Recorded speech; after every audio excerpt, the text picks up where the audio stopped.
Sincere Jaden. Sincere Jaden. Sincere Jaden.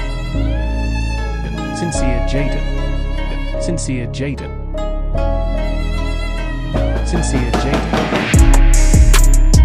DMX tried to tell us the truth about the industry. What I'm gonna speak on is the thing that's on my mind the most. You know what I'm saying? The thing that we all gotta deal with every day, but don't really know. The industry. The industry. Man, it's not the same. Doesn't have to do with talent. It's about playing the game. The industry. Real is dying to get in. The industry justifying they don't fit in. The industry ain't what it used to be. The industry's trying to control the way you MC. They want you to dress like this and talk like that. But I'm going dress like this and talk with the bat. The industry got your word meaning nothing. The industry, what you heard because he's bluffing. The industry, money, just hate, but I dare you to try to take a thing off my plate. The industry like, wait! In the streets, we like, get him. 17 up in that thing, catch him sleeping and hit him. The industry, if you ain't got a strong mind, the industry will break you down, it's a matter of time. The industry, vultures with nothing to feast on. See me, I'm getting my beast on. The industry, stay in the dirt, play in the dirt, test the wrong one in the industry and you will get hurt. I'm not an industry artist, I'm an artist in the industry. DMX tried to tell us the truth about the industry. Special cut on the album. What's the special? Boy, you in jail or need to learn. It's trying to man, period. Yeah, government, man. I don't know, G. They on my. You know what I'm saying? I don't know how to shake these cats. These are the big cats. You know what I'm talking about? These just pushing them, right? Everybody's scared of the government. You know what I'm saying? Because they Tupac and Biggie Smalls. I don't care what y'all say. That's my scene. Who cares? I'm just letting y'all know. Y'all can be afraid of the government all y'all want to. Y'all been afraid of the government for 29 years. CIA. I mean, he's definitely gonna be the black motherfucker holding the bag. Cause you gotta realize one thing. That boy life is dangerous. His life isn't. He's just not dangerous with the shit they said he was doing, but he's in danger. He know too much. One thing you got to realize is he probably having a conversation right now with the higher-ups and everybody else to figure out how it's going to work itself out, because he know all the secrets. And if he get to running his mouth, it could be a bad look. I look at it like the most important thing is the industry need to be built over. You have all these executives because somebody was their father, their grandfather, or all these type of stuff. Well, they're calling P. Diddy eminently trustworthy. Yes, and that he should be released on a $50 million bond as part of his bail hearing. Eminently trustworthy. Well, we'll see about that. But there are a lot of questions still in this indictment. Are there bigger fish to fry here? There's a lot of holes, a lot of unanswered questions. Someone who's been digging into this very deeply for many, many months is Ian Carroll. Of course, you can follow him on X, on TikTok, and he's been doing an amazing job and amazing journalism digging into this, to all of this and how deeply this goes. So we invited Ian to come on the show and dive a little bit more deeply into all of this. Ian, great to see you today. Welcome to the show. Thanks, Clayton. Great to be back, man. So I just want to go through pieces of this indictment because Natalie did a great job yesterday deep diving, going through all the pieces of the indictment. But there's a lot. I mean, the indictment describes a pattern of abuse and coercion in all of this, but the full extent of this criminal organization and these alleged activities, we don't know. Who else might be involved in this is still not fully clear. So that's my side of it. What did you make of what's left out of this indictment? I mean, the glaring hole is that the indictment goes after sort of the bottom of what we learned from the Lil Rod lawsuit. It goes after the guns and the drugs and a lot of the violence on Diddy's level. But notably missing is the name Lucian Grange, the CEO of Universal Music Group.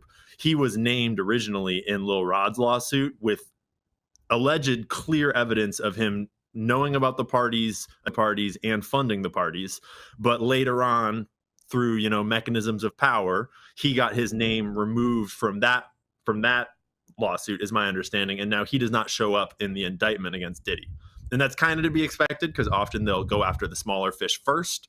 But that's the biggest hole in the story because that starts to cut the legs off of going upwards above Diddy. So in that way, then, do you think I said this yesterday on the show that I feel like he might be the scapegoat here and that the goal is to try to stop it with him Nothing more to see here. Don't go any higher. Don't look at how dirty and deeply this goes. Is that your sense of it? That's the worry. And I think that right now there's prevailing sentiments on the internet, and the pessimistic sentiment is they're going to cover up all of the connections and not go after the bigger fish and use Diddy as a scapegoat. And that seems likely based on past history, but there is a large optimistic sentiment that they are going after him now, and they have arrested him, and he may be talking. They denied him bail, allegedly. And so there are people that believe that they're going to get him to talk and to start to add other indictments, add other charges, and start to arrest other people. Time will tell. I'm sure hoping that they go after more and that this is just the start. But it's really hard to say at this point if we have a new justice system or any actual justice in this case, or whether it's just another Epstein 2.0. Yesterday on the show, we talked about Fahim Muhammad and this very odd purchasing of property at the southern border, right along the southern border wall, right next to Tijuana in the town of Boulevard. Which, as we talked about on the show yesterday, no one would buy property at that location unless you're a criminal or you want to be involved in some sort of cartel-related organization to traffic people across the southern border. That piece of it seems glaringly missing right now. What do you make of that? First of all, anyone who hasn't seen your episode about that from the other day should go watch it. I had speculated a little bit about Fahim Muhammad and that property side of it when I first started investigating, but I didn't find that news clip that you guys found. And that really puts it into clear, obvious, like in your face perspective. Because Fahim Muhammad, if anyone doesn't know, Fahim Muhammad was Michael Jackson's head of security when this guy was like in his early 20s. Straight out of college, which is already a huge red flag. And as soon as Michael Jackson died, he gets promoted to being the head of Diddy's security for this blackmail ring, which means he's overseeing all this criminal activity. So clearly his background is not the business and real estate degrees that he got in college. And him having this other side of his business, which is this property purchasing, he's like gifting acres and acres of property to his 14-year-old son, which just sounds like tax write-offs and money laundering to me. It's on the southern border with the southern border wall there. It's a big enough piece of property that it could easily be used for human trafficking. And I've spoken with other journalists on the ground in the San Diego area that are reaching the exact same conclusions and even going a little deeper. So I'm still tracing those threads. But to me, that speaks to connections to much bigger things in the industry and to a much bigger network, because not only is the real estate, the human trafficking, the minors, all of that's missing from the current indictments, but also any mention of the hidden cameras and the alleged video blackmail operation. That is also missing from the indictments. And those are the two aspects that tie this most directly to an Epstein-style organization. And we all don't live in the blackmail world. We don't live in the black market. So we don't really think of how that industry works. But just like if you worked in the sports industry or you worked in the movie business, you know the other people that work in your industry. You know the other big players. And so often I would assume these big players in the blackmail industry and in the human trafficking industry, they probably know each other, just like arms traffickers know each other, just like drug traffickers know each other. And so Fahim Muhammad is one of the obvious glaring examples of potential ties to the other aspects of the black market that is missing at this point. It is glaring, right, that this big piece of it is missing, the child trafficking minors piece of this. And they did open it up during the press conference to, hey, we've got a tip line. Any victims out there, we want you to come forward. Do you get the sense that we haven't closed the book on that particular part of the story, that might be the other shoe to drop here, the sex trafficking and the minors? I can only hope, because that, to me, time and time again, we talk about on our show, I don't know what it is about the lack of attention on child trafficking in the United States, but it seems to get just brushed aside, and they're going after him for guns and other things. Yeah. I mean, they're on the more like rational or skeptical side of things. It is important to note that when you're talking about child trafficking, you're talking about underage victims. It can be notoriously hard to actually get hard evidence that you can prosecute in a court of law, partially because a lot of child trafficking victims are not in control of their own lives. do not survive for very long are continually in those trafficking networks and don't have the agency to actually know what's going on or to contact authorities and tell their story. They have no one to defend them, so their lives are at risk if they're even still alive to this day. So there's all these elements that go against us getting evidence to prosecute in that kind of an example. But there's also the aspect that the like you're saying, the lack of attention to child trafficking, which is, as you've had JJ Carroll and Ryan Mata on your show many times, and those guys are doing a great job of exposing that this is not a small industry. This is a massive, massive industry in our world today. And everything that I'm seeing about it and learning about it really indicates that it is feeding a need or a marketplace at the highest levels of power. And so it is only to be expected that if the highest rooms of power are using the services of the child trafficking networks for whatever reasons, then it has the highest levels of protection. And so time and again, we see misdirection, we see obfuscation, and we see just abject cover-ups to dismiss child trafficking cases and to push them to the side and not prosecute. You're absolutely right about that. But what really scares me, I'll be honest with you, is that we know that most of these children end up dead. They are killed. And so to your point about them not being available, not being in the system, I mean, and now this is purely speculation here, but if this thing was as massive as it was and it continued for as many years as it did, and in the indictment we hear about IVs being used because victims were so beat up and hurt that they were kept, hidden from the public for many, many days so they could be given IV drips. How many people is there murder here in the heart of this somewhere? We don't know, pure speculation, but that is where my mind goes when I hear that there's no children that they don't have children in this. Terrifying. Well, it's important to note for anyone that hasn't read the Lil Rod the Rodney Jones versus Sean Combs lawsuit, that one is probably the one that sort of spurred this current arrest. That one directly alleges that Lil Rod was a witness to a murder that was either Diddy or his son shooting someone in a bathroom, and then police obviously did not investigate and swept it under the rug. So that's murder of like a prominent adult figure that has, a life and a paper trail and would require a cover up, right? That is, and then what you're saying about like abuse and IV fluids and stuff like that, like if you read the Cassie lawsuit that came against Diddy, I think a year ago now, that she talks about being kept in hotel rooms for a week or more at a time to heal from her wounds. And she's a public figure, a celebrity with fans, with like a public image. So these are people that would be much harder to cover up abuse and murder. Whereas a trafficked child has no footprint, no support, no knowledge that they even exist. And so if Diddy, for example, is willing to beat Cassie to the point of needing to hide her in a hotel room for weeks at a time to heal, then you can only imagine what he's willing to do to someone that has no one looking for them and no one coming to save them. So it's only speculation at this point, but we know from other examples of the child trafficking networks and cases that children are killed all the time in these kinds of situations. And I can only fear that is probably involved in this one too, allegedly. Allegedly, yes. Again, we're speculating here on this, but you're absolutely right about that. When these children have no birth certificates, they're being ferreted across the border by coyotes, no parents at all. They're being used by these elites across the United States the United States is the largest purveyor of sex trafficking of children in the world. It's a multi-billion-dollar industry. It is massively profitable, and these elites will pay good money for it. And when they're used up, then they're tossed out, killed, gone. And there's hundreds of thousands of children who are missing in the United States. I would be stunned to not, I wouldn't be stunned at all, is what I'm saying here.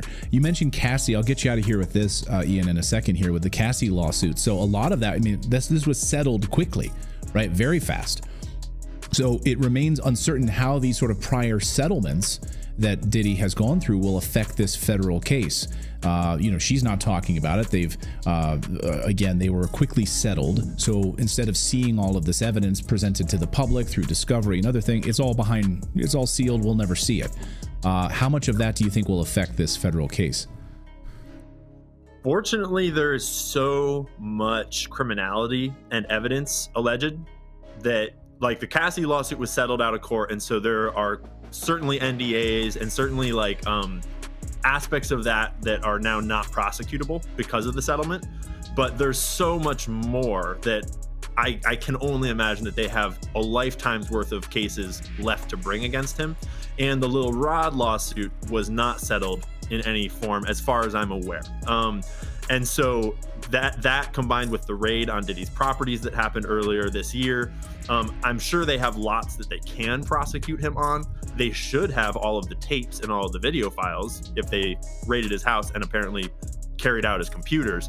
And so I think that those things are playing into the case in some degree, but if they don't have enough to prosecute Diddy and put him away for life and get him to squeal, then they are clearly not doing their jobs in covering things up, because there is no shortage of crimes to charge Diddy with.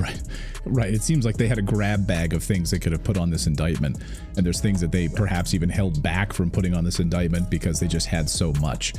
Unbelievable. You can follow Ian's great work, Cancel Coco, on X, as well as all of the other platforms, doing amazing work as always. And we really appreciate you taking some time out to talk with us. I know it's been a crazy week. Thanks so much, Ian. Thanks, Clayton. Thanks for staying on the trail, man. Appreciate it.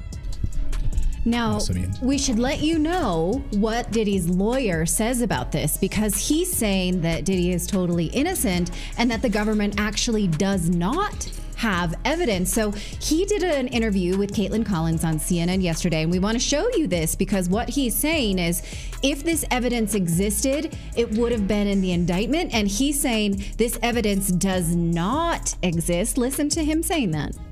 You're portraying this as adults who were at these events that wanted to be, I shouldn't even call them events, that's not certainly how anyone else would label it, but that they wanted to be there. But they also allege that they were recorded and essentially used as blackmail. Is that not true? That's not true. That's not true. How can you prove that when they have electronic evidence that, as they argue, over 90 cell phones, laptops, iCloud storage accounts, 30 electronic and storage devices, hard drives, thumb drives? Yeah. You're not worried about that? No, because if they had it, they would have put it in the indictment. And it's not in the indictment. Okay. I mean, I actually thought the same thing, because when the prosecutor walked over to the posters and he said, look at the evidence we had, and it was a big poster full of guns. I thought, okay, there's got to be more than this. Maybe they're just keeping something close to the vest. I don't know what's the smart way to play this. Do you hold this back? I mean, the lawyer will get to see the case against him. There's no such thing as, like you see in TV, like, ooh, surprise, we had this, and the opposition didn't know. Like during trial, suddenly they present evidence that the defense didn't know about. That's not a thing. Gotcha. Yeah, that doesn't happen because they have to be presented with all evidence. Right. They have to know all evidence against them before they go up. So, okay, we don't know, right? We just don't know. That seems hard to believe, but we don't know. It wasn't in the indictment, but it is still early days. They may have not presented all of the evidence to them yet. They have a certain amount of time and window to give them all of the evidence. My hope is that if and when we get this evidence, it's connected to other people, and other people who did this will be held accountable, because that's all I care about is if you hurt people, if you abused people, you be held accountable, and you tell me who else was in it. Now, he also says that...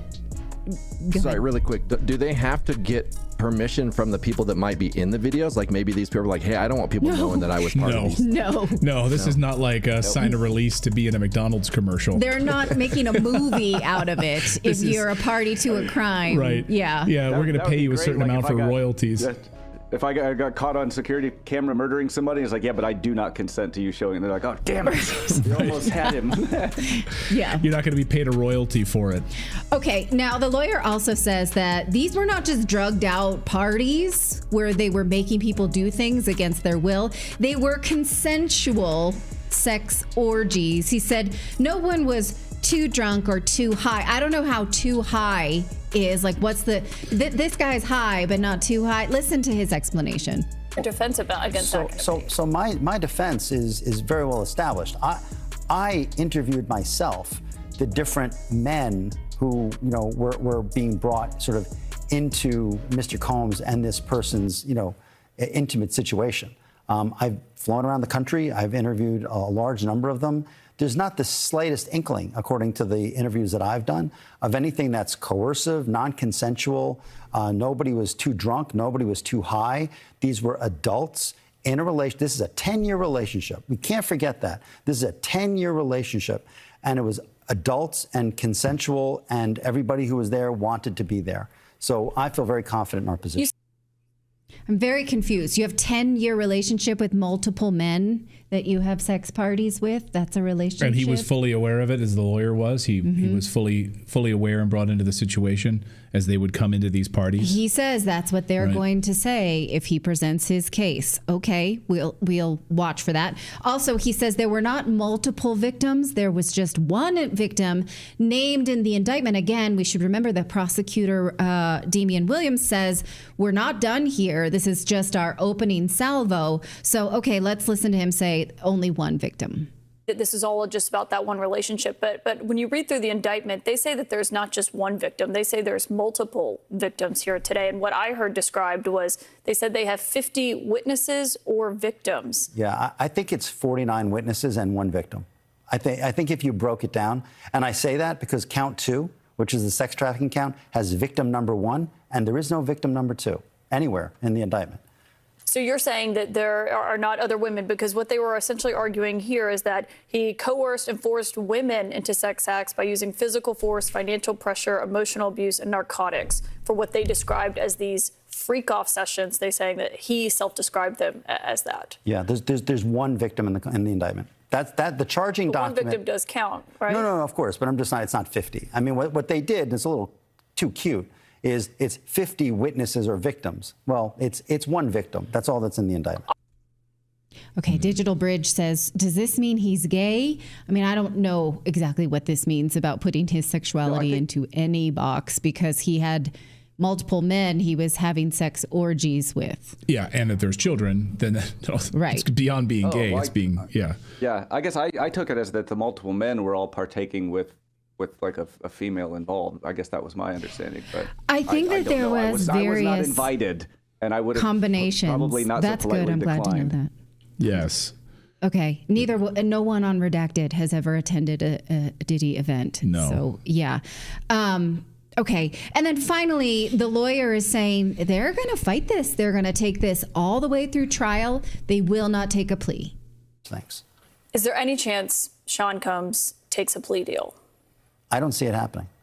I do not see it happening. He's innocent. I believe he's innocent. I believe he's innocent of the charges.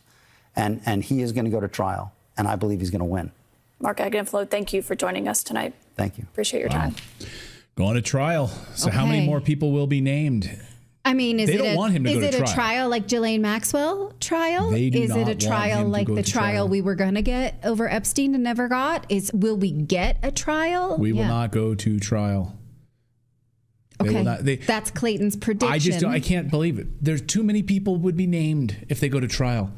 There's no way. And yes, would they keep it without cameras like they did with Ghislaine Maxwell if they did go to trial? Mm-hmm. You weren't, court reporters were not. I mean, I don't see them going to trial. When these rappers get killed, not incidental. Somebody made $100 million and now don't have to talk to that artist or none of their crew. Don't have to validate none of their contracts. Drake has a rich baby daddy named Lucian and Universal. Wow. He's like, man, my daddy got it. You know what I'm saying? It's like, my daddy controlled the spins. My daddy got the DSPs. My daddy, Drake has a rich baby daddy. So while everyone's busy arguing over who came out on top in the Kendrick versus Drake feud, Cat Williams swoops in with a reality check. He's here to remind us that the real winners aren't the rappers themselves, but the big shots behind the scenes. Specifically, Universal Music CEO Lucian Grange might be the one raking in the benefits. Kanye West even stirred the pot by calling Lucian Drake's baby daddy or sugar daddy. But the truth is, Lucian's got a sweet deal with all these artists. So while the fans are busy picking sides, it's really the bigwigs like Lucian who are laughing laughing all the way to the bank. Just look at the facts. Universal Music owns pretty much all your favorite rappers. Kendrick signed a major deal with Universal back in October 2020, and even Kanye was under their umbrella until recently when he got dropped by both Universal Music's Def Jam Recordings and Sony Music Publishing after they accused him of anti-Semitism. And then there's Drake, rumored to be Lucian's favorite. Word on the street is that Drake gets some extra perks and protection compared to his peers because of his cultural background. Let's talk about you being Jewish real quick. Let's do that. Because a lot of people think that, like, Asher's Jewish. Right. He's not. His dad's Jewish. He doesn't really identify. All loves to Jews, but he's not Jewish. Yeah. You, on the other hand... But he wasn't there. He didn't read his portion, first of all. You didn't have a bar mitzvah. Come on. Are you serious? You had a... Hold on, ladies and gentlemen. Just tell... You don't understand how big you're about to be in the Jew world. You don't understand how big it is. First of all, I live in an all-Jewish area. So Where is that? Forest Hill. Okay. I went to a predominantly Jewish school growing up. I definitely had a bar mitzvah in an Italian restaurant, mind you. Well, there's Jewish, and you know we have great Jewish dinners like Rosh Hashanah and Yom Kippur. First text message you ever sent me. Good Shabbos. Yep, good Shabbos. He kept it real. Yep. Have you gotten approached yet by like the Jewish media yet? No, I haven't gotten approached by the Jewish media, but somebody today, who I won't mention, was like, you know how big you're gonna be? So Drake's got this super secret contract with Universal, and in 2021, he reportedly scored this mega deal with Universal Music Group worth a mind-boggling $400 to $500 million, an unprecedented figure in the industry. Now, here's where it gets juicy. With Drake being such a big shot, it's totally plausible that this deal wasn't just about money. There's talk that it could have included some equity too, meaning Drake might have gained ownership over other artists' catalogs who are under the same corporate umbrella. And get this. There are whispers floating around that Drake might have been trying to anonymously acquire Kendrick's rights, which could be the real reason behind their beef. But wait, there's more drama. Kendrick recently dropped this diss track where he accused Drake and his whole OVO crew of some shady stuff, calling them S-traffickers and PDF files. And just before that, Kanye spilled the tea in an interview, mentioning Lucian Grange and calling him Drake's rich baby daddy. And let's not forget that Lucian was named in Lil Rod's lawsuit against Diddy, accusing him of funding Diddy's alleged trafficking operation. Jewish music mogul and CEO of Universal Studios, Lucian Grange, is being investigated on charges of allegedly aiding, abetting, and inducing P. Diddy to run a pedophile ex-trafficking ring and is 100% liable for the crimes. And get this, rumor has it that Lucian gave Drake the signal to cool it on the beef once Kendrick dropped the trafficking bomb. That might explain why Drake's latest track, The Heart Part 6, is getting roasted left and right. It's like he's intentionally serving up a mid-track to put an end to the drama. But here's where it gets dark. According to Cat Williams, if Kendrick goes rogue and starts speaking out against Universal, it could spell disaster. Cat's been dropping hints in interviews suggesting that artists who go against the big labels meet unfortunate ends. And Cat's not stopping there. He's also claiming that whenever there's a rapper gunned down, someone up top is cashing in on their death. By the way, remember Michael Jackson and Prince? Both passed away after clashing with their labels. Michael even had his suspicions about Sony trying to snatch his catalog before he died. I own half of Sony's publishing and I'm leaving them, and they're very angry at me because of it, but I just did good business, you know? So what's the real deal with this Kendrick Lamar and Drake's beef? Is Cat Williams now dropping hints that Lucian Grange and Universal are pulling the strings behind the scenes? So they killed this $20 million guy, but they reaped $60 million in benefits. Wow. And they had some people from your city do it. More drama started brewing when Kanye West jumped on the Like That remix and name-checked Lucian Grange while throwing more shots at Drake. Kanye raps, "Where's Lucian? Serve your master. You caught a little bag for your masters, didn't ya? Lifetime deal, I feel bad for them. Y'all so out of sight, out of mind. I can't even think of a Drake line." He was asked what happened between him and Drake, especially after they seemed to squash their beef by teaming up for that Larry Hoover benefit concert in 2021. However, Kanye said if he had known Drake was going to stab him in the back, he wouldn't have even considered teaming up with him. And then Kanye brought up Lucian Grange again, calling him Drake's rich baby daddy. Wants to speak about, and I feel like you're the only person that's gonna really put it out there. Hey, you say rich baby daddy, it's like Drake has a rich baby daddy named Lucian and Universal. Wow. It says Jewish music mogul and CEO of Universal Studios Lucien Grange is being investigated on charges of allegedly aiding, abetting, and inducing P. Diddy to run a pedophile ex-trafficking ring and is 100% liable for the crimes. Drake call you up after that and say, hey, I need more money for my project. If ever Drake or whenever Drake calls up and says he needs more money for his project, I give it to him. So Kanye West has jumped into the Kendrick versus Drake feud, and he's throwing shade at Drake's ties to some bigwig industry figures who've been accused of running a PDF file ring. In case you missed it, Kendrick Lamar recently called out Drake and his OVO crew, suggesting they're involved in some shady stuff, even predicting a potential raid on Drake's Toronto mansion by the feds, similar to what happened to Diddy. You see this background photo that Kendrick used in his new song? All those people are registered ex-offenders, and they're saying that they all live at Drake's house. Meanwhile, fans have been digging into Drake's past behavior around young women in the industry, and it's looking like there could be some major skeletons in his closet about to be exposed. Are you joking me? Drake? He wants to see me? And I was like, okay, we're going. So I got my outfit prepared, and I went there, and he was such a fanboy, and I was such a fangirl that and honestly, we text all the time now. He helps me with everything, just life lessons.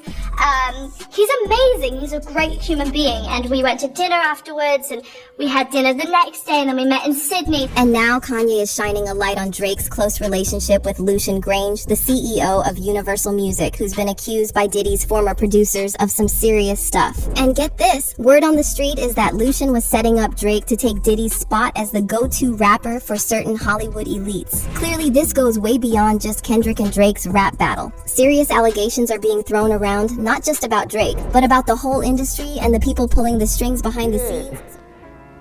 Attempt to kill me or killed me like they killed Michael Jackson or JFK, or Aaron, what is the guy's name? Aaron Carter, the guy who wanted to talk to me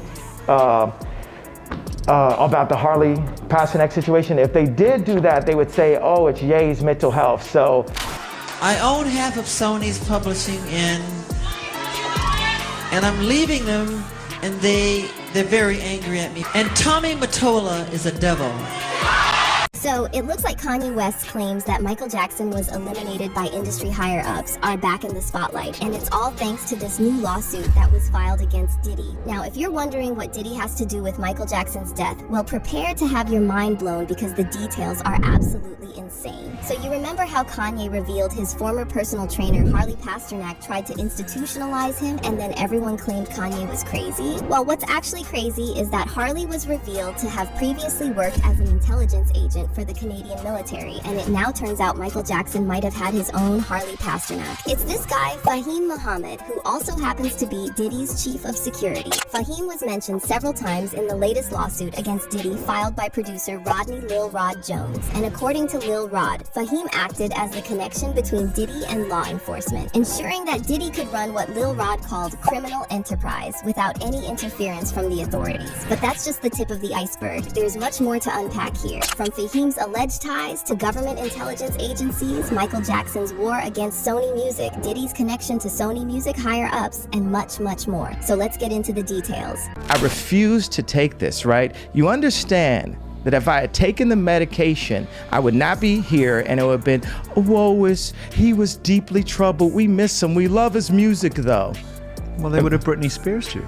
I mean, They would have Michael Jackson. Or worse. Yeah. Okay, so let's first talk about all the suspicious details about MJ's death and his highly publicized with Sony Music. On June 24th, 2009, the night before Michael Jackson died, his personal physician, Dr. Murray, gave him a mix of meds to help him sleep. However, nothing was working, so in the morning hours of June 25th, Dr. Murray decided to administer a propofol injection. This seemingly did the trick, and Dr. Murray left Michael sleeping to use the bathroom. However, when he returned minutes later, he found Michael unresponsive with a weak pulse. Dr. Murray performed CPR for about 10 minutes and administered something to counteract the sedative OD. But surprisingly, a 911 call wasn't made until 12:21 p.m., almost an hour and a half after the initial discovery. Dr. Murray quickly arrived. They performed CPR for another 42 minutes and then rushed Michael to the Ronald Reagan UCLA Medical Center. But sadly, nothing could be done, and at 2:26 p.m. on June 25th, 2009, the king of pop, Pop was declared dead, and once the initial shock wore off, the internet became a breeding ground for various theories, with fans questioning the official story. According to the autopsy report, Michael's cause of death was propofol intoxication, and it was officially ruled as a homicide. Dr. Murray quickly became the prime suspect, especially when it was revealed that he had used an unconventional CPR method on Michael. The LAPD and the DEA launched an investigation, but MJ's fans speculated that the police might be trying to hide something. Reports in the media suggested that the LAPD didn't properly seal Michael's house to prevent mishandling of evidence, a claim later denied by the LAPD. Dr. Murray was eventually charged with involuntary manslaughter and sentenced to 4 years in prison. However, MJ's fans weren't satisfied because they believed Murray was just a scapegoat in a larger scheme. You see, Dr. Murray initially joined Michael's team in May 2009 through AEG Live, the promoter for MJ's final tour. Although AEG Live claimed that Michael personally wanted Dr. Murray, it was later revealed that AEG hired him independently and Michael didn't even sign the employment contract. Meanwhile, MJ's younger sister LaToya publicly claimed that his music catalog made him a target, and she said Michael knew someone was after him. And he knew that everything that was happening to him was not kosher, wasn't right, and it disturbed him greatly. And he kept saying it over and over and over again. Yes, Dr. Murray was the fall guy, but it's more to it than just that. He named names. He told me people. He told me to be careful of this one and that one. In 2010, MJ's family took AEG to court, claiming they negligently hired Dr. Murray. During the trial, Michael's son Prince testified that his dad was pushed to the limit, and he heard him say multiple times that they were trying to kill him. Prince said his father would cry after phone calls, saying, quote, "They're going to kill me. They're going to kill me." But despite all this, the jury sided with AEG. However, the jury's decision didn't do much to change the minds of Michael's fans, who remained convinced that MJ was taken out by someone more powerful than Dr. Murray. The theory got even more traction when the Sun released notes allegedly written by Michael in the weeks leading up to his death. These notes included phrases like, "They are trying to murder me," and "The system wants to kill me for my catalog." In one note, MJ also talked about feeling pressured by AEG and having a bad feeling about his tour. And then a few years down the line, MJ's daughter Paris seemingly started pointing the finger at Sony and John Branca, the co-executor of the Michael Jackson estate. Paris liked a series of tweets slamming Sony and Branca, including one that said, "We've been telling you the truth for 7 effing years. Shame on any of you who sided with Michael Jackson's murderers." Now it's worth pointing out that Michael absolutely despised Sony and openly challenged them by first acquiring half of their catalog before leaving and becoming a free agent. He once even held up a sign on stage saying "Sony kills" and called then CEO of Sony, Tommy Mottola, the devil.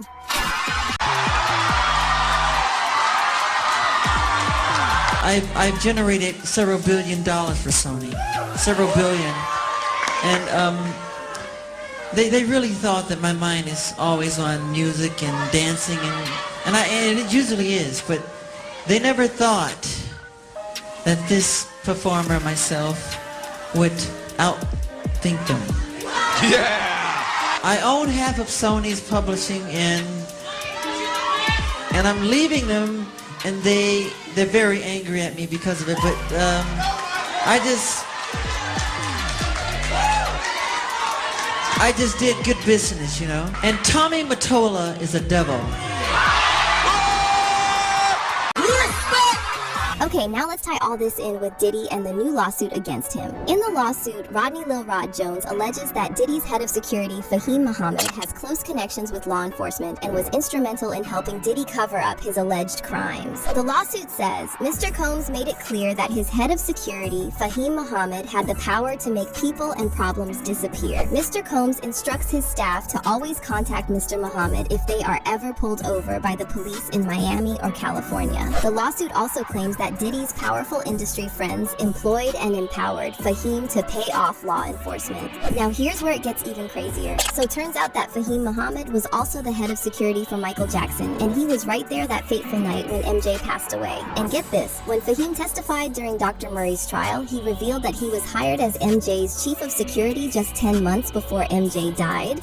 At that point in time, how long did you work security for Mr. Jackson? Approximately 10 months. And what were your responsibilities? I was the chief of his security, so my responsibilities ranged from making sure his house was protected, making sure his children were protected, and making sure his day-to-day activities and movement was all safe and planned and mapped out. Now here's another wild part. Fahim had just graduated college with a business degree when he was high head of MJ Security, and he was either 20 or 21. So we're supposed to believe that the king of pop decided to make a 20-year-old with no experience his chief of security? Well, not exactly. According to social media user Ian Carroll, who recently went viral after investigating the connection between Diddy and Michael Jackson, someone else might have done the hiring on behalf of MJ. For most of Jackson's career, his head of security was Bill Bray, who was his mentor and basically his father. And the two were extremely close. Bill ran his security until he was 70 when he retired, and Jackson continued to pay his medical bills until he died at age 80. But then once Bill retired, Jackson was then protected by other security people that came and went, and he wound up with this guy who has direct connections to Diddy's blackmail operations, who was directly complicit in covering up crimes for Diddy and covering up murders, covering up use, prostitution, human trafficking. This is the guy that was protecting Michael Jackson the day that he died. The day that he was overdosed on drugs, after he was probably already asleep, and the only witnesses, there were no witnesses to the crime. I'm honestly kind of surprised that this guy never got checked into as a suspect. Ian also pointed out that Fahim might have some ties to intelligence agencies, and fans are now saying he could be another one of those celebrity handlers. You know, kind of like what Kanye said about Harley Pasternak. I was looking up Fahim, and where did I find another article about him? On Penn State, the Wharton School. He didn't attend it as a student, he was invited as a speaker for this Wharton real estate entrepreneurship event. Which makes perfect sense. He has a real estate investment company or whatever, but if you've been following along, you would know that the Wharton School comes up an awful lot when we're talking about intelligence agencies and people associated with the CIA and the FBI, etc.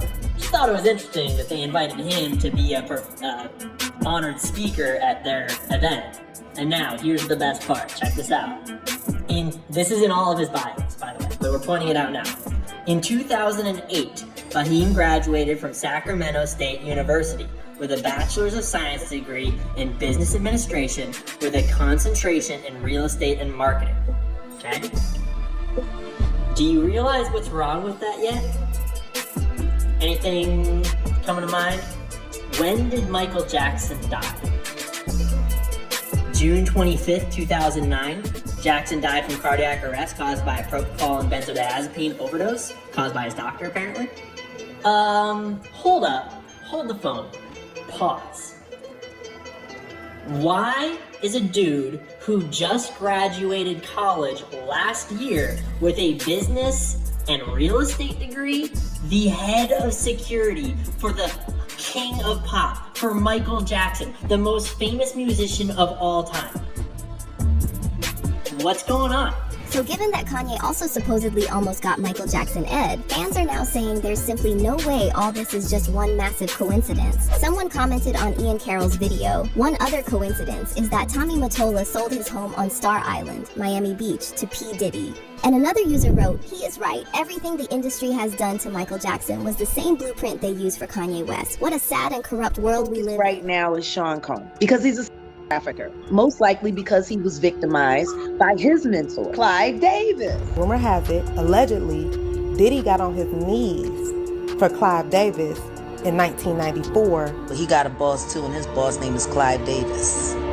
Clive run him. Diddy don't run himself.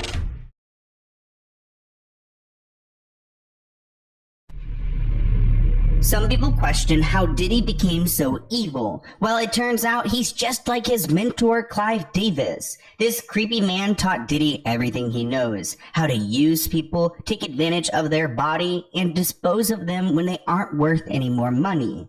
Clive Davis is a sick man, has had a significant impact on the music industry, having worked with numerous iconic artists and being responsible for signing many landmark musicians. He's won 5 Grammys, he's been inducted into the Rock and Roll Hall of Fame, so he's been around. In 2013, Clive actually came out as bisexual. At this point, he was 80 years old, and he revealed this in his memoir. Reveal that you are bisexual. Why did you wait so long, Clive, to make that public? I was only turning to bisexuality after my second marriage failed. When the marriage failed in the mid-'80s, I opened myself up to the possibility that I could have a relationship with a man as well as the two that I had with a woman. Now, there's a connection between Diddy and Clive. Back when Diddy was young, he was a vodka promoter. He really didn't have much of a career happening, but he wanted to start a record label. When he met Clive, Clive was rather established. So he was 23 and able to convince Clive to take hip-hop seriously, and Clive actually funded him and helped Diddy build Bad Boys. It's actually speculated that Diddy and Clive were in a relationship based on how quickly Diddy's record label Bad Boys became successful. This person tweeted that Diddy was given his bad boy imprint by Clive Davis, who is openly gay. I mean, he says bisexual, but what Diddy had to do for riches is not uncommon for successful black men in entertainment and in politics. All that glitters is not gold. Run your race, let the next man run his. Interesting. Now, a lot of people believe that Diddy is the way that he is because of how Clive kind of groomed him to be this way. My focus right now is Sean Combs. Okay. Tell us why. Tell us why. Because he's a trafficker. And he's using music and entertainment to traffic. Now, is this just boys, girls, adults, kids? I mean, from what I've heard, from sources that I would consider reliable, it really doesn't matter. Wow. I don't think something that has anything to do with gender at this point for Sean. I honestly think he's just an extreme narcissist who loves power. He loves the ability to manipulate and control people. Why? Most likely because he was victimized by his mentor, who loved to control people.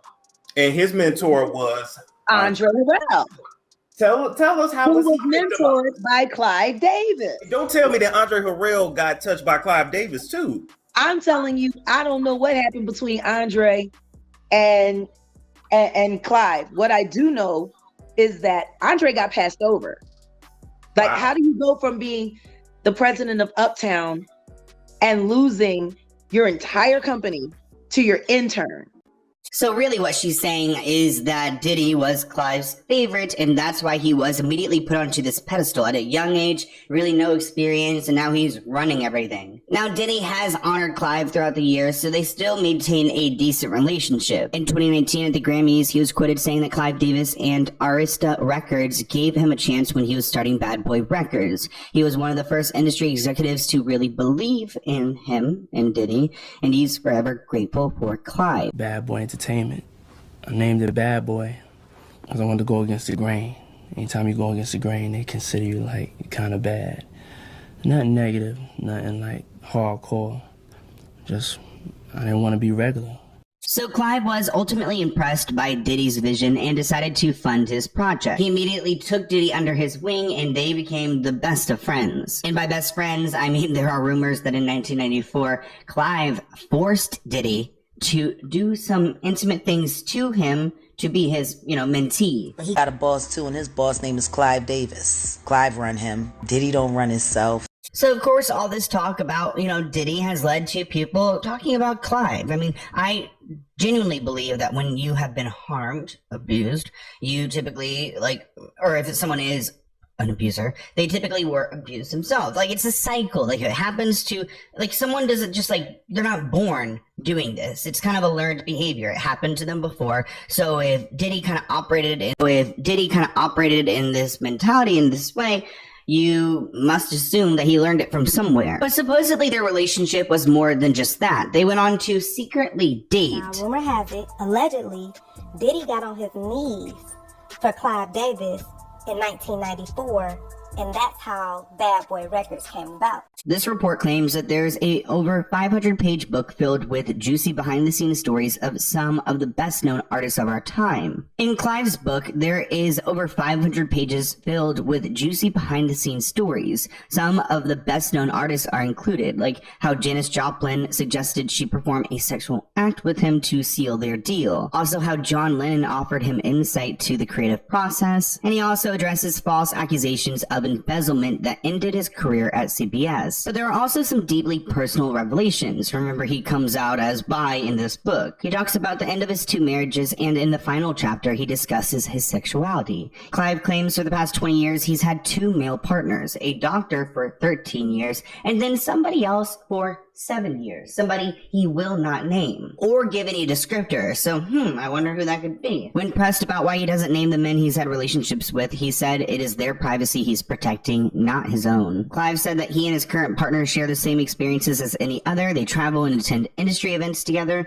but he prefers not to reveal his identity. We have seen Clive and Diddy at plenty of events together. I'm assuming he's talking about the doctor in this situation, but it is interesting to see that he is really protective over this other guy. I mean, if he said rapper, we would all know, and he knows that. It's speculated that Clive taught Diddy to take advantage of a younger, up-and-coming artist. We see this in many cases, one of them being Christopher Williams. Now, Jaguar Wright claims that Diddy had a meeting with a singer named Christopher Williams about possibly signing a demo deal. The attorney needed to get approval for some paperwork and went into Diddy's office. Actually, this attorney walked into Diddy's office and saw that Christopher Williams was performing, I guess, a blowjob onto Diddy. She walked in and it was a surprising sight, but it didn't bother the lawyer as much as it embarrassed her. She played it cool until Diddy brought it up the next day. He was allegedly aggressive, asking her if she intended on telling anyone. When she politely asked him why he hadn't locked the door, he reportedly replied, "I'll do whatever the F I want to in my building. It's power, see? If I can make a man suck my D, I could make people do anything for money." Ooh, okay. There was a young woman, beautiful woman. She's a lawyer, or at least she was. She used to be an entertainment lawyer while she was working at Bad Boy, because she was one of the lead counsels for Bad Boy Entertainment. She witnessed something that was disturbing to her, but what was really disturbing to her was the conversation that she had with Diddy after. Christopher Williams, Puff was supposed to be giving him a demo deal, and he gave him a demo deal, and I guess it was supposed to turn into an album deal, which that never happened. But this young woman walked in to get approval on some paperwork. When she walked in, the door wasn't locked, so she didn't think twice about just walking in, and when she walked in, she saw Christopher Williams performing fellatio on Puff. He came into her office and was like, "Yeah, so you came in there, so what? What you gonna do? You wanna say something?" And she was like, "Oh no, She was like, "I just don't understand why you left the door unlocked. If you were in there doing that, why would you leave the door unlocked?" He said, "I'll do whatever I want to do in my building." And I just don't know. He was like, "It's power, see? I can make a man," he said, "if I can make a man suck my dick, I can make people do anything." It's speculated that Clive taught Diddy to take out anyone or any artist if needed. It has been alleged that Clive took out Whitney Houston to make way for Brandy. It's also alleged that he took out Left Eye from TLC. This behavior can be seen in Diddy with Kim Porter, Biggie, and allegedly Tupac. So I'm not trying to throw some accusations here, but I mean, I do feel like this industry is cutthroat. Literally. Now, I don't know what Clive Davis has to do with Whitney Houston and her death, but they claim the drug dealers were to blame. And she was at the Beverly Hilton when she passed away. It's actually coming up on the anniversary of Whitney Houston's death, which is a very sad time for everyone. But Jaguar Wright goes into detail about how Whitney was controlled by these people and was harmed by them on occasion. I mean, maybe even more than on occasion, like pretty often. Leola Brown, Bobby Brown's sister, has said on several occasions that she was beaten. They saw her body. She didn't just die in a tub, like she was beat up. Her and Clive had a fight 2 days before. And from what I was told, Bobby Christina was present for some of that fight. And then the next thing you know, she's dead. Ray J was the last person to see her alive. He let the drug dealer in, but she was sober, right? But he let the drug dealer in that gave her the shot. And Brandy was the one that found her. But you know, they pledge allegiance to Clive too. But deeper into what Brandy's involvement is, because 2 days before her death, Whitney crashed an interview and passed Brandy a secret note. It's speculated that Whitney was trying to warn Brandy that she was in danger. And here's a moment where she did pass her that note.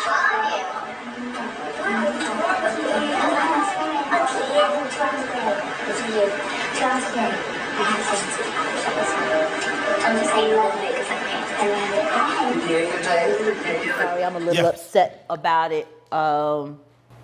because Al B. Shore just came out of his coma, and I've been talking to Al, and we've been texting back and forth, and I'm just glad that he's alive to text. But when you think about Kim, I was thinking to myself the other day, Uptown Records started with 5 people. Andre Harrell, Al B. Shore, Heavy D, and Puffy. And Kim was the longest working employee because she was there from the very beginning. She was Andre's personal assistant. Kim is dead. Heavy D is dead. Andre Harrell is dead. The only 2 left are Puffy and Al almost died. Isn't that interesting? That is interesting. Heavy D was found dead, face down in the heart attack. Andre Harrell, heart attack. Kim died from pneumonia, but there's the first coroner's report that said that she died. It was ruled a homicide, and they found toxins in her body to prove that she had been poisoned. You know, they have poisons that create heart attack and pneumonia-like symptoms. And then right after that, Al had a meeting, and I was going to meet up with him because we were in Vegas, and then the next thing you know, you want to know what they all had in common, though? The survivors and the late of Uptown Records, they were all writing tell-all books. Now, so he's gotten rid of all of them, and plus he doesn't want that book out. I mean, it's giving very much like, I mean, of course Justin Timberlake did not try to do this to Britney, but he was super worried about this book and tried to legally go after her book where she exposed him. And looks like, you know, Diddy takes a different approach. He literally goes after them and not in a legal way. Now, Biggie Smalls was killed in a drive-by shooting, which seems very convenient. And it turns out that Diddy and Clive Davis were really mad at Biggie for leaving Bad Boy Records. Maybe mad enough to, you know, pop one in him. I don't know. Who you think was madder than a mother outside of Diddy? Clive Davis. Clive Davis is going to say, we need to have a discussion with that guy there. Because this guy right here took a multi-million-dollar deal elsewhere, and he got famous through Arista and Bad Boy Records. How do this make us look? Our artists that we developed took a multi-million-dollar deal to our competitors. They used to go around and kill people for a price. The death of Biggie Smalls and Tupac and all those people are a whole other video. Let's separate what's going on from Mr. Combs, P. Diddy. You've all heard of Miranda rights. You have a right to remain silent, anything you say, etc., etc. Miranda was not a nice guy, but these rights that everybody has a vested interest in protecting were enumerated and articulated through Miranda. Now, what I'm talking about is separate and apart from P. Diddy. Over the last 50 years, I've done a lot of trial work. I was a criminal defense lawyer, and starting more than 40-some years ago, I started getting clients who had federal cases, and we'd have to go to trial with the feds. I represented a lot of pimps and prostitutes 40-some years ago. And there's West Memphis, Arkansas, really close to Memphis, Tennessee, right across the bridge. And down here in Mississippi, there's what's been glamorized as P Valley in the series.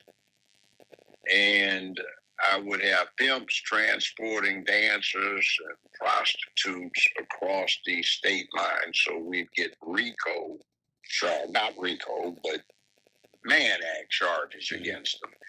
The Mann Act was designed to catch Jack Johnson, a black heavyweight champion of the world before World War I that could not be defeated by any great white hope. Jack Johnson had a white wife, and she had some friend girls that would travel around with her, and particularly in the South, a lot of white people found that very offensive. So they set up the FBI, the Federal Bureau of Investigation, to develop a proposed law that became known as the Mann Act, and that was designed to get Jack Johnson. Now understand, this was this man's lawful wife, but he was riding on a train across a corner of Georgia, let's say, on the way to a seaport and on the way to Europe. And because they weren't armed at the time, the FBI was accompanied by local law enforcement officers. And in Georgia, let's just say that 100 some years ago, they did not recognize interracial marriage. So Jack Johnson was arrested for transporting a woman, his wife, across interstate lines for illicit purposes. So there is no money necessity involved in this, but it is known as the Mann Act. I'm looking at the 14-page indictment right now, and it doesn't say Mann Act anywhere in there, where usually it would. It mentions the federal code section. I'm looking at the rest of the 14 pages, and I find it absolutely extraordinary because there are only 3 counts to this indictment. And ordinarily, in my experience, an indictment like this would read, between the dates of 2009 up until the return of the indictment, the defendant did unlawfully transport females across state lines for illicit purposes, and they'd leave it at that. You would be guessing what they were talking about. You'd have to file motions to get a more particular statement, and the feds would fight like hell to keep you from finding out the details so they could try you by ambush. For these 3 counts in the indictment, they went over and over a lot of things. Like, for example, each particular phase of this thing, they keep repeating all of the defendant's aliases. Their standard procedure is in the very first paragraph. The defendant, in this case, and they'd list his aliases, hereinafter known as the defendant, referred to as the defendant, and they would just say defendant in each count where that was necessary instead of repeating all of this. 2,000 bottles of lubricant oil. What in the devil is that? That has no business in the indictment. You have other things in here. The IV, where the performers were given IV infusions to keep their energy up, I guess, because these things have gone on so long. Now, let's translate what they're talking about. They're talking about an accusation that they never did say, but it's inferred that Diddy was pimping an orgy that lasted a while, and he did this on a routine basis, and there were guests that they referred to in the indictment as numerous witnesses, and these guests were coming to a mansion where there were various sex acts going on in various parts of the mansion for purposes of inspiration. And the guests could join in or be inspired by what they were seeing. They even mentioned in here, which was just the scandalous superfluous in this indictment, that Diddy was masturbating during the course of some of these proceedings, which would that's surplus language. That's just trying to inflame. They referred to this thing where we saw on video him running out of the hotel room with a towel without giving any of the background behind it and assaulting this woman. And they refer to it, and that's for inflammatory purposes because that's just part of the pimp game. By the way, anybody's talking about, yeah, man, I'm pimping, man, you know. That's what it's about. It's a filthy game. I represented enough pimps to know what the game is. It's been a long time ago, but it's been the same since time immemorial. They do call prostitution the world's second oldest profession, and whatever the first oldest one was, whoever was doing whatever that was to earn the money to pay for the services of the second oldest profession. So it's been going on for a long time. It's nothing new.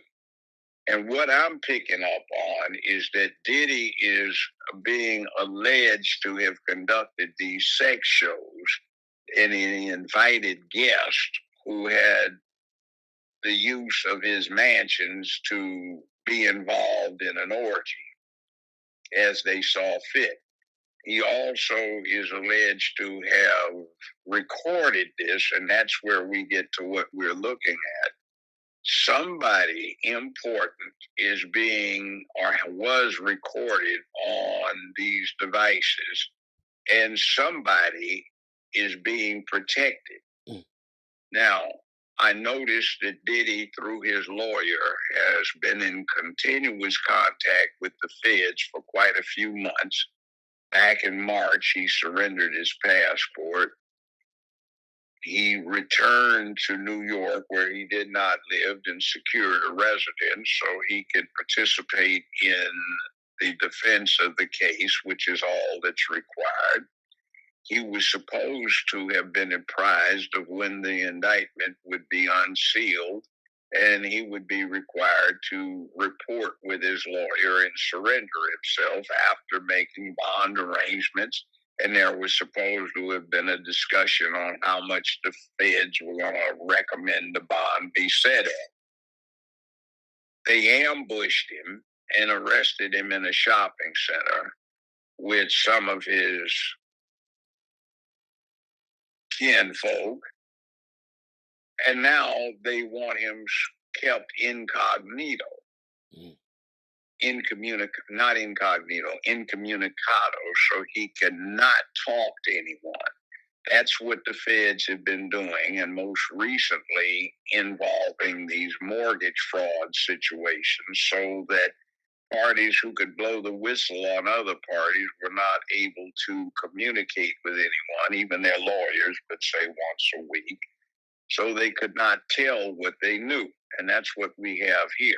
It is unusual for Homeland Security to be involved in these things, and there are some references in here that the offenses had an international impact, which brings in Homeland Security instead of leaving this up to the FBI, which is for domestic matters, ordinarily of this type of thing. And remember, the FBI was set up to go get Jack Johnson so they could set up and prosecute under what became the Mann Act. So this is the FBI's bailiwick. They were only present during the service of the search warrants. They weren't the primary parties. What that indicates to me, in my experience, is that somebody in the FBI was not deemed trustworthy and might give confidential information to somebody outside, which they didn't want, so they brought in Homeland Security. This is not ordinarily the type of thing that Homeland Security deals with. So you'll notice, too, that two of his mansions were searched. One was in California, fine. One was in Florida. The peculiar thing about the one in Florida is that on the same lot, Diddy had a second mansion, which was not searched. And what they seem to have gotten is a lot of recordings that they confiscated. Now, you might say that's evidence in the case, but the point of the exercise is that even though quite a few people are mentioned indirectly, only one person got indicted. In the federal practices, usually when you have months to investigate something, they indict everybody and they mention everybody, even if they are listed as an unindicted co-actor. They did not do that in this case, which is indicative of them trying to hide somebody's identity and protect some people. The other point is from what you can determine, most of this happened in Florida or California. Why no indictments returned there, and why did they pick New York? What they seem to have done is, considering the totality of the circumstances and the U.S. attorney involved, is they picked New York because it was particularly hostile to Donald Trump and particularly favorable to protecting anybody who is against Trump. So we're kind of put on clue as to who the rest of these unmentioned witnesses, meaning attendees at these events, happen to be. The other point I find interesting is they made a big to-do during the bond review situation that they had yesterday with the fact that he had 3 disassembled carbines and some loaded magazines. Now, everybody and his mama has stuff like that in Florida since it's a constitutional carry and gun-friendly state. In New York, there are a bunch of little freaks who get, oh my God, he's got a gun. And even though there were some federal crimes involved with altered serial numbers on the 3 receiver groups, which is against the law, I think they picked New York so they could use the fact that he had 3 weapons, which, hell, everybody on my block has got 10 times more than that, as something condemning and touching on or giving semblance to some justification for not setting a bond or even allowing a bond. Now, they're going to go in front of a federal court today, I imagine. And if not, they'll probably go trot down to D.C., which is not that far from New York, and seek one of the appellate judges on the Second Circuit Court of Appeals to set a bond. They can pick anyone they want. The government can come back and demand a bigger hearing, and they'd probably have a 3-member panel that would be selected at random. But in any event, something stinks to high heavens with this whole case. Now, with that said, I'll pass the mic. Then there was, of course, the thing with the presidential candidate, Kamala Harris, out on the West Coast with George Soros, who was also hooked up with the Maryland thing, and One West Bank, along with Mnuchin, who was the CEO for that bank, and became part of the Obama administration for a year, the Trump administration for that matter. But people were locked up and held incommunicado, so they could not do anything about that. But there were 5,200 counts of indictments returned against One West Bank. And Mnuchin, that Kamala Harris, when she got elected as Attorney General for California, consolidated, dismissed, and then a few weeks later, Soros sold One West Bank for, I think it was $3.42 billion, made a tidy profit off of it. So this is part of a process that got put in place 40 years ago by Eastland from Mississippi, Biden, and Byrd, who had formerly been Grand Dragon for the Klan in the U.S., and they were in the U.S. Senate together, and they added these provisions to U.S. criminal law codes that allowed this kind of persecution for political purposes. So it's nothing new. It's been around for 40-some years. I've defended people who've been caught up in it. That's been a while ago. Diddy's house has tunnels under it. After the raids took place, it's being said that Diddy has tunnels under his house. Because I had to figure it out after they said, oh, Diddy's house, Playboy Mansion, Hugh Hefner, whatever. So I put in the address, and they're only 4 minutes away from each other. So that walk is nothing. I mean, if the tunnels are leading right there, that's nothing. So what was going on in them tunnels? Because you know he was running with Oprah and them. He was running with that whole crew. Weinstein, Oprah, Epstein. He was running with that whole crew.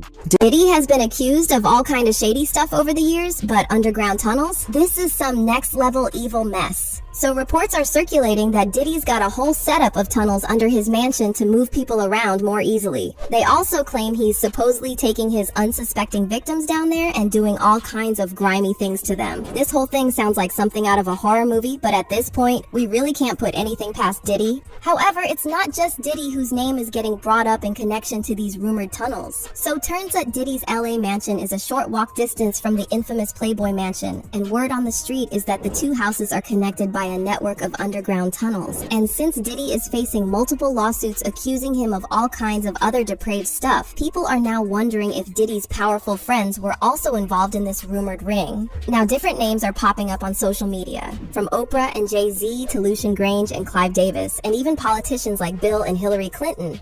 To be clear, it's all pure speculation at this point. However, the streets are talking, and since many so-called conspiracies about Hollywood turned out to be true, you really can't blame fans for wondering if there's at least some truth to these claims about underground tunnels and an industry-wide operation targeting young and innocent. So what do we really know about these alleged tunnels? Did the feds actually find something down there when they were raiding Diddy's houses? Let's break it down. All those people who went to those Diddy parties, not one of them had came out and denounced what he has done.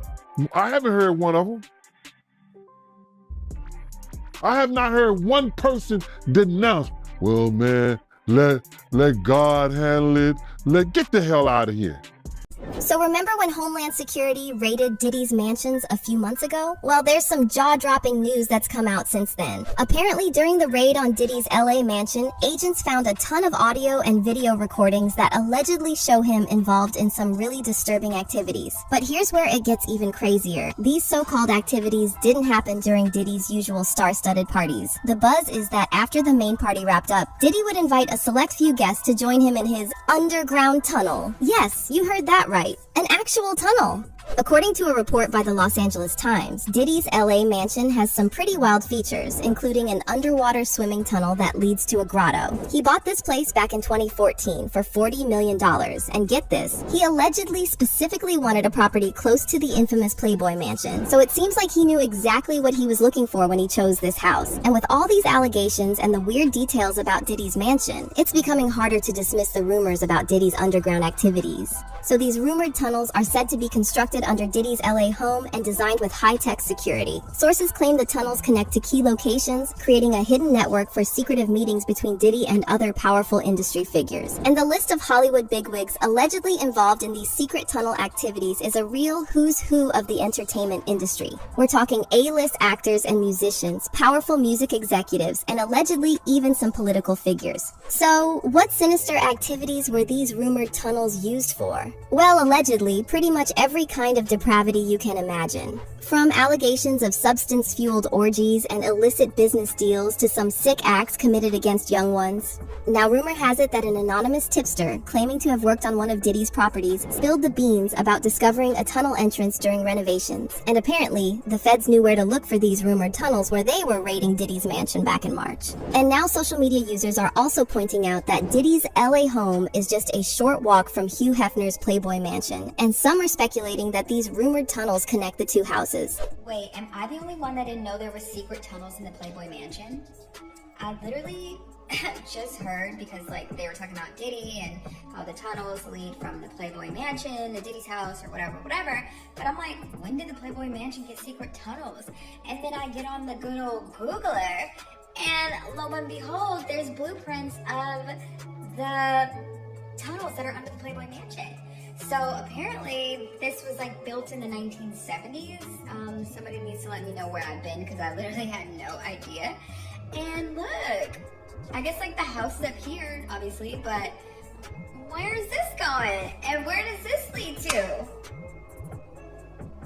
And honestly, it was giving detective for a moment because I had to figure it out after they said, oh, Diddy's house, Playboy Mansion, Hugh Hefner, whatever. So I put in the address and they're only 4 minutes away from each other. So that walk is nothing. I mean, if the tunnels are leading right there, that's nothing. So what was going on in them tunnels? The more you know. This is crazy. And apparently this is one of the houses that the Playboy Mansion tunnels lead to, but what in the world? I swear to God, I didn't know one thing. Who else has tunnels? And what else do we don't know? You know, I know that they say 2024 is gonna be like the year of like truth and revealing, but like, god damn, this is a lot. This is a lot. So now that Diddy is up against multiple lawsuits accusing him of some pretty heinous acts, including moving and transporting young people for the purposes of X crimes, and allegedly using mules to get substances to the suspected victims, a lot of folks are starting to think it's no accident that Diddy chose a house right next to Hugh Hefner's Playboy Mansion. It's well known that Diddy used to be a regular at Hefner's legendary parties when Hef was still alive. And of course, Diddy had his own extravagant parties at his place, where you'd see everyone from music industry big shots and artists to actors, real estate moguls, and sports team owners. But here's the thing, it's not these big flashy parties that have people talking. It's those secretive after parties that are causing all the buzz about Diddy's underground tunnels. Now, what time would your party start, let's say? Like 9:30. Really? That early? Yeah. I could make that. But I could think of you of starting a party at like midnight. Like, what time will it go till? That's a different type of party, though. Uh-huh. No, it'll go from like 9:30 to like maybe 3 o'clock, 3 o'clock. And then, you know, we have the top 2 floors of the hotel. Mm-hmm. And then it will carry on there? Yeah. Mm-hmm. Then no, I mean the after party. Mm-hmm. No, I know about those.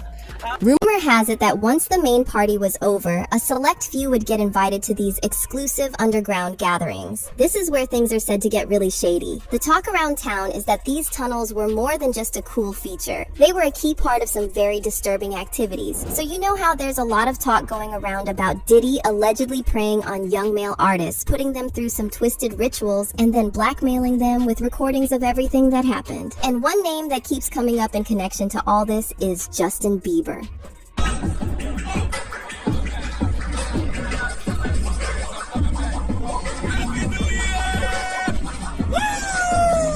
So apparently, Homeland Security found some really disturbing footage of Justin at Diddy's secret underground after parties. While Justin hasn't said anything publicly about these allegations, there are rumors that he's been talking to the feds, and this might explain why he's staying silent for now. The feds are reportedly building a massive case against Diddy, and they want to make sure it's rock solid before they bring any charges against him. Now, if you've seen those bizarre videos of Justin hanging out with Diddy, you might find this even more concerning. There's a new twist in the story. Rumor has it that the late comedian Trevor Moore tried to blow the whistle about Justin Bieber, claiming that he was sold to Diddy. Unfortunately, no one took Trevor seriously at the time. Then tragically, Trevor died in 2021 after supposedly falling from the balcony of his home. What's really crazy is that a sketch Trevor did for Comedy Central years ago has started making rounds on social media again. In the sketch, a young pop star who looks a lot like Justin Bieber sings about being sold to a powerful producer and being forced to take part in some creepy rituals. It's chilling how this sketch aligns with the current allegations against Diddy involving Justin.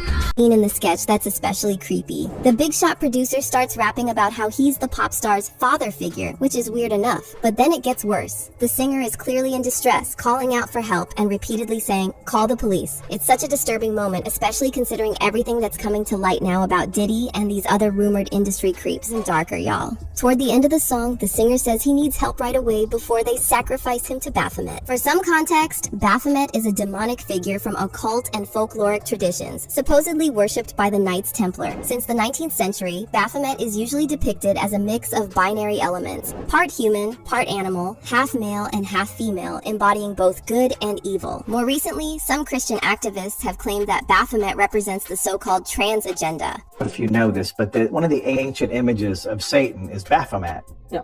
Okay, what is Baphomet? So he's got the goat head, He's got the women's torso with the breasts and the man's down below. So that's not a new thing.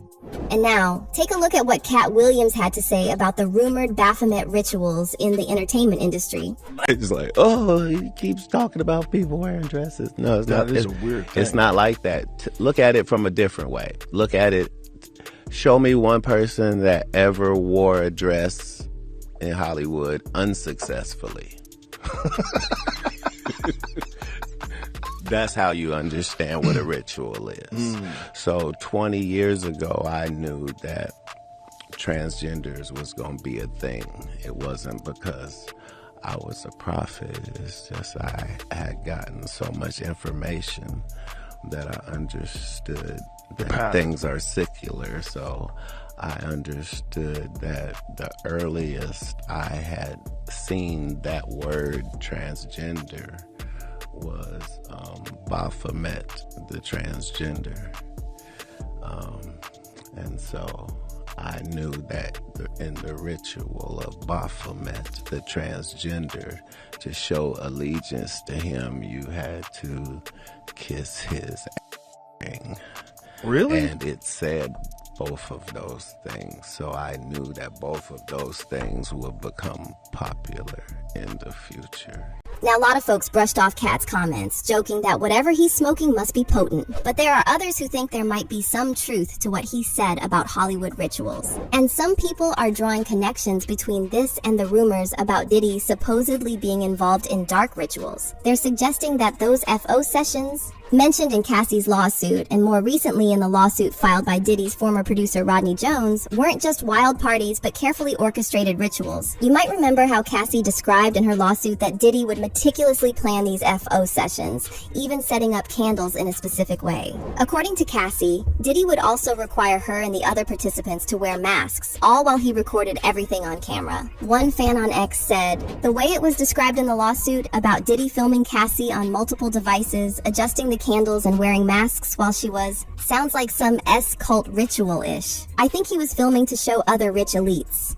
And here's something else worth noting. A few months before Cassie's lawsuit made headlines, celebrity medium Sloan Bella stirred up quite a buzz with a video on her YouTube channel. In it, she claimed that many powerful industry figures were harvesting energy during these rituals involving young people. According to Sloan Bella, Diddy's ex-girlfriend Kim Porter supposedly witnessed some disturbing rituals at Diddy's parties. Allegedly, she was planning to spill the beans on all of this in her book.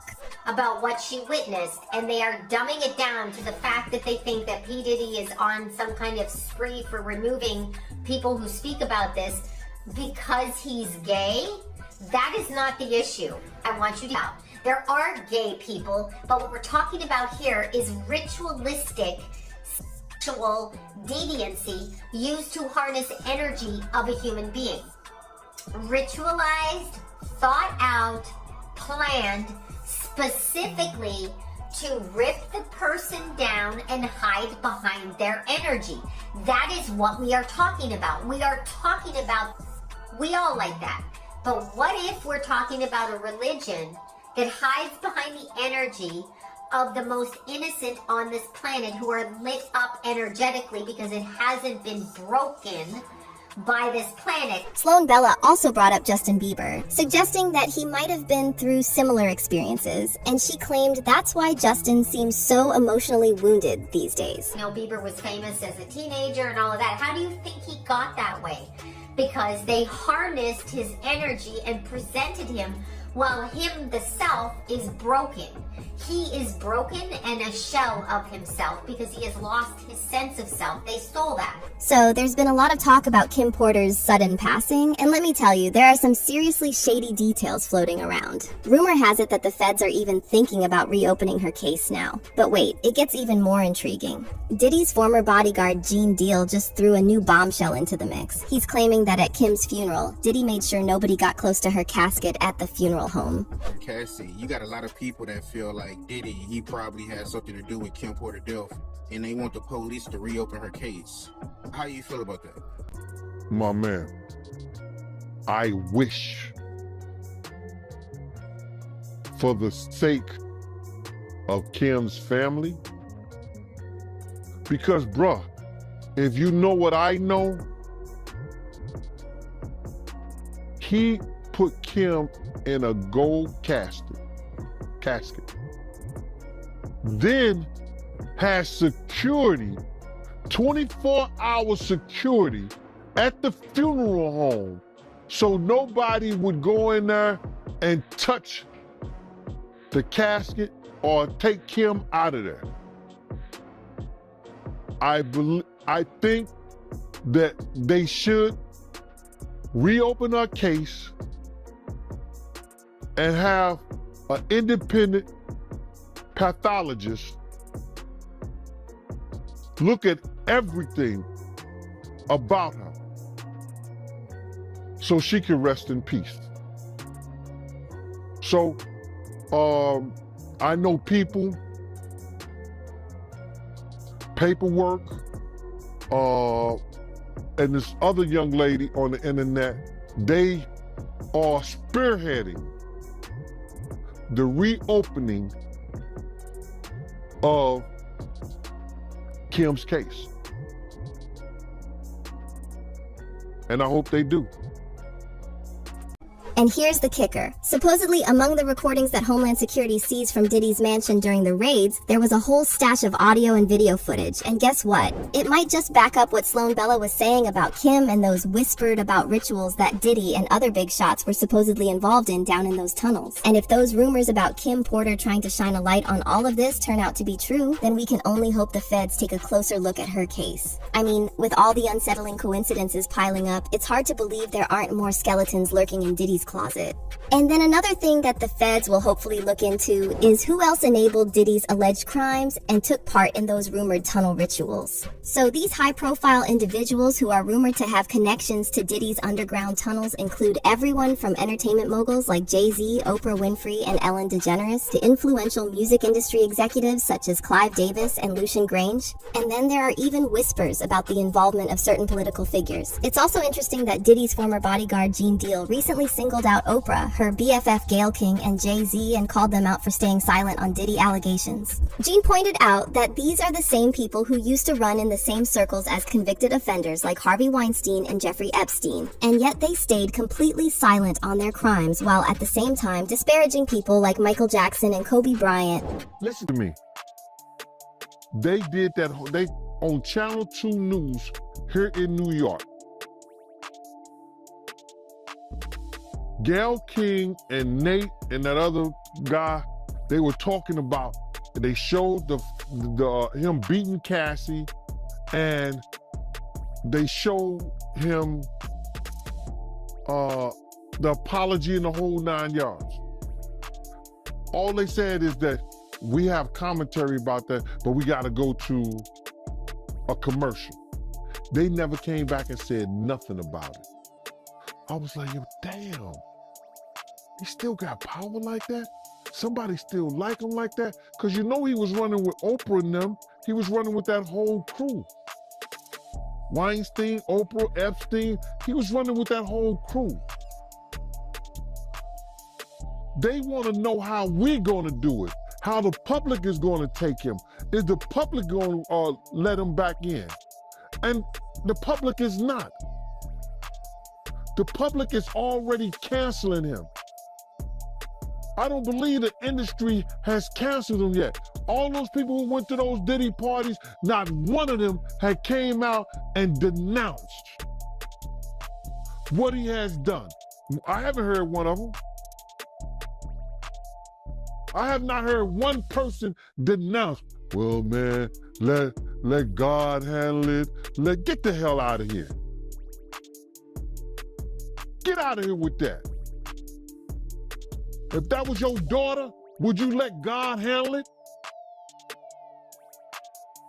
All those people, they ain't denounced him. They ain't definitely, they can't come forward and say, yo, I support him. Because it would mess up their brand. It would mess up their brand.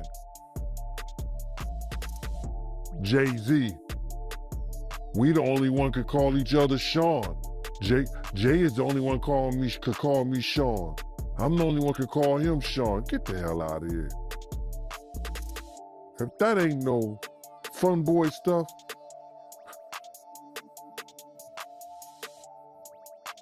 But you ain't had not one person, brother, not one person sit there, denounce what he did, or come forward and say, I support him. Now let's talk about Oprah and Gayle for a second, because they wasted no time dragging Michael Jackson and Kobe Bryant's name through the mud as soon as they passed. But it was all crickets when their buddy Harvey Weinstein got locked up. Not only was Oprah close with the likes of Harvey Weinstein, Diddy, and Russell Simmons, but she's also platformed many sketchy characters on her show throughout the years. Remember that Brazilian spiritual healer, John of God? Turns out he was more of a real-life horror story than a healer, with a laundry list of crimes that got him slapped with a 118-year prison sentence. Anyway, Oprah Winfrey and her BFF. The man in this photo is, quote, John of God.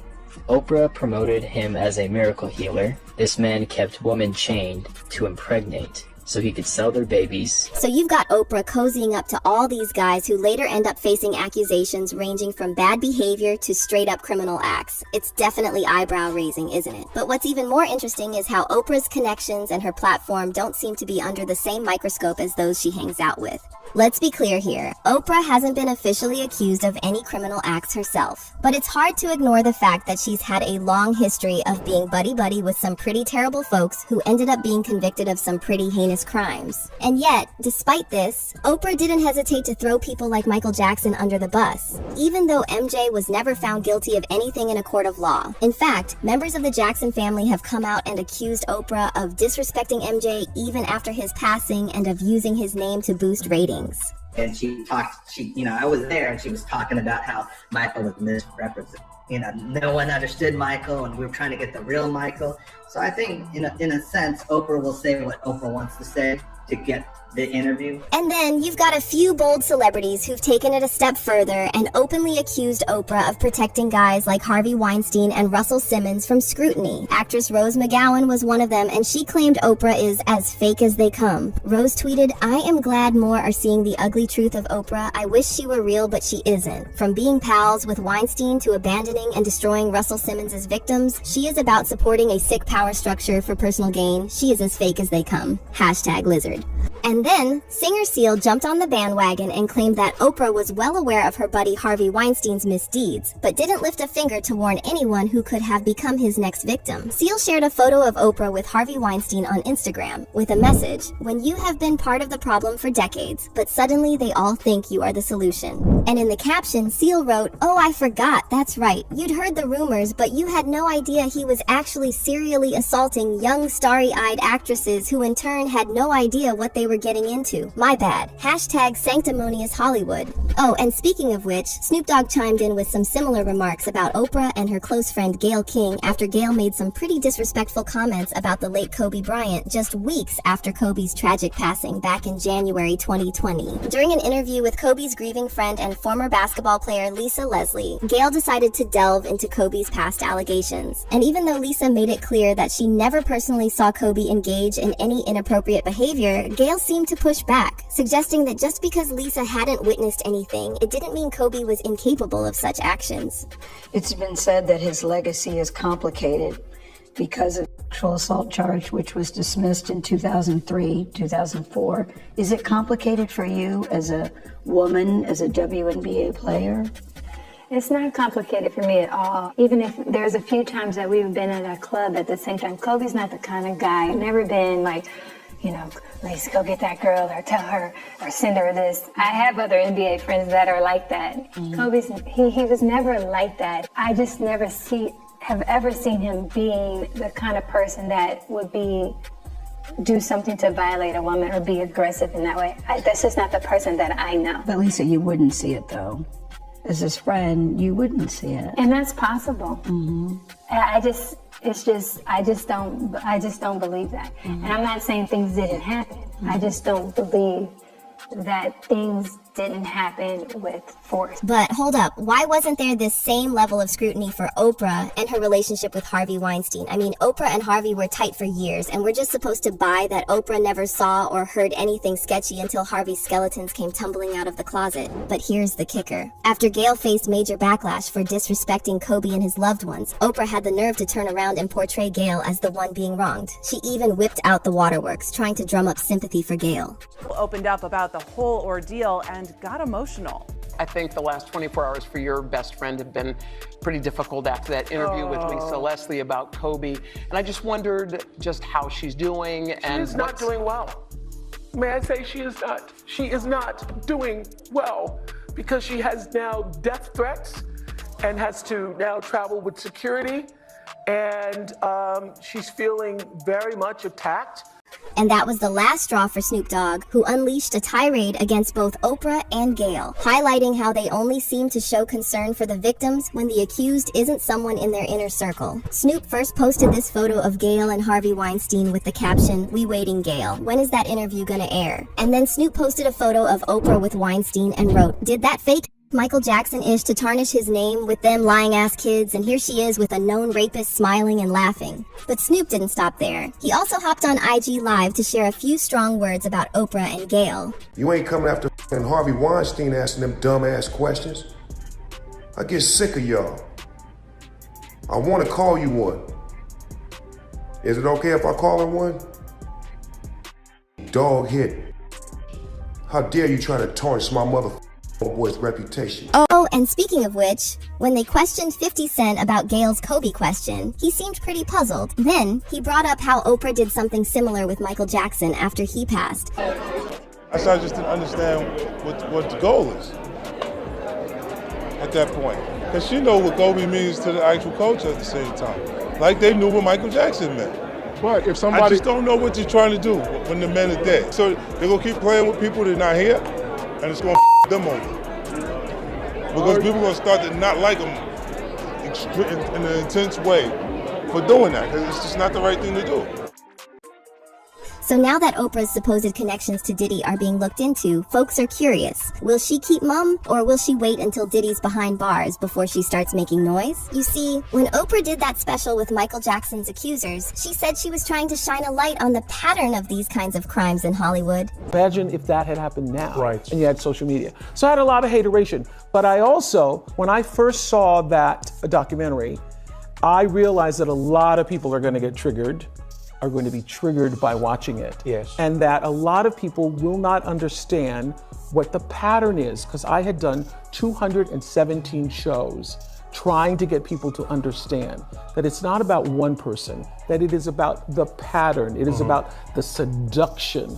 And people call it station, but there is a big seducing that goes on, and the pattern of that seducing. And that was important enough for me to take the hateration for. So, why is Oprah staying silent when it comes to Harvey Weinstein, Russell Simmons, or Diddy and their patterns? One fan on X recently went viral after sharing photos of Oprah with Bill Cosby, Diddy, Harvey Weinstein, and Russell Simmons with the caption, "Everyone talking about Jay-Z and Diddy, but I believe this woman Oprah knows something." And then someone else shared a video of Diddy with Hillary Clinton with an AI-generated voiceover saying they're all in the same club.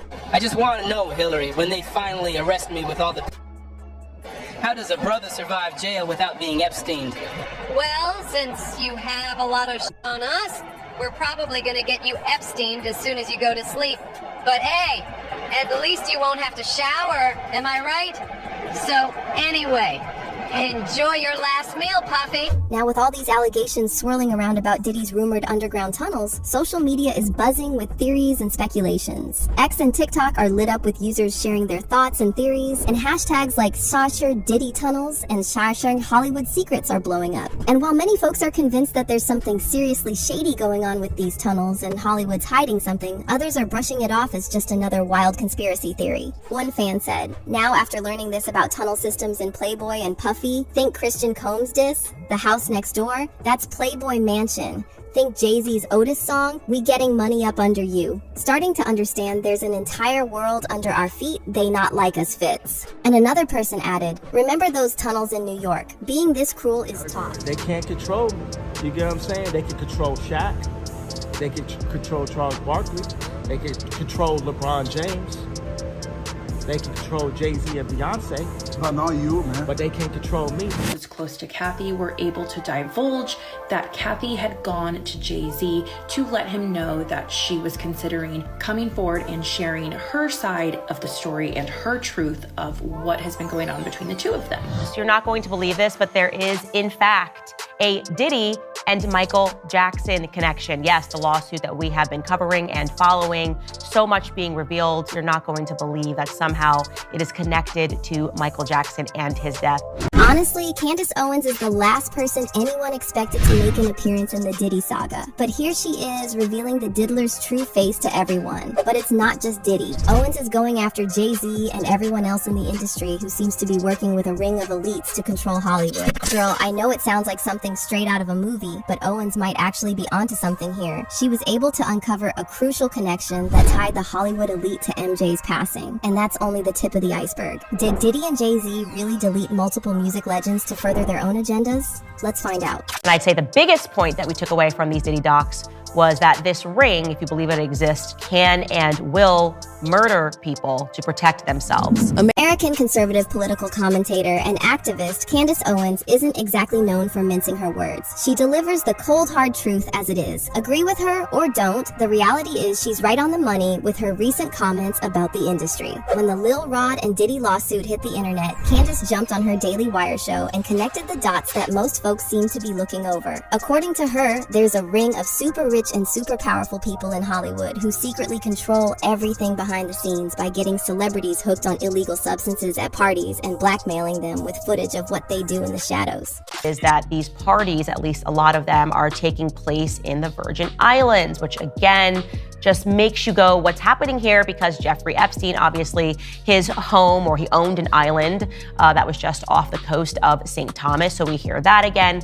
I also been jogging your memory about the Bitcoin millionaire who right before his death found drowned, accidental drowning, even though he was fully clothed and had his wallet in his pocket, tweeted that the CIA and the Mossad were running a blackmail ring in the Virgin Islands. These shady folks have their own agenda, and when an artist dares to step out of line, he pays the ultimate price, either with his career or with his life. But they all need someone to clean up after them, and it looks like they forgot to clean up after the cleanup crew because Candace managed to uncover a connection between Diddy and MJ's passing. According to Lil Rod's lawsuit, Mr. Combs instructs his staff to always contact Mr. Muhammad if they are ever pulled over by the police in Miami or California. The lawsuit also said, upon information and belief, Mr. Muhammad spoke with the LAPD after G was shot at CRS. The LAPD was in CRS and witnessed the blood in the restroom, and they went with the bogus claim that the shooting of G occurred outside of the studio. This was all thanks to Mr. Muhammad's connections within law enforcement. Elsewhere, the lawsuit described Mr. Muhammad, full name Fahim Muhammad, as Diddy's head of security who had the power to make people and problems disappear. Now, why is this Mr. Muhammad important? Well, he was also present when MJ passed away. Mr. Muhammad, I want to take your attention back to June of 2009. At that time, where did you work? For Michael Jackson. And what did you do for Michael Jackson in June 2009? I worked as security for him. I'm sorry? I worked security for him. Security. Okay. Mind you, Fahim was only 21 when he was working for MJ, and yet for some reason, he was the second to arrive at the scene when he passed away. According to him, he discovered the doctor giving CPR to a passed out MJ. So the question is, was Fahim protecting MJ, or was he really carrying out the orders of those above him? Well, his background is pretty shady if you ask us. But when you look deeper, it gets even weirder. This is his bio from his investment management company called Oasis. It's a real estate investment company, where it says that he founded Elite Transportation and Security Services, and then he grew that company into a multi-million-dollar business, which currently has several exclusive security contracts with A-list clients like Diddy. But when you look up Elite Transportation and Security Services LLC, you get a really different picture. It was founded in 2016, apparently has 5 official employees, and is estimated to make $248,000 a year in revenue. When you put it like that, Muhammad looks extremely sus, and that's why a lot of folks believe that he was hired by the elites to control MJ. That's the only theory that makes sense, because how else was Muhammad able to gift his son 40 acres of land if he wasn't on the elite's payroll? And guess what? MJ reportedly kept a list of his enemies. According to his former manager, Dieter Wiesner, the king of pop was super paranoid. He believed that some people in the industry were trying to take him out. So he made a list that included the names of Rabbi Shmuley Boteach and ex-magician Geller. MJ circulated the list among his close circles saying, "These people are after me."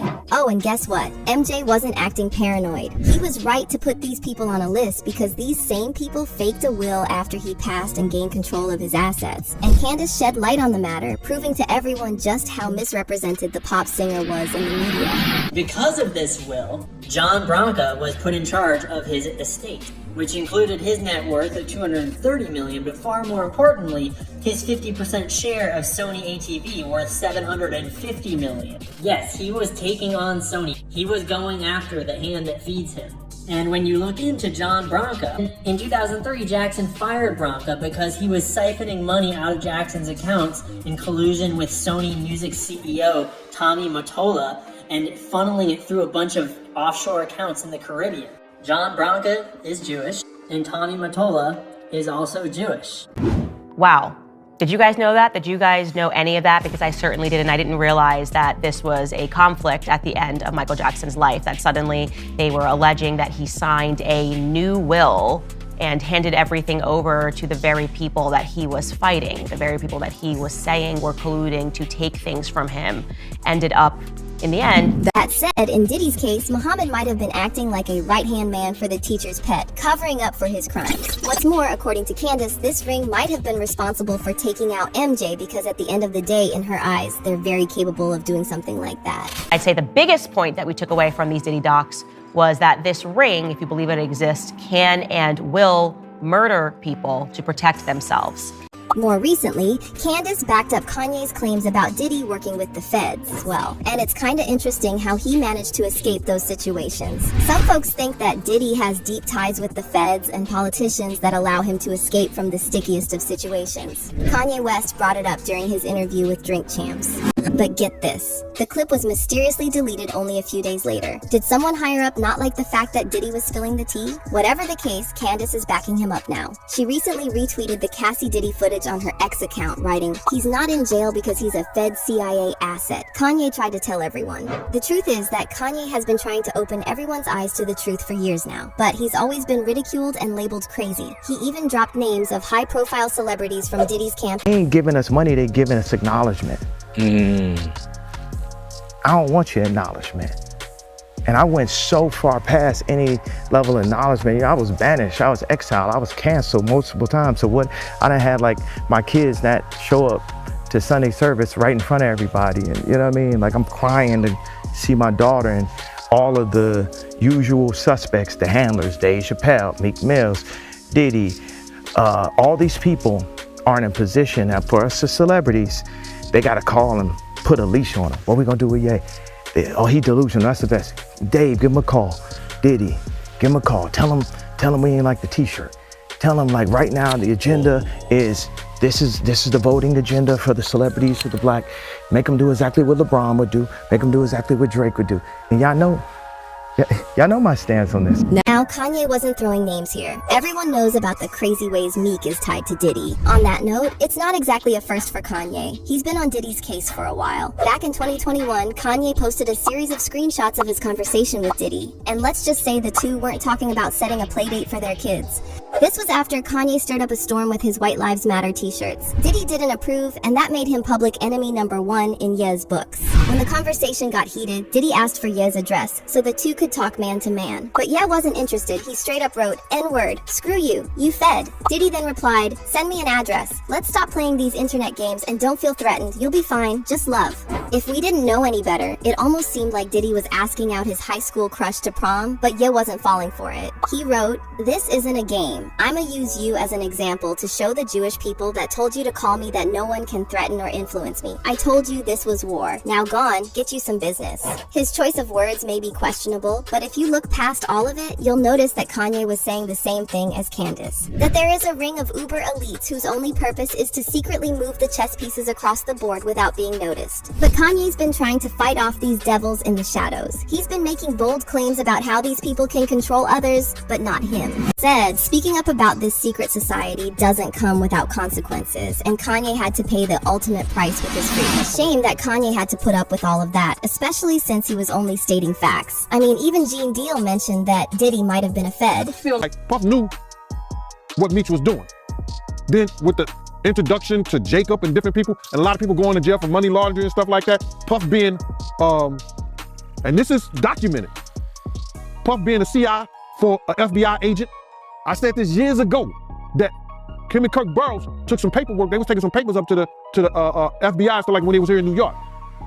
They was taking paperwork up there and stuff like that. Don't know what it was, but later on found out that he was a CI.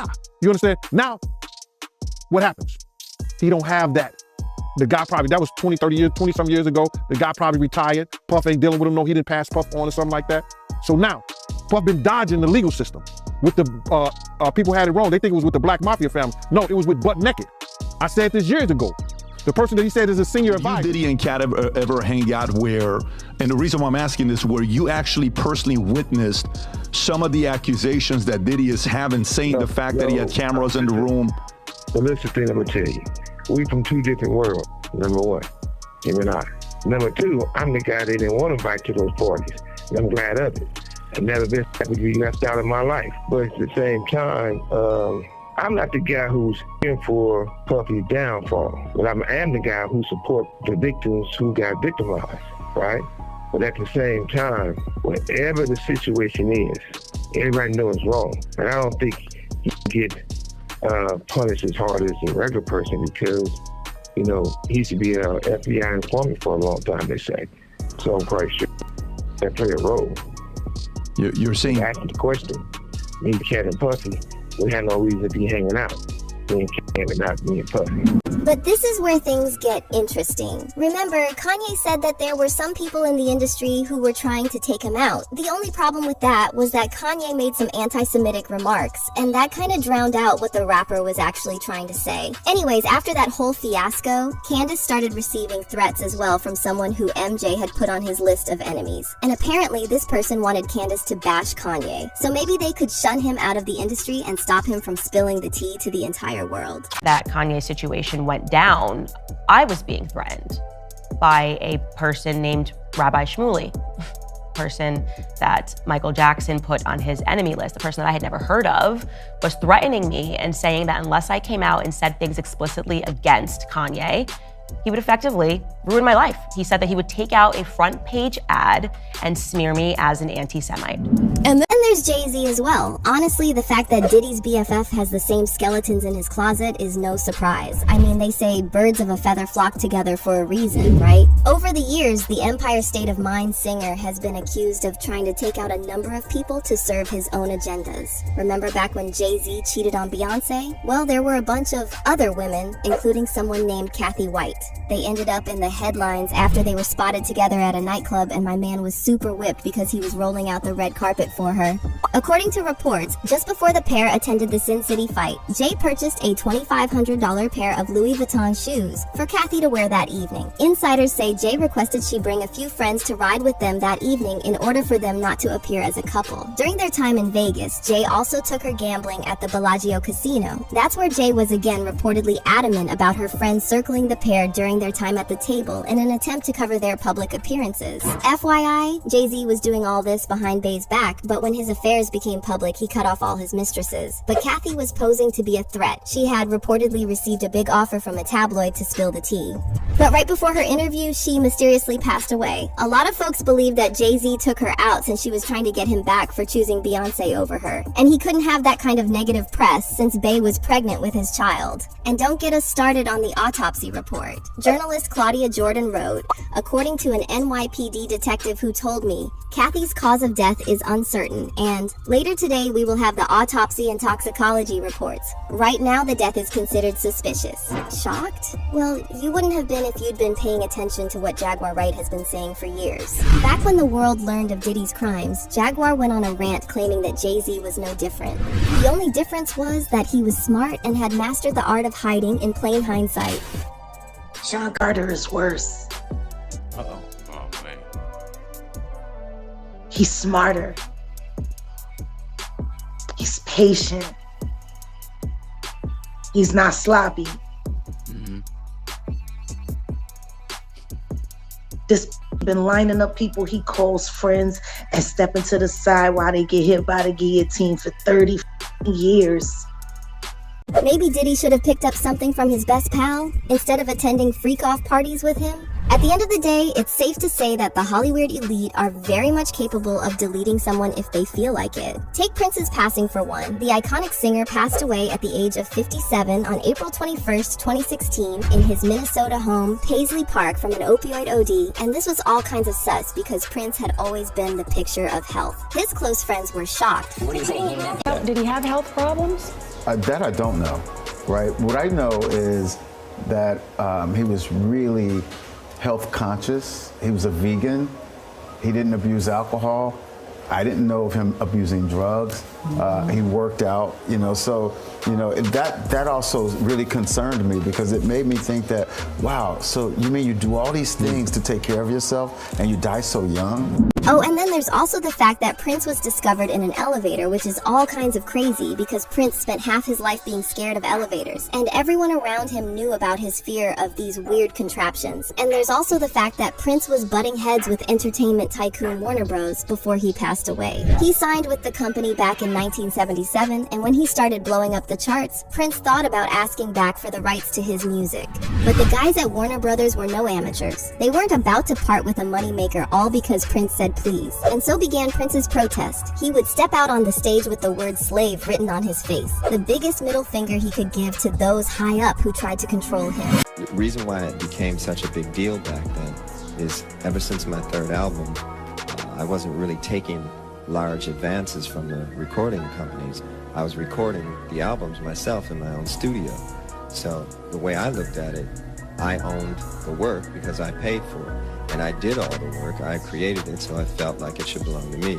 That said, the companies felt otherwise, and they would always hold this contract up and say, well, you signed it. And I say, well, I understand that. Now, if there's one thing that fans know about the industry, it's that the higher-ups don't like troublemakers. They lean more towards a yes sir kind of man, and Prince's defiance only solidified one thing: he needed to be taken out. Now, Cat Williams has spoken up about artists passing away in the industry or putting their careers on hold due to mental health reasons or public scandals. In his eyes, we need to take a closer look at the big picture in these kinds of situations because there's always someone who makes some big bucks. Somebody, even if it looks like, yeah, Janet Jackson just had a wardrobe malfunction. Yeah, there's no such thing. Correct. I don't care who you blame. I believe that. I believe that. Somebody benefited.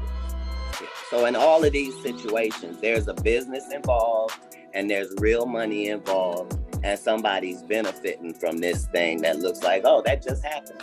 Nah, no way. No way. It would be hard for a homeless guy to get into the Hollywood Bowl, let alone a homeless guy be able to rush the stage and actually. And Cat ain't stretching the truth here. It's what happened to MJ and what might have happened to Prince. And so Hollywood is more than what meets the eye. More and more clues keep pointing towards a ring of celebrities who keep riding off the success of young artists and throw them out when they become a handful. But as long as there are people like Cat Williams, Jaguar Wright, and Candace Owens, the truth will come out. However, these folks might need to watch their back because you can't fly too close to the sun without getting burnt. People have been warning her to watch her back. Yeah, it's a recurring theme. People are like, be careful, Candace, double up on your security. Don't do this, don't do that. They're going to kill you. You're going to get Michael Jacksoned. Well, she can laugh off the warnings, but the truth is she's swimming in some dangerous waters. As for fans, they think that Candace Owens and others are spitting facts. One person commented, "Everyone tried to cancel Kanye because he was right all along and they knew they couldn't control his tongue. Stand up, Kanye, we need your voice more than ever." Meanwhile, another person commented, "People won't learn. So many famous people tried to tell us. They were either canceled, killed, or labeled crazy." And it cuts his soul. Kendrick Lamar isn't backing down from Drake, and now he's dropping some heavy accusations, claiming that Drake and his OVO crew are some sickos. On his brutal Drake diss track titled Not Like Us, Kendrick references Drake's 2021 album, Certified Lover Boy, saying that Drake and his OVO crew are a bunch of certified PDF files. By the way, on Meet the Grams, another savage Drake diss track Kendrick dropped last week, he suggested that the alleged crimes taking place at Drake's Toronto mansion, nicknamed the Embassy, are so serious that the feds will come knocking any day now. Kendrick raps, "It's some weird ish going on, and some of these artists be here to police it. They be streamlining victims all inside of their home and calling them tender, then leak videos of themselves to further push their agendas." Cat Williams said, "Get you the truth, so I'ma get mines. The embassy bout to get raided too, it's only a matter of time." Kendrick pushes this topic even further in Not Like Us, and the cover art he used, it's a bird's eye view from Google Maps of Drake's Toronto mansion, aka the Embassy, with a bunch of S-Offender map tags. Now, Drake has already hit back at Kendrick's diss with a track called The Heart Part 6, where he flat out denies those PDF file accusations. However, Drake decided to name drop Stranger Things star Millie Bobby Brown and those rumors about the two of them, despite the fact that Kendrick never mentioned Millie in any of his tracks. In The Heart Part 6, Drake talks about Kendrick's wife Whitney, essentially saying he's into grown women exclusively. He raps, "Only effing with Whitney's, not Millie Bobby Brown's. I'd never look twice at no teenager." Earlier in the song, Drake also shrugs off those PDF allegations, claiming that he's way too famous to be doing anything like that. He then argues that if there was any truth to those claims, he'd already be locked up. CJ, you on here? Hey, you want to go down a rabbit hole? Let's go. We here. All right. Have you looked at the lawsuit that came out yet? Which one? The actual filing for that teenager. Oh no, we haven't. Nope.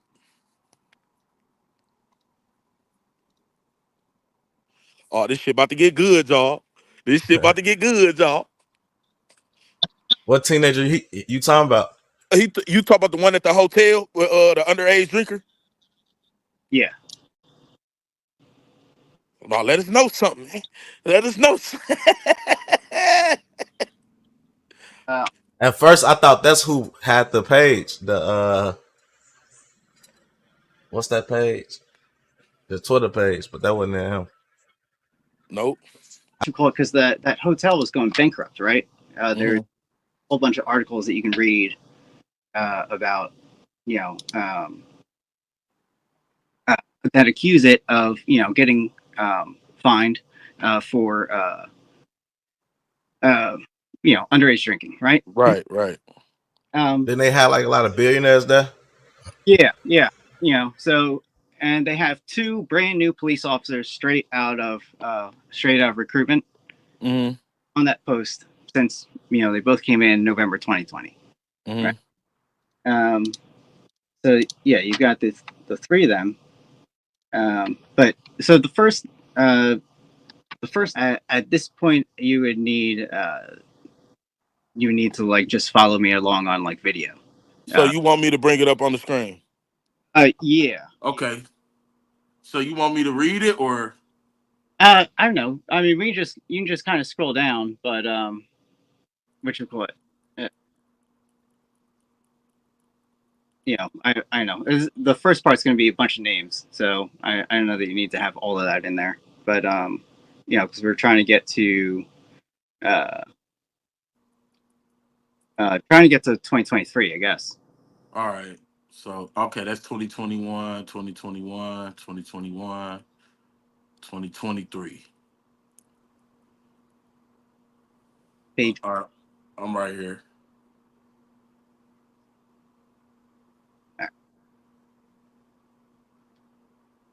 All right.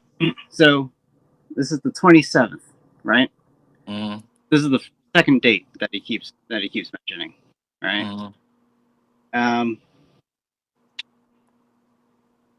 Which will go back and do a search for where it's there's a Vice article. So if you Google, or here, I'll just copy and paste and send it to you.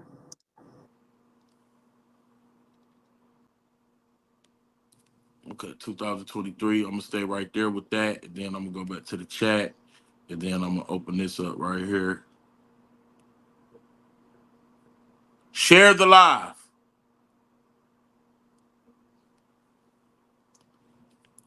This is the article right here. Why did NYPD film Drake leaving concert? CJ? Yes. Yeah. That's it. All right, I'm here. I'm here. Walk us through it. Walk us through it. Instagram. Hide your screen. Hide it. Yeah. Okay. I mean, at least well, I don't know, or just click on the profile, but you know. All right, click on Greek.com. I mean, now I'm trying to show you the thing. Greek.com. Yeah. The link in his bio. Okay. All right, and then the dating. Dating. You know, it has a menu. Yeah. All right, click that and then go to Greek dating. Greek dating. Okay, I see it. And then click the link. Which one?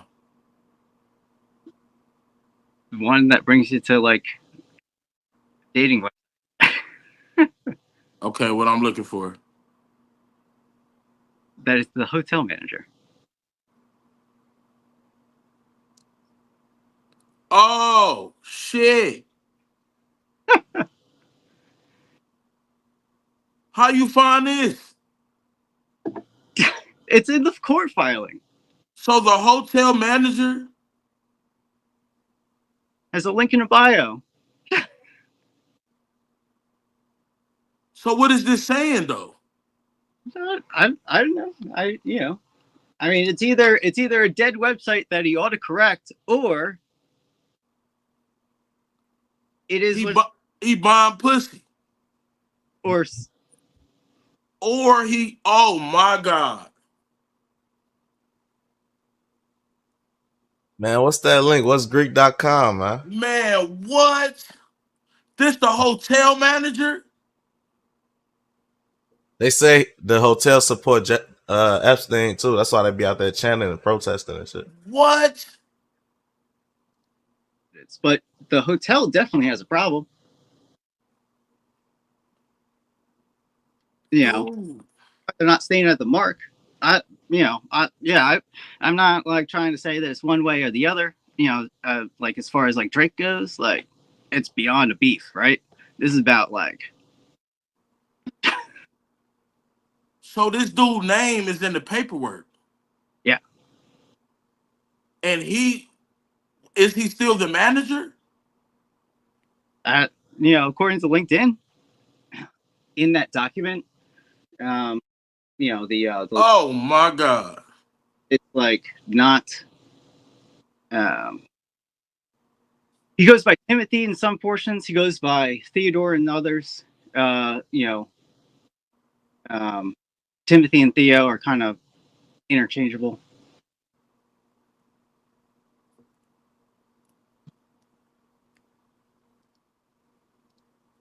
Theodore Giannakoulis.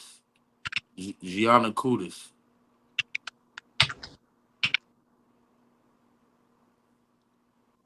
I'm not showing this shit on here. It's a date website, bro.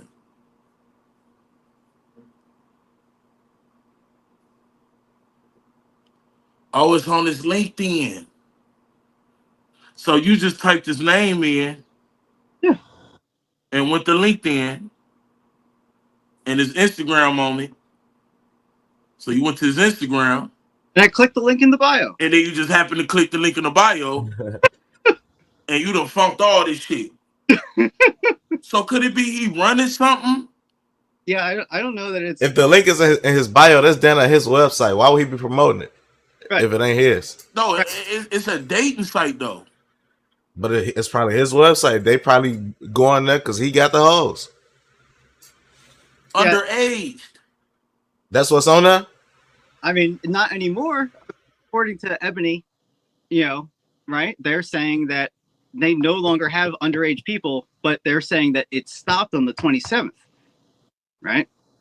So maybe, So what you saying is that the owner has some secret known shit going on at the hotel. Not the owner, but I mean the manager.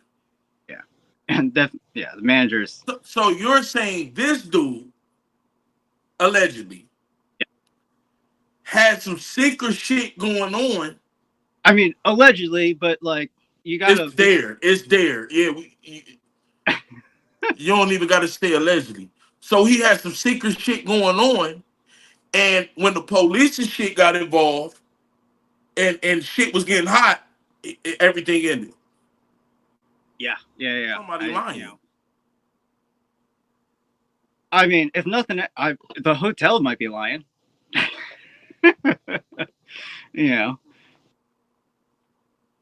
But he's lying. Somebody, it's not but it's not. I don't care about the beef. You just want to figure out pedophile. What the fuck? So they calling it tender. Well, that mean they could have been running something huge. According to did the dude expose? Wait, so if this was in the lawsuit, this from 2017.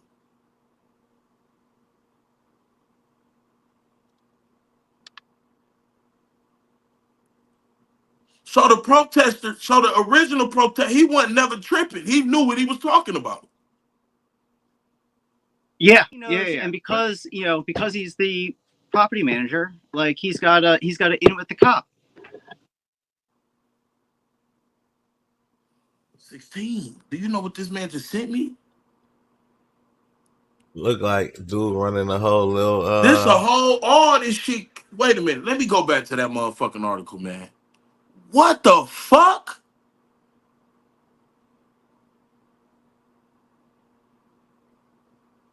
He probably the plug on all that shit. That's probably why all them people coming through there. Didn't they say it's like heads of countries and shit coming there and big I think like the presidents Met Gala, and shit. All type of shit. Epstein. So I wonder like if that little reporter dude is the closest thing to like a baby. Since he got like some type of syndrome where he a baby, but he older. Bro, on his shit, it say any age. It say what? Any age. Preferred. Any age. Man and woman. Yeah. Why he ain't take that shit down with all this shit going on? I don't know. I think I seen the page name too. What? Wait, let me go back to that. Let me see. I'm finna see. What the fuck? And it say he work at a hotel.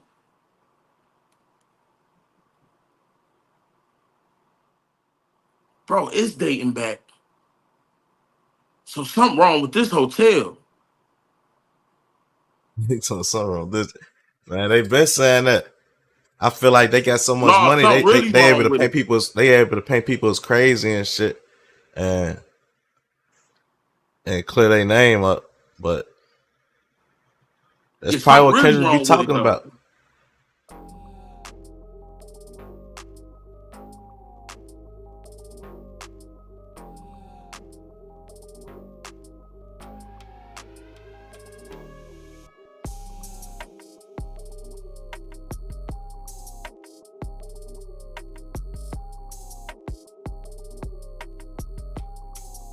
Why don't you like Drake?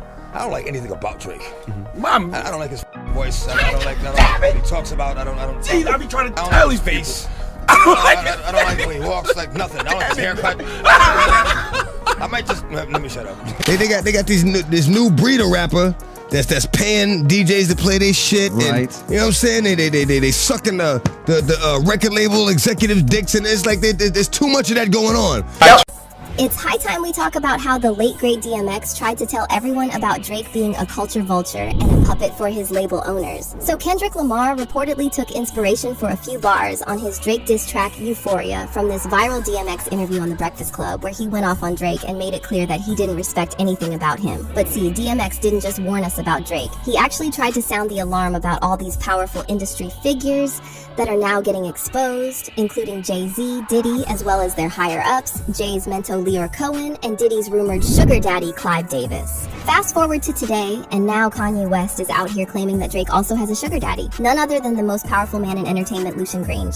Fans are now revisiting old DMX interviews where he discussed Drake, and many are realizing that X was onto something about the inner workings of the industry. But there's more to the story. Some fans are speculating that the major labels may have silenced DMX because he was exposing their secrets and publicly warning up-and-coming artists against signing away their souls to these labels. The game is bullshit, man. The game is bullshit. If you want to rap or sing or whatever, don't become a part of the game. So, there's this part on Kendrick Lamar's diss track Euphoria, where he lists all the things he hates about Drake and declares himself Drake's biggest hater. Now, when Euphoria first dropped on April 30th, Drake immediately hopped on Instagram to respond and shared a clip from the 1999 romantic comedy 10 Things I Hate About You. However, fans were quick to correct Drake, pointing out that Kendrick was actually referencing DMX's 2012 interview on The Breakfast Club, where X talked about all the things he hates about Drake. One fan said, Drake just posted this on his IG story, and it's like, of course this is the reference you make, sir, but we're all referencing DMX, pal. Now, before we talk about why DMX hated Drake, keep in mind that X didn't just single out Drake. He often spoke out against the industry as a whole and all the shady practices going on behind the scenes. And X wasn't afraid to name names either. He openly went against powerful industry figures like Diddy and Jay-Z and their even more powerful puppet masters. In one recently resurfaced interview, X seemingly tried to expose Diddy, alleging he was doing some seriously shady stuff with his artists. Well, you know, locks got signed by it. Even though I bought the locks up out of, you know, they got signed. They were a safer group, you know, Pop signed them. And it was a blessing and a curse because they were sure they were happy about getting signed first. And they went on to Benjamin and the chips were, and they made them jiggy and put them in suits and made them write lyrics for them and took all that publishing. Like, damn. I'm glad I didn't, you know, like, you get that, and we went to, like, as soon as they got signed, D was like, yo, if you like the locks, like, X is, like big dog, like, those are the pups, like, you love. Then, in another interview, DMX spilled how Diddy initially gave him the cold shoulder when it came to a deal at Bad Boy. But when Diddy heard about the offer Def Jam was dangling, suddenly he was all about keeping DMX in the fold. But word on the street is DMX wasn't feeling the vibe with Diddy because he caught wind of some messed up stuff going on behind closed doors at Bad Boy. Like maybe 3 weeks after I got signed to Def Jam. He was like, yo, I'll lace your pockets. I'll double what they gave you and lace your pockets. I'm like, nah, I'm cool. And now let's talk about how DMX also tried to expose Jay-Z for being a snake, despite Jay later trying to twist the narrative after X passed. Shortly after DMX died on April 9th, 2021, Jay-Z showed up on LeBron James's show and tried to smooth things over, claiming that despite his competitive history with X, it was all love between them. There was a competitive thing, but it was big love. He was so competitive with me. I never met a human being more competitive with me, like ever, not even my big brother. But here's the part Jay-Z conveniently left out. According to DMX himself, it was actually Jay who was playing the competitive game. Back in 2004, Jay became the president of Def Jam Records, and according to X, that's when Jay switched up on him. DMX had been holding it down for Def Jam, dropping hit after hit with 5 consecutive #1 albums between 1998 and 2003. But when Jay-Z took the reins, X alleged that Jay tried to throw a wrench in the works when it came to releasing his 6th studio album, Year of the Dog, again. You know, I go to do the 6th album, and you know, Jay-Z became president. Yeah. You know, when he first got the job, he hit me with the call like, "Yo, dog, inmates is running the building." Like, "Yo, you good?" Finish the album, shoot the video. What happened? Niggas go on vacation and, you know, we don't know. What you mean you don't know? How do you listen to a whole album, pick a single, shoot a video, then don't know? According to X, this whole mess went down because Jay had a sudden change of heart about retirement and decided he wanted to clear the field of any competition that might be standing in his way. Okay, I see what's really good. You're trying to eliminate the competition. You know, because at first you retire, you know, then get me off the label. Now you're back rapping again. Okay. It's all good.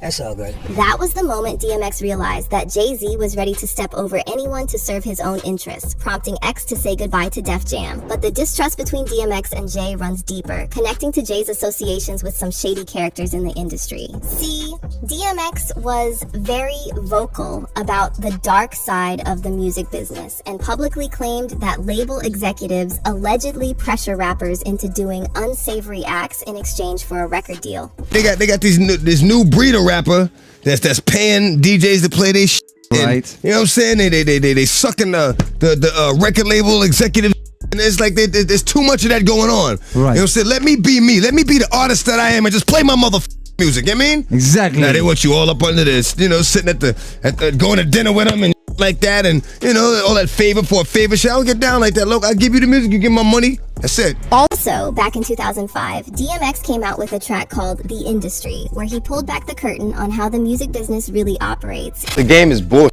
man. The game is fucking bullshit.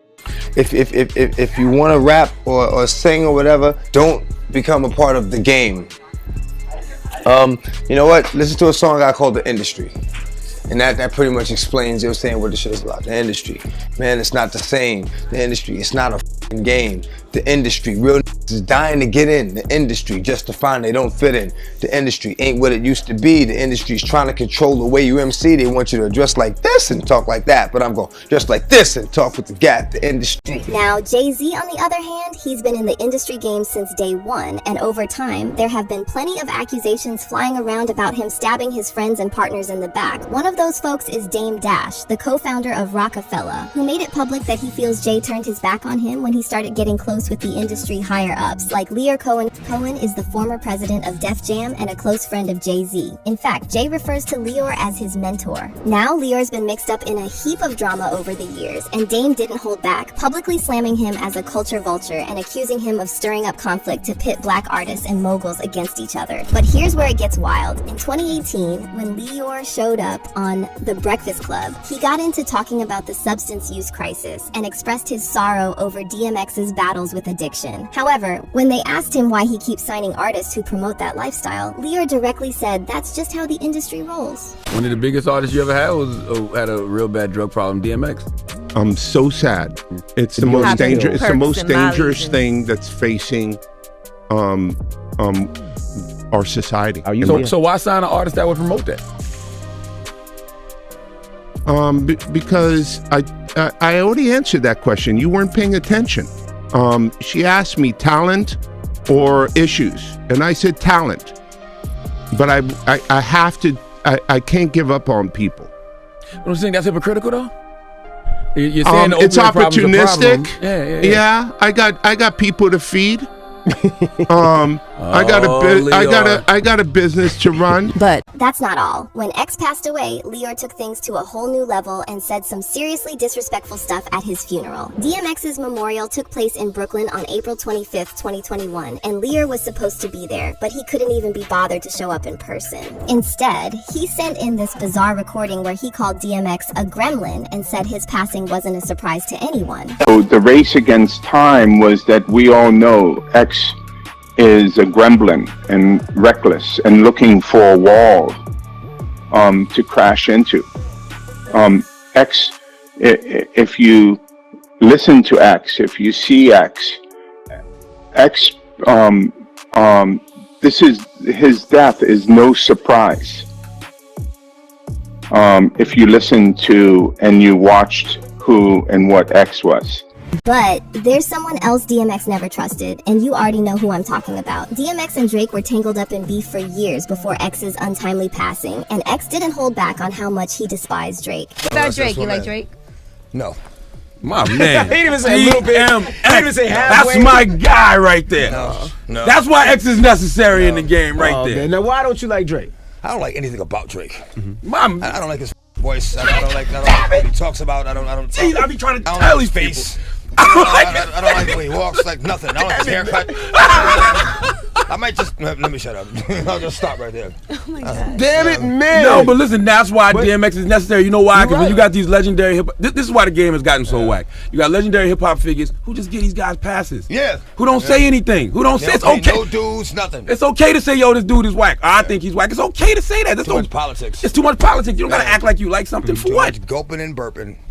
Oh my God. And for those that don't know what that means, sucking, you know. They got it, they got it. Now Drake never publicly responded to X, and instead, he worked behind the scenes to get on X's good side. He even personally reached out to X to sample his music on his 2016 album, Views. And while X gave props to Drake for reaching out before sampling him, people from X's inner circles have said that X never warmed up to Drake, and he allegedly had suspicions that Drake wasn't genuine and was possibly even trying to set him up. What's also interesting is that Drake was supposed to talk about squashing his beef with X on Drink Champs, but then the interview suddenly got scrapped. On April 12, 2021, 3 days after DMX died, Nor took to IG to announce Drake's interview on Drink Champs and claimed he and Drake's producer 40 helped squash the beef between Drake and DMX. Nor wrote, OVO Drink Champs loading. A lot of people don't know, but I squashed the beef between DMX and Drake through my boy 40, but we will save that for Drink Champs. Gotta big up OVO 40. However, the interview never saw the light of day. No one knows why they suddenly decided to pull the plug, and Drake and Nor never addressed the situation with DMX again. But now that Kendrick has put DMX's past beef with Drake in the spotlight, fans are saying it's crazy how X is being proven right. Not just about Drake, but the industry as a whole. One fan said, he let everybody know what the industry is about. A bunch of people selling their soul for a record deal. R.I.P. DMX. And another one added, DMX knew exactly what time it is, and I feel the exact same way he felt about it. Let's first wrap up this Kendrick versus Drake saga. So a few weeks after Kendrick took shots at Drake on Like That with Future and Metro Boomin, Drake fired back by dropping push-ups. Drake threw out some corny lines about Kendrick's height and his collaboration with Taylor Swift. And then he tried to hit Kendrick where it hurts, calling him out for reportedly having to give over 50% of his earnings to his old label, Top Dog Entertainment. Drake raps, pull your contract cause we gotta see the split. The way you do in splits, your pants might rip. Now let's talk about Drake's contract. In 2022, there was a buzz going around that Drake scored a massive deal with Universal Music Group, rumored to be close to $500 million. But that's not all. He supposedly also got to keep all his masters. Though nothing's been officially confirmed, Drake dropped some subtle clues in his track, Major Distribution, that his deal sets him apart from the pack. With lines like, $500 million just for Aubrey, he's basically saying he's on a whole other level of freedom and perks compared to his peers. So with all these rappers taking shots at him, Drake is basically suggesting they're just chasing the money to pay off their labels, while he's sitting pretty with his sweet deal. But wait a second, why does Drake get to enjoy perks that his peers can only dream of? It can't be about talent, that's for sure. Now, of course, Drake is one of the most commercially successful artists ever, but let's think about it. Certified icons like Michael Jackson and Prince were massive, way bigger than Drake, yet they had to fight tooth and nail for ownership of their masters. So what's Drake's secret sauce? Well, buckle up, because now we're entering what some might call conspiracy territory, while others swear it's just straight up facts. Here's the deal. There's this theory floating around that Drake's special treatment in the rap game has something to do with his cultural background, the same background he shares with pretty much every big shot record label owner and executive, including Lucian Grange. Somebody's like, you know how big you're gonna be, and it's like, this has never happened before. It's like every Jew is going to just like really embrace. Well, here's the thing. There are Jews like my dad who like cling to like the biggest reaches. Yeah. Like, you know who's Jewish? Matt Damon. I'm like, no, he's not, Dad. He's definitely not Jewish. And like people reach, and the fact that you actually identify, that's gonna be like, that's gonna be big. Yeah, it's gonna be great. You're doing something that I could never do. And you know how Twitter's always buzzing with theories? Well, fans have been having a field day with this topic lately. Someone said, Drake is an extension of the Jewish label executive. That's why he stays playing these industry games. Remember when he was threatening Kanye and sending him devil emojis? Another user wrote, this is Jewish billionaire Lucian Grange, the man who Drake loves to name drop almost as if he's rubbing it in the faces of his fellow rappers. His Jewish privilege could be the reason behind the we don't trust you. And then someone else added, Drake is so close and has industry ties to folks who could simply simply keep you off radio nationwide if he wanted. The Lucian Grange relationship that Kanye was speaking on is far different than a he's stopping bags narrative. Jewish control of hip-hop music on a global scale is by far the most insidious crime against Black America since redlining or civil rights. It's had a long-lasting impact on our culture. Yes, it's made a handful of Black folks filthy rich, but it's kept us stagnant from a destructive perspective. Y'all aren't ready for that convo though. However, there's another darker side to Drake's ties to Lucian Grange. You see, both Lucian and Drake have been caught up in some serious allegations regarding a rumored trafficking ring within the entertainment industry. Now, let's rewind to that lawsuit recently filed against Diddy by producer Rodney Lil Rod Jones. This lawsuit's got a laundry list of defendants, and one name that jumps out is Lucian Grange. In his lawsuit, Lil Rod repeatedly brought up Lucian's name, and he even alluded to Lucian and Diddy being more than friends, if you know what I mean. The lawsuit states, Mr. Jones recalls seeing defendant Grange visiting Mr. Combs' home in Miami, Florida, and Los Angeles, California. According to Mr. Jones, whenever defendant Grange visited Mr. Combs at his homes, it would be in the evening, and he and Mr. Combs would disappear for hours in Mr. Combs' bedroom. The lawsuit then goes on to claim that Lucian Grange sponsored and attended several Love album listening parties where S-workers were present, along with young women below the age. Lil Rod also alleged that during these parties, Lucian was well aware, or should have been, that Diddy was serving laced bottles of tequila and vodka. But wait, there's more. Lil Rod spilled that during his time living and traveling with Diddy, he discovered that Diddy had hidden cameras in every room of his home. And here's the kicker. Lil Rod claimed that Diddy has recordings not just of Lucian Grange, but also of other big names like celebrities, music label bigwigs, politicians, and athletes. Lil Rod also alleged that Lucian, together with other defendants, aided, abetted, and induced Sean Combs' S-trafficking venture, and he describes him as one of the co-conspirators who knowingly benefited from coercive S-trafficking. According to Lil Rod, Lucian and other defendants were providing vast sums of cash, which made Diddy's criminal venture possible. Now, when it comes to Drake, there have been whispers for years about him being inappropriate and possibly grooming young women, but Kendrick recently turned up the heat, suggesting that Drake isn't just a creep, but a major player in this supposed trafficking operation within the music industry. On his savage diss track, Not Like Us, Kendrick references Drake's 2021 album, Certified Lover Boy, saying that Drake and his OVO crew are a bunch of certified PDF files. By the way, on Meet the Grams, another Drake diss track Kendrick dropped this month, he suggested that it's only a matter of time until Drake gets the Diddy treatment and the feds raid his Toronto mansion. Kendrick raps, it's some weird ish going on and some of these artists be here to police it. They be streamlining victims all inside of they home and calling them tender, then leak videos of themselves to further push their agendas. Cat Williams said, get you the truth, so I'ma get mines. The embassy about to get raided too. It's only a matter of time. Kendrick then took things up a notch in Not Like Us. And let's talk about that cover art. It's a bird's eye view of Drake's Toronto mansion, aka the embassy, with a bunch of tags you'd find on an S-offender map. Now Drake didn't take Kendrick's diss lying down. He fired back with The Heart Part 6, where he shoots down those PDF file allegations. But here's where it gets messy. Drake decided to name drop Stranger Things star Millie Bobby Brown, addressing those old rumors about them, even though Kendrick never brought Millie into the mix in any of his tracks. In The Heart Part 6, Drake makes a point about Kendrick's wife Whitney, basically saying he's only into grown women. He raps, only effing with Whitney's, not Millie Bobby Brown's. I'd never look twice at no teenager. Earlier in the song, Drake brushes off those PDF allegations, basically saying he's way too famous to be caught up in anything like that. And he also argues that if there was any truth to those claims, he'd already be behind bars. I promise I'd have been arrested. I'm way too famous for this ish you just suggested. But hold up, what were Drake's ghostwriters hoping to achieve with this line? I mean, it makes no sense because it's taken ages for the feds to even start sniffing around allegations against people like R. Kelly, Diddy, Harvey Weinstein, and Jeffrey Epstein. So for Drake to say he'd already be in prison if Kendrick's accusations were true, that logic doesn't fly. If anything, the more famous and rich these PDF files are, the longer it takes for them to face any consequences. Besides that, there's just something weird about The Heart Part 6. Almost the whole track is just Drake defending himself, and there's not much in there directly aimed at Kendrick. Just a few digs that Drake's already thrown out in his earlier diss tracks. It's kinda like he's beating a dead horse. Nothing fresh enough to really provoke a response. But here's the latest scoop. Now that Drake and Diddy's close relationship with Lucian Grange is under scrutiny, there's talk going around that Lucian threw Diddy under the bus once he caught wind of those alleged secret recordings. And rumor has it that Lucian planned to swap out Diddy for Drake in this alleged trafficking scheme that supposedly obviously been going down in the industry. So when Kendrick started digging into that trafficking angle, rumor has it Drake got a call from his alleged sugar daddy, Lucian, advising him to end the feud and drop a lukewarm track like The Heart Part 6. But here's the real twist. People are saying Lucian and the other bigwigs behind the scenes initially stirred up the beef to profit from it and pushed Drake even further up the ladder. But as soon as Kendrick started hitting on those trafficking allegations, especially with Lucian's name being dragged into the Diddy lawsuit, they pumped the brakes hard. One fan said, "Executives who are scared of being exposed for the crimes they've committed would do anything to destroy you in order to maintain their lifestyles, and that's a dangerous battle.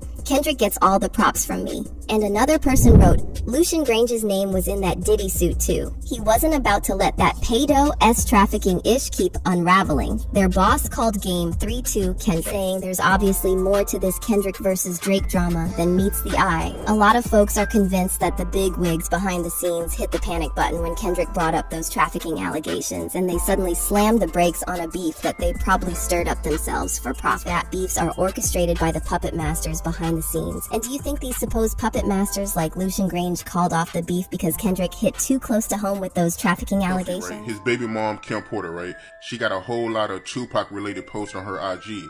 She's right next to Puffy, and she's wearing the Tupac shirt. Did Tupac and Kim Porter know each other? And maybe Kim liked him, Pac, more than he liked Puff, but she couldn't have Pac. A shocked and devastated Diddy spotted at the home where his ex suddenly and mysteriously died. Her good friend Kimora Lee Simmons appearing inconsolable at the house, 47-year-old Porter's body found after a desperate call to 911. So, you know how Diddy is being dragged for allegedly putting out a hit on Tupac? Well, it looks like the internet now also wants Puffy to answer for the death of his ex-girlfriend and mother of his children, Kim Porter. And this is because new evidence recently emerged seemingly confirming that Kim knew something about Diddy's alleged involvement in the deaths of both Tupac and Biggie Smalls. So Kim died suddenly in 2018 at the age of 47, and according to the official report, her death was the result of complications from pneumonia. But several industry insiders have suggested that Diddy had Kim poisoned because she was allegedly planning to expose him in a tell-all book. Kim died from pneumonia, but there's the first coroner's report that said that she died.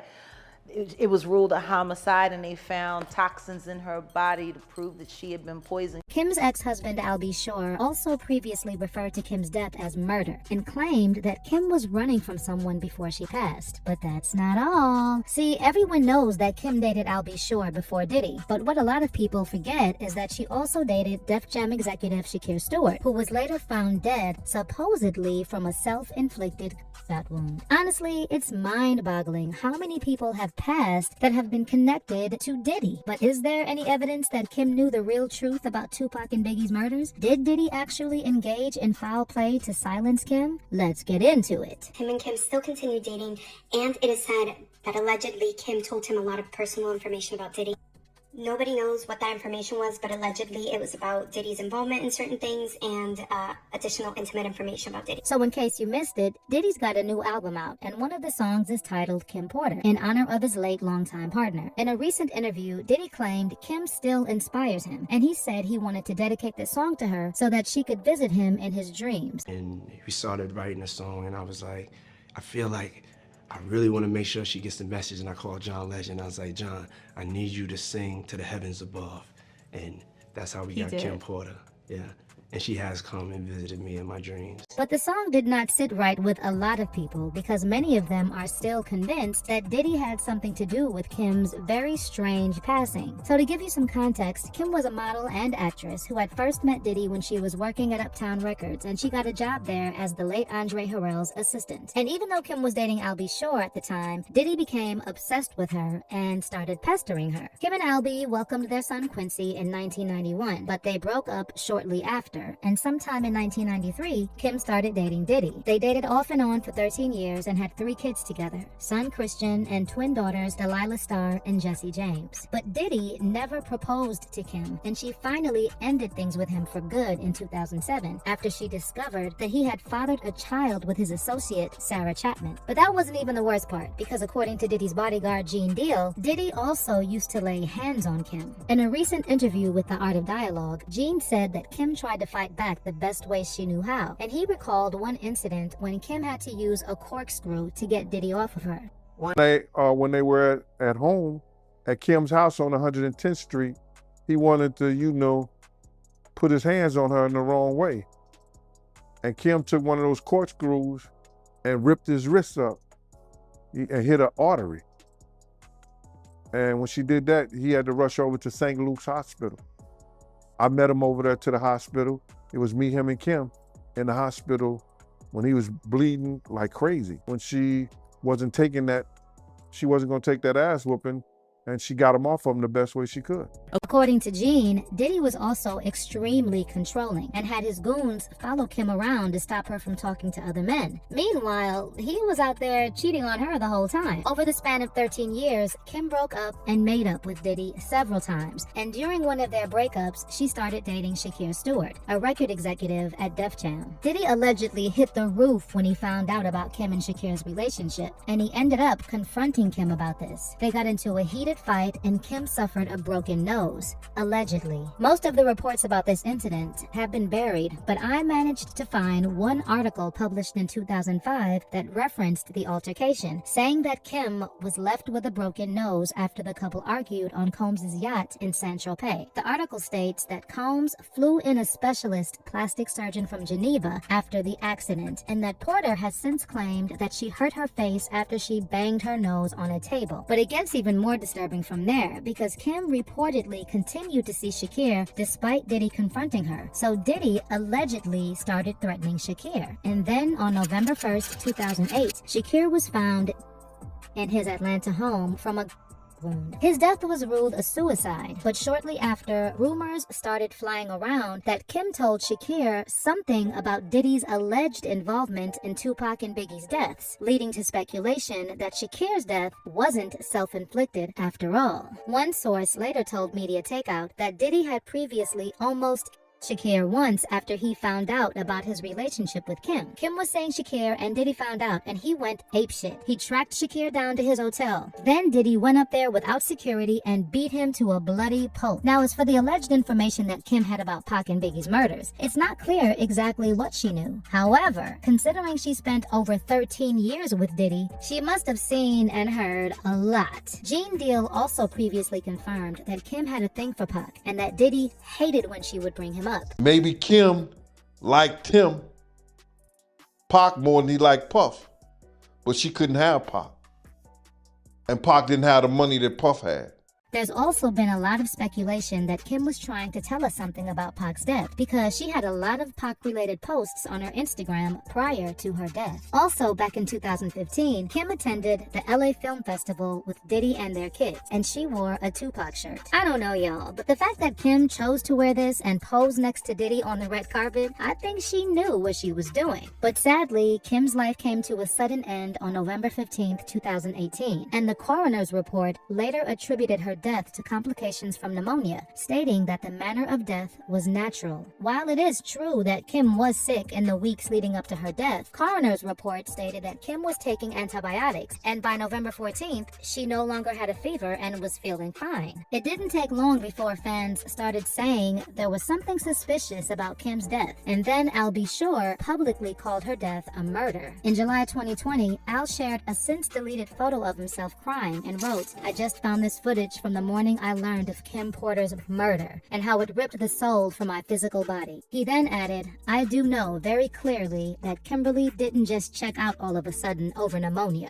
Albie also added the hashtag, "Don't let the love songs fool you," seemingly insinuating that Diddy had something to do with it. And then in November 2021, Albie posted a throwback photo of him, Kim, Quincy, and Quincy's then girlfriend Ryan Destiny, claiming in the caption that Kim told him she was running, and he said, "Call the FBI." He also added a comment, "You would never believe what she went through." But get this, just months after he posted this, Al B suddenly developed multiple organ failure and spent 2 months in a coma. Luckily, he made it, but he later said that doctors didn't believe he'd make it through with everything going on simultaneously. And while Al B never explained what caused his sudden medical emergency, Jaguar Wright later speculated that Diddy had him poisoned, just like he allegedly did to Kim.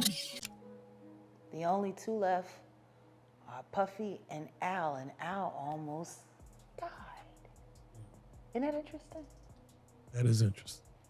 Heavy D was found dead, face down in the heart attack. Andre Harrell, heart attack. Kim died from pneumonia, but there's the first coroner's report that said that she died.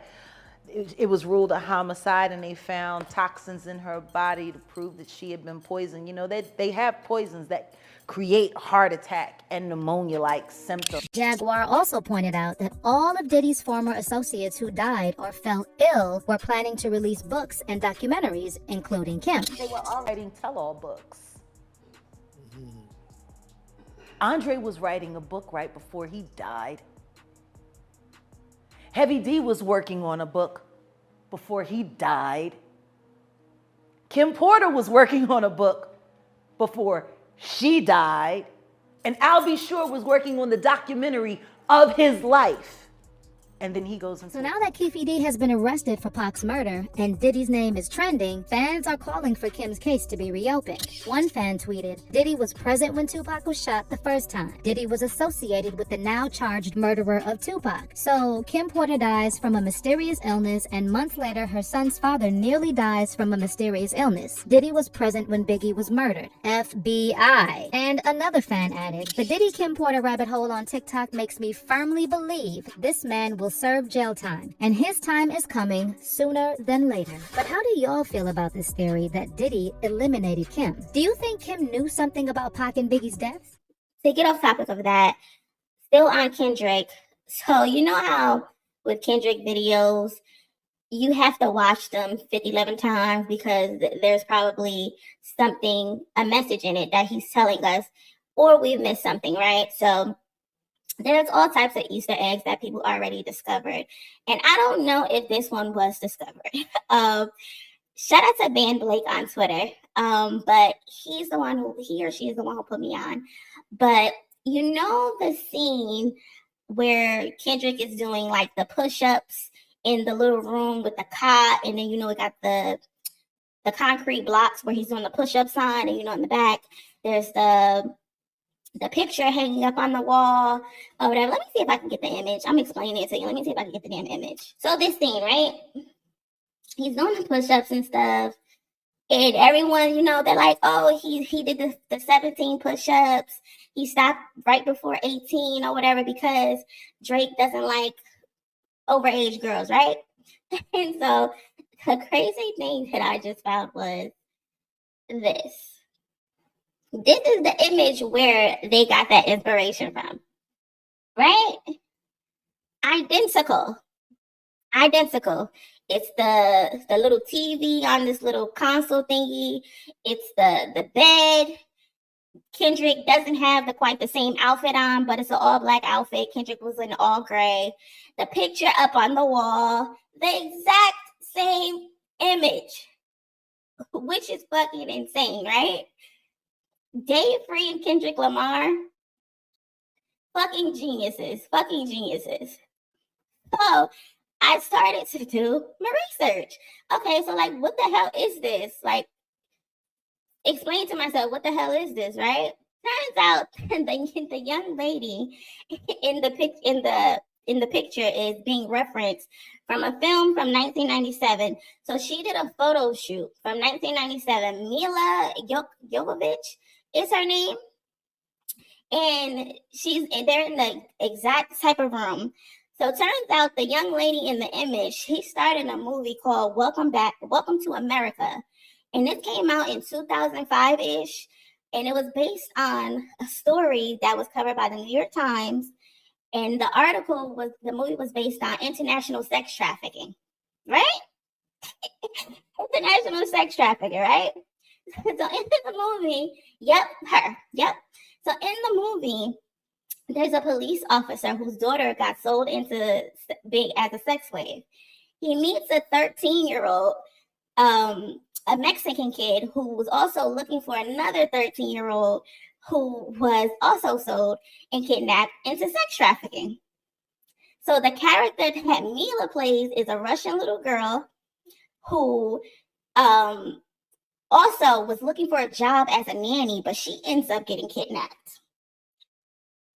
ends up getting kidnapped and also sold into sex slavery.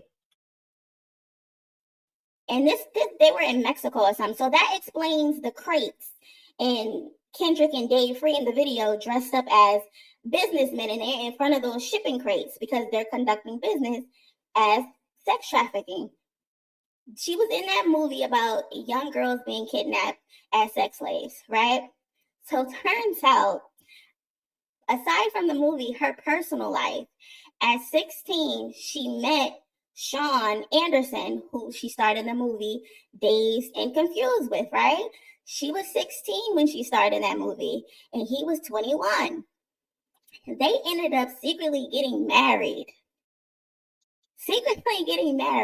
She's 16 years old. He's 21 years old. So they were secretly married. I don't know if anyone knew, but the mom ended up getting the marriage annulled like 2 months or a month later. Kendrick and Dave Free, I don't know where they found this stuff, but I would have never made the connection. So this woman starred in a movie called Welcome to America. Herself as a young Russian girl trying to get a job, and she gets kidnapped and sold into sex trafficking. In her personal life, she ends up marrying a 21-year-old man at 16 years old.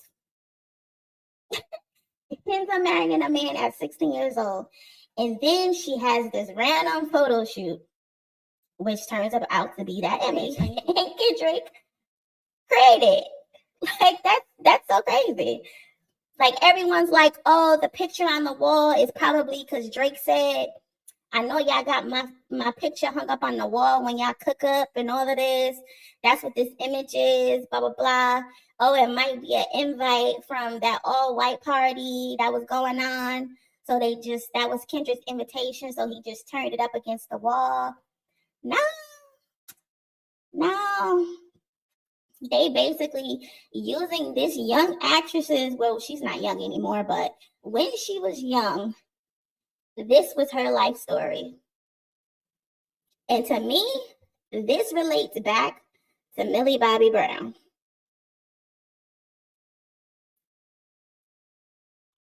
I can't say 100% for sure, but this relates back to Millie Bobby Brown with being a young actress and messing with Drake ass. Because I knew he got spooked with 616 in LA when Kendrick was rapping in his perspective, those first 6 bars. I knew when he responded with that Buried Alive parody and then he deleted it, Drake deleted it. I knew he was spooked, and he knew exactly what Kendrick was saying in 616 in LA. And then, like, Drake knows exactly what the fuck Kendrick is talking about. He want to be on the internet playing like he's unbothered and he don't get it. But he hasn't said anything else because, like Keem,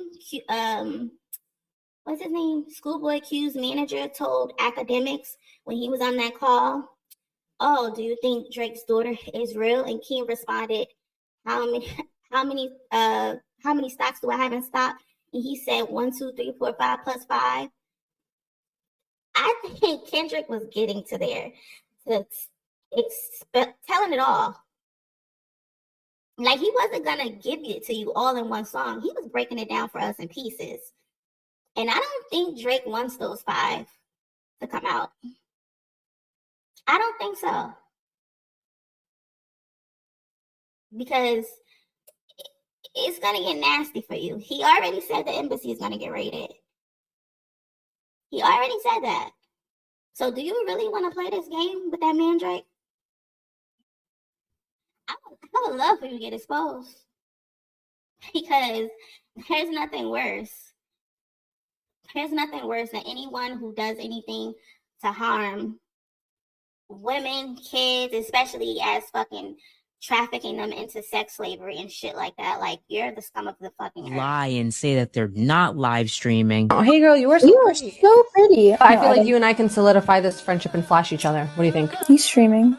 No, I wouldn't get you to flash. That's rude. Hey girl, you are so pretty. How old are you? Thank you. I'm 18. Oh, you're so pretty. Do you want to flash each other? Hey girl, you are so pretty. I love me a BBW. Let me get a kiss. How big? Like, what size are you? 42 double D. I've never seen that. Can I see it visually? You look thick. Can I see that jiggle? No, but why? Can I see you doing jumping jacks, but with your shirt off and no bra? You are so pretty. Wow. How old are you? You're pretty too. I'm 18. You want to zip down your shirt until you flop out? Oh, you're so beautiful. You too. Should we show each other? You could just like have your on. Do you want to flash each other? Should we show each other our bra? I feel like we could build a strong friendship if we flash each other. Are you guys friends? Yeah. It looks really cute. Have you guys ever tried making out or compared sizes? Do you want to flash each other because we both have some fat juicy?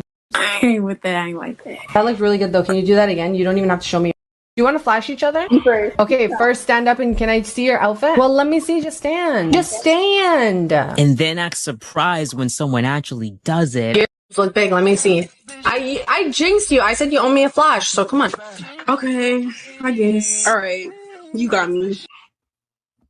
These are kids, by the way, but let's continue. I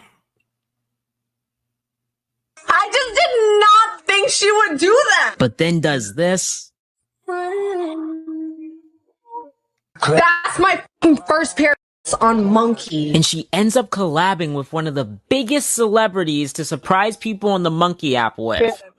Hi. So for everyone that said that it was a fake person, that looks pretty real to me. Can you do this? Oh, you flipped it. Thank you. I need that as a clip, you guys. All right, I have to go get ready, honey. Okay, I appreciate you. Thank you. Bye. Bro, guess who just came, you guys? Oh my god, we just did a monkey stream with Drake. So yeah. Now, here's the crazy part, right? You think, oh, Drake just collabed with this person? Oh, champ, he's innocent, champ. He doesn't know what's going on here, champ. He clicked the app by mistake, and he just so happened to come on the stream, champ. He had no idea there was possible revenge porn going on with minors.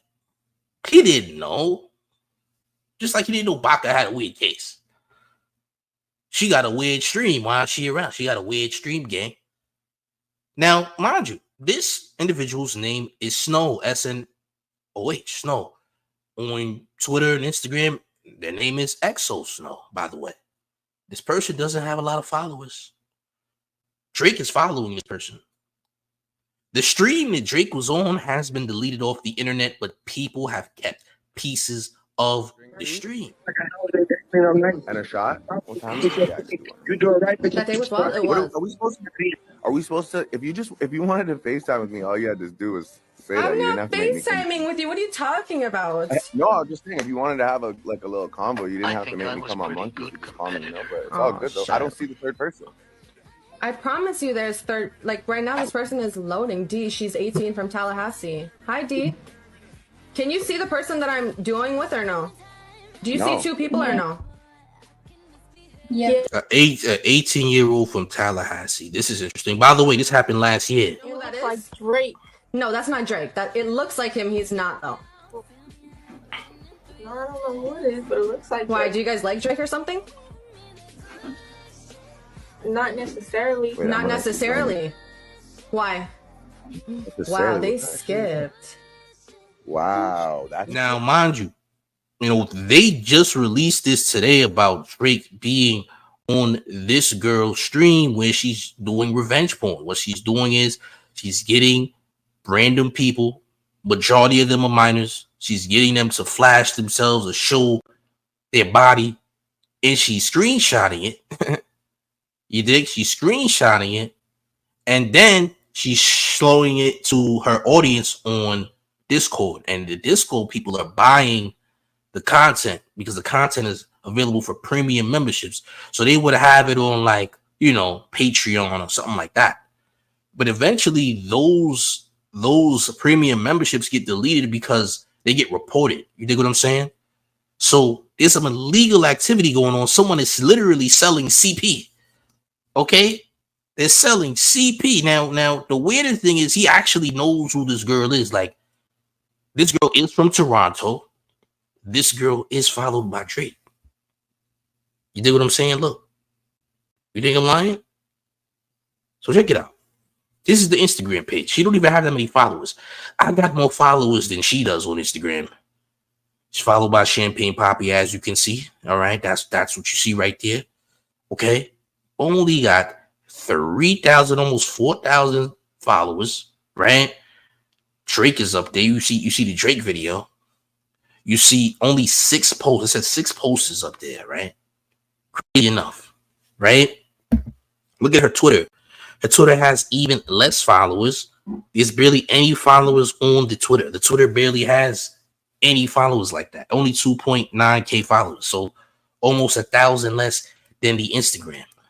All right. Only 1,000 less, right? Interesting.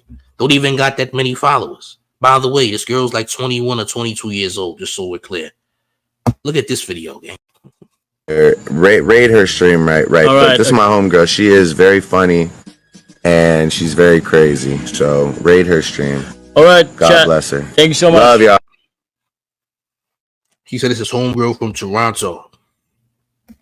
By the way, salute to May A with the $4.99 in town taxes, who says he's making it seem like that she made him come in there. Don't think so. She was his excuse to be there. Omegle got taken, so now he is using this. That's a fact. Omegle did get taken down, and Monkey is still up. Now, by the way, the stream that I showed y'all, this one with Drake, this stream right here, hold on. This stream right here that Drake is on. Have a drink, please. This is from 2023, literally a year ago, right? Drake was on this stream. Now, what are the odds that Drake comes on your stream and don't know that you're doing revenge porn?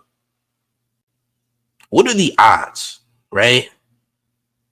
You know what they say, birds of a feather flock together. There's no way that this person is innocent in anything and they out here involved with people who are doing this. You cool with Baka, not nice. Baka has a weird case. This shorty named Snow has a weird stream. Why are you around these people unless you're definitely involved with it? There's no way you can excuse this behavior. There's no way you can say, hey, champs. You dig? Hey, champs. Yeah, like, come on, that don't make sense. That don't make sense saying, oh, he's innocent. You can say he's innocent all you want. It doesn't make sense. Weird.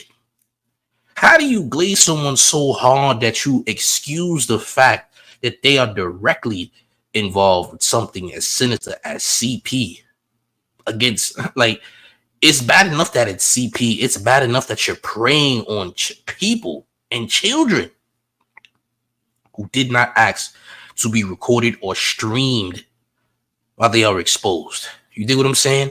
It's a disgusting look. It's atrocious. You dig what I'm saying? Come on, gang. This is disgusting work. How is any of this cool? You feel me? How is any of this appropriate? How is any of this cool for anyone that tries to make this type of behavior acceptable? Something is wrong up here. You need to stop worshiping celebrities. Stop worshiping celebs, because it makes you become a sick case. You start to make excuses for heinous actions. So this is a young lady who posted in 2020 that she was on Omegle. It says, tell me a story about yourself that sounds like a lie, but it's absolutely true. This young lady said, I talked to Drake on Omegle for an hour in the 9th grade.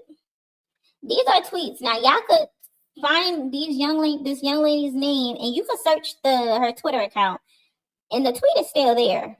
I screenshotted it just in case it got deleted, because one of them did get deleted.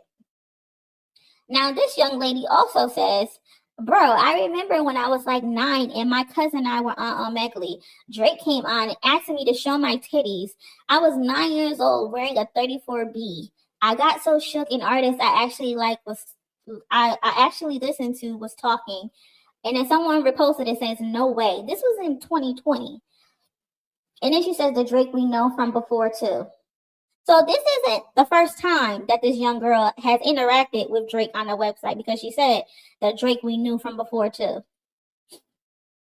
And this is the same girl from before. She says she has the pictures, the picture of the screen of my old computer hard drives, but she tweeted this in 2020. I don't think she ever reposted it. I don't know. My friends and I were just like, ha ha ha, what are you doing on Omegle? He was like, I'm always on here when I'm bored. We talked about music and Halloween costumes. So these videos, those prank videos, if y'all want to go back and look at them, half of them he's not saying anything in them because they're videos from other conversations. So he's not saying anything in them. But she's clearly having a whole conversation with Drake. So those weren't pranks. She was talking to him about music, about Halloween costumes. And then this is the girl from before. So the OV hoes had ended up finding this tweet. You see where it has 18 quotes, but they ended up finding this tweet. So she ended up deleting it. Bro, and this was the original tweet that she said before. Bro, I remember when I was 9 and my cousins thought I was on Omegle. Drake came on asking me to show my titties. I was 9 years old wearing a 34B. I got so shook, an artist I actually listened to was talking to me like this.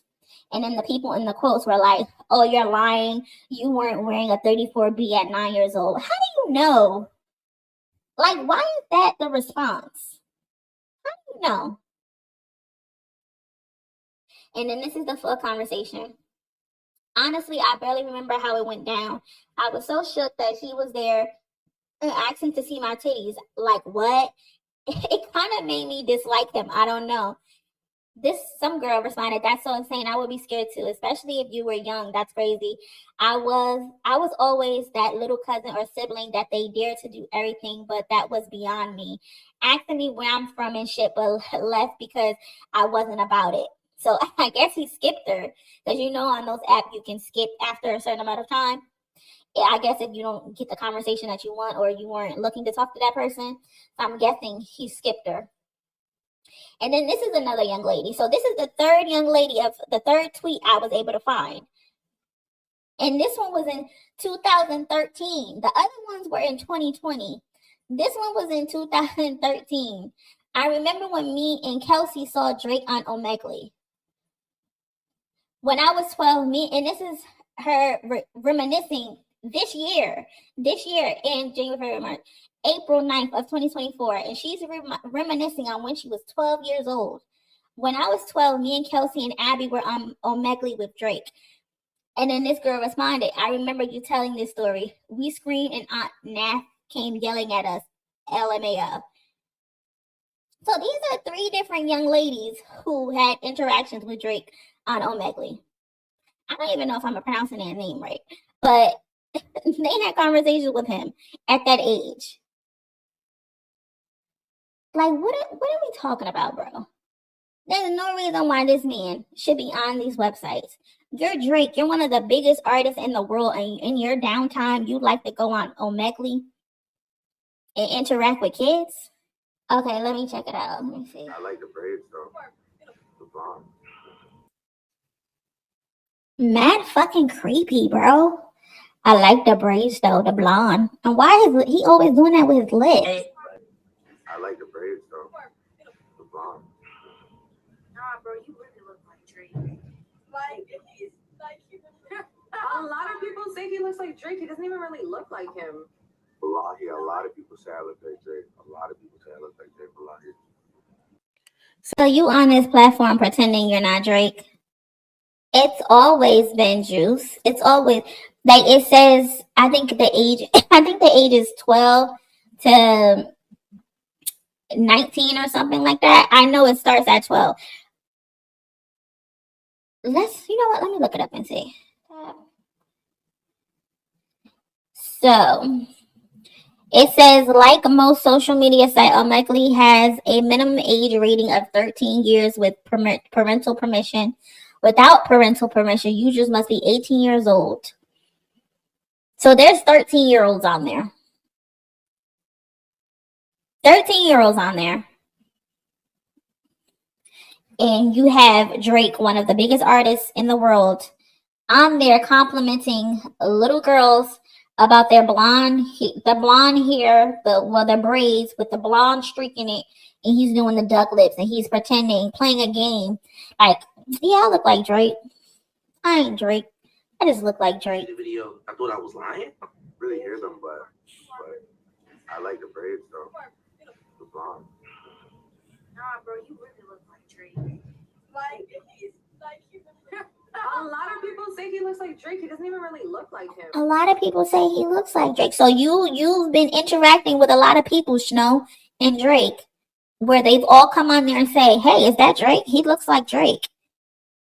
So imagine how many other conversations you've had with other young girls like these two, just smiling, young, dumb, confused, don't know what they're doing. So they're chilling on Omegle and interacting with people across the world. And here you come, one of the biggest stars in the freaking world, with this weirdo bitch who gets young girls to expose themselves and show their boobs. And you're in the middle and you're investing in her, buying her all this startup equipment, gifting her subs for more people to tune in and subscribe to her channel where she exposes little girls and little boys for fun. This is what you are investing your millions and billions of dollars in, Drake? As one of the biggest artists in the world? This is what you're doing in your free time? Talking to little girls and telling them you like their hair, you like their braids? Bitch, you're weird. You're weird. Wallahi, a lot of people say I look like Drake. A lot of people say I look. And then you're playing a game with them. A lot of people say I look like Drake. With your lips ducked and perked up. Wallahi. No, that's Drake. No, bro. No. Yo, Snow, I think it's because you have your headphones on. Maybe that's why I can't hear it. Is that, I don't know how technology works. Brody said Wallahi. That's Drake. I'm not playing, bro. Do you think it's my headphones? I don't know. Do you think I have to take them off? I can't hear them. I can't hear people. Right?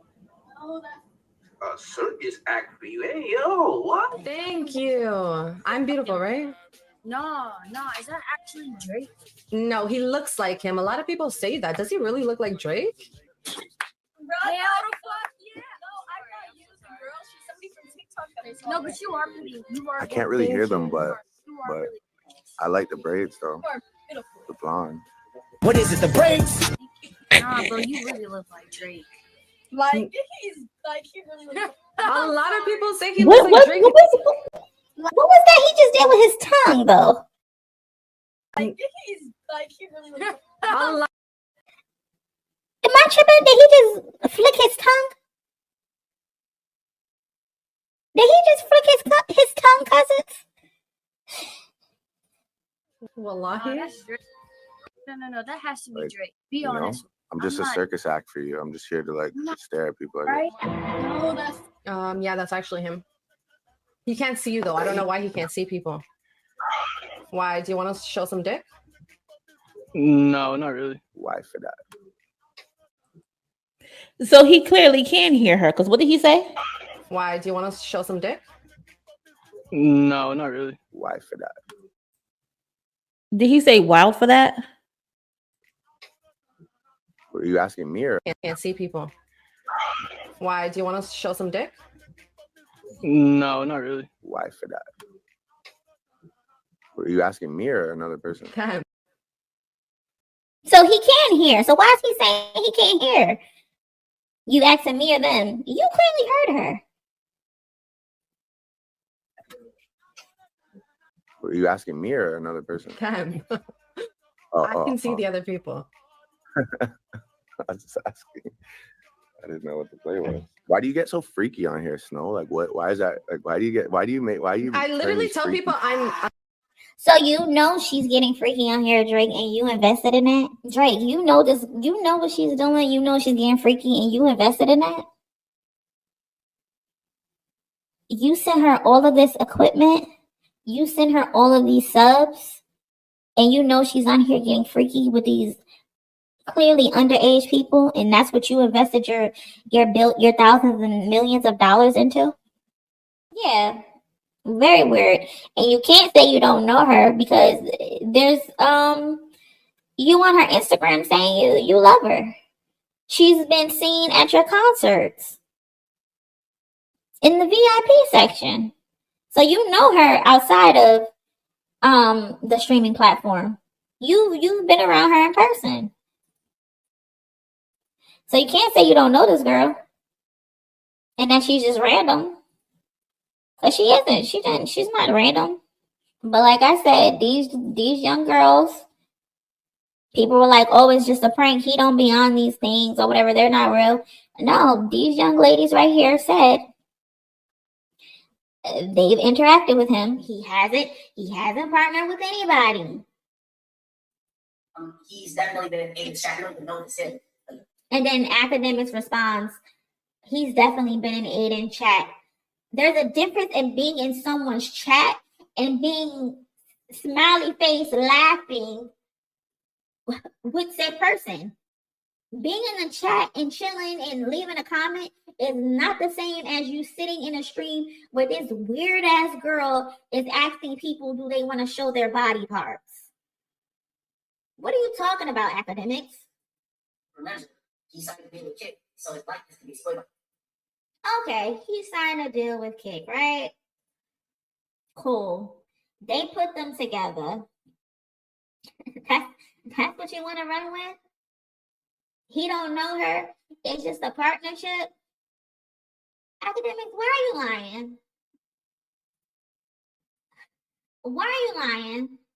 This is her Twitter. She posted this June 24th, 2023, last year. I don't know who this person is, but and Mr. Drake coming back for first place. Like, what the F just happened? So Drake and this other person is her top streamer. He gifted 100 subs in this picture. He regularly gifts this girl. So what do you mean, Academics? He doesn't know her. What do you mean?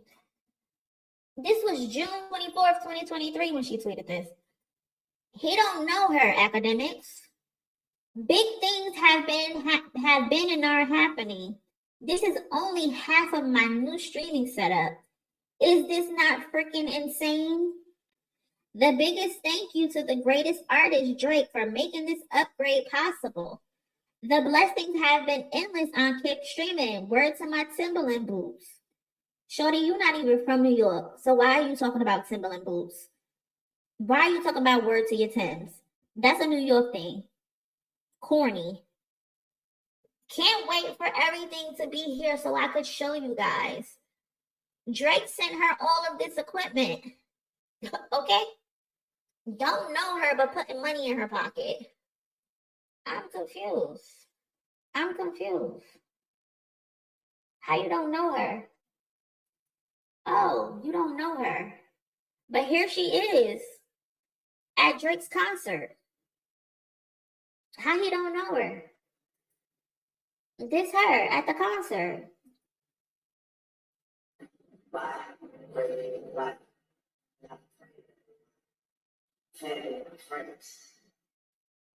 Shorty in the VIP section with his family.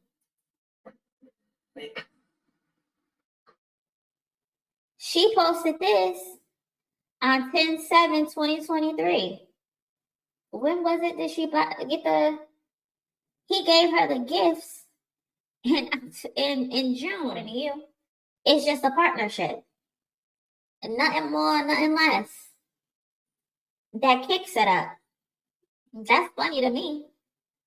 Why is he upgrading the computer equipment? Why is that a part of his partnership with Kick? Shouldn't Kick be the one upgrading her computer equipment, not Drake personally? That's just odd to me. And then he be in her Instagram comments. Let me see if I can find it. He be in her Instagram comments saying he love her. He got pet names for her. Ain't that crazy? I ain't never in my life gave a person I didn't know a pet name. And I'm not telling them that I love them. I'm not doing that. Hold on, let me see if I can switch this. Here we got Drake right here. I'm forever, this was 35 weeks ago. I'm forever grateful for you, Champagne Poppy. Thank you so much. In case anyone missed Sunday's night stream, We got a 90K plus host from Drake. Here he is telling someone he does not know, love you, Snowball. Love you, Snowball. He don't know her though. What are you talking about, academics? Trying to do damage control but making it worse. I'm telling you. In her comment section were little cute pet names. Her in the VIP section at his concert where his family is. So there's like a VIP section for the family and then a VIP section for, like the extreme fans who want to pay the extra. And she in the section with the family. 4 months after he's documented buying her special equipment for her to be able to improve her streams. The streams where she's allegedly asking underage young girls and boys to expose themselves. But according to academics, it's just a partnership. My thing is, what is she getting from the partnership? Like, how is the partnership benefiting her? She's not getting any followers from it. Her followers aren't going up. She got 4K followers. That's it. That's all she's getting from it. Allegedly. Academics, I think you might wanna shut your beef suckers. But speaking of that shipping, because they said he be shipping them by the boatload.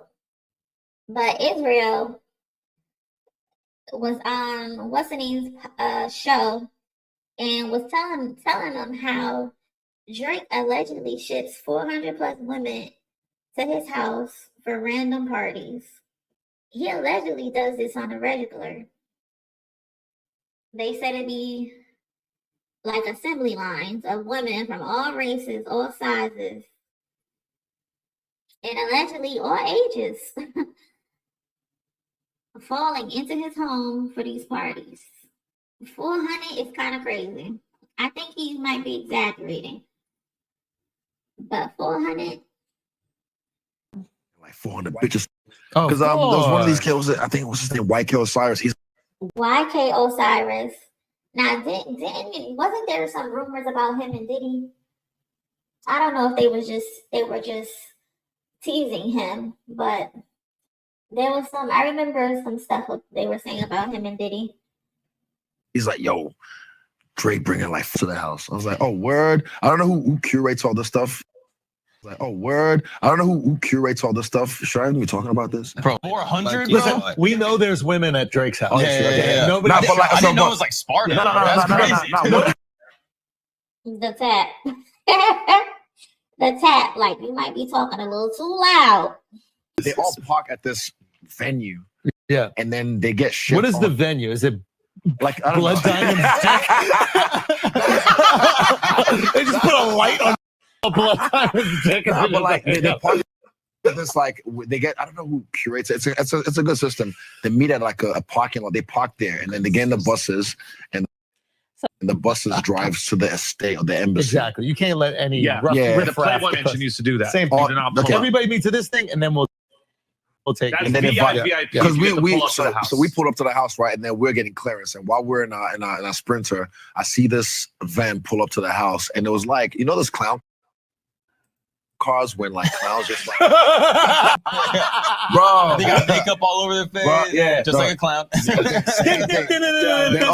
to my guy, The Bill. If y'all can, I'm going to have his link to his channel in my description. Please go show him love. He has a lot of videos where he's deep diving into the creepy stuff that has been going on.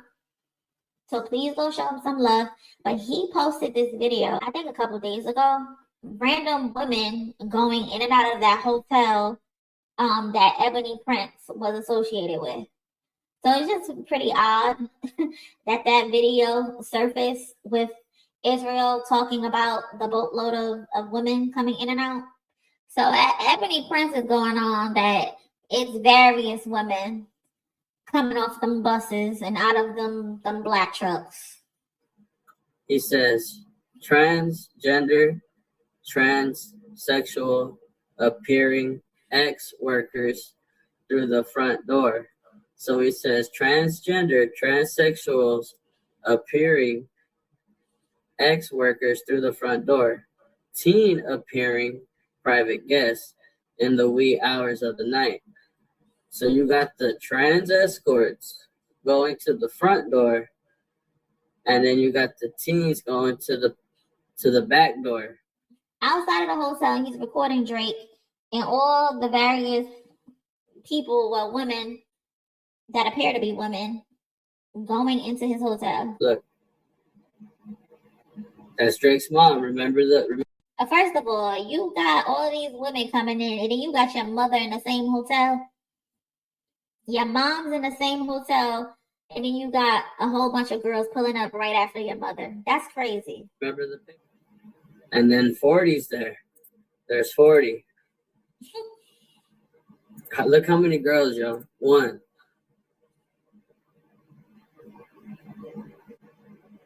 2. 3. 4. Notice how he's not even showing. Bruh, they just piling out like it's a clown car. Like, how big is this SUV? The faces. Isn't that odd? I always found that odd. But they're also covering their faces.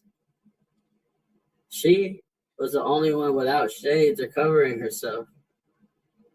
But she like just went straight into the hotel. Drake. So what was that? 5 or 6 girls? Going crazy tonight. This is insane, bro. Because look, that's him coming into the hotel through the front. But remember the last song, Housekeeping Knows. So I'm gonna read this whole thing. I can't get no 8 hours of sleep. Not when you're laying next to me. It's like the 3rd time switching out the sheets. Housekeeping must know that we some freaks.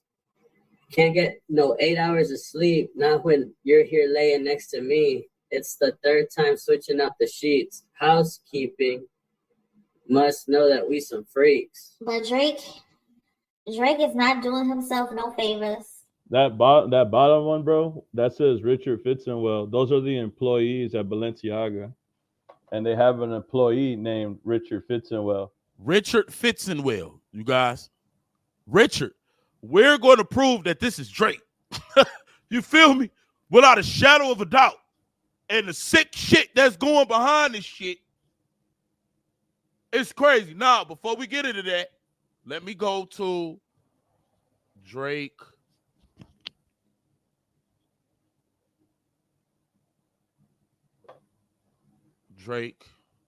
What's his name? Richard. Yeah. Fitz. It's EN. Yeah. Now, the LLCs all tie back to everywhere Drake goes, y'all. Everywhere. Now, he has bought homes. Drake may be expanding his portfolio. Drake purchased the Over the Hilltops. That house is owned by Richard Fitzenwell Trust, which may or may not be a Bart Simpson style gag name. Can I ask y'all a question? How is this shit allowed? How is this type shit allowed? Because Drake selling himself shit. But look, okay, I got an LLC, right, JB? I can pay myself. I can have my YouTube check go to my LLC name, right? Mm-hmm. And then I can have from my LLC to me, who I am, and pay myself from the LLC. Type of 1, if y'all understand that. Type of 1. Because we got to sit here. It's about to get sick, y'all. I'm talking about it's about to get sick and deep. From your LLC, you can buy shit. You feel what I'm saying? Like, I can get paid from YouTube, not to me, but to the entity King AK-47. And then from King AK-47, I can then pay me, the person from the entity. Y'all know that, right? So this is the type of shit that's going on. Shout out to Del Rico Scott. Drake, you better be careful now. Yeah, this is some deep shit. So Drake is selling Property. shit to itself. Property. Yeah. Now, how do we know this Drake? Ooh, and that's the digging that we did, bruh. That's the digging that we did because we wanted to verify if this really is Drake or if this is just a song. This right here alone last night was just the icing on the cake, bruh. This alone, and then confirming if you want to go to the one where he did the transaction, the red one and green one. This one. Yep. Yep. So that trust fund, for y'all who missed the chat last night, the one that says score 7 properly, that's Matthew Stafford's property, bruh. That's the house that they're talking about in the article we just saw. They're selling. He sold the house to Matthew Stafford in 2022. So hold on. Matthew Stafford. Oh, this big, y'all. This is big. Buys part of Drake's party compound for $11 million.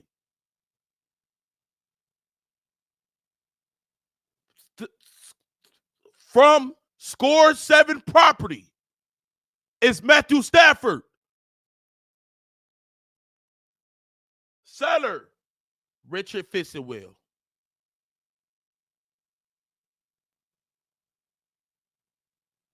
Do y'all need me to repeat? So we painting this for y'all right now. This is absolutely insane, JV. JV, our lives in danger after this live, dog. I just hope you're packing like me, nigga. We going out with a bang, my dog. Hey, yo. Shout out Seattle. Make this make sense, you guys. Matthew Stafford buys part of Drake's party compound for $11 million, right? Drake's. Drake shit for $11 million. In 22. In 22. In the Hidden Hills, where this house is at. So why the fuck is Matthew Stafford buying this shit from Richard Fitzgerald? 4 years later. He just bought that bitch. Get the lights up. Get the lights up. We finna cook. Drake, your bitch ass exposed. and it's deeper than that. It's finna get sick, y'all. Get the lights up. Get the lights up. You've been telling us your dick fits in well. And I'm very shy. Selling shit to your goddamn self. And I'm very shy. We finna expose the sick shit you got going on. Drake is Richard Fitzgerald. Yo. And then we're going to go to the, hold on, because we got to make sure they're all following. Drake.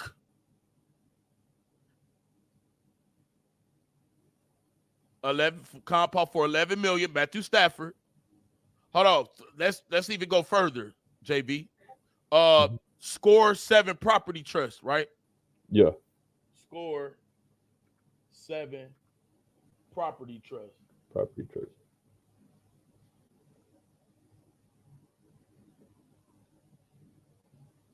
Matt Stafford.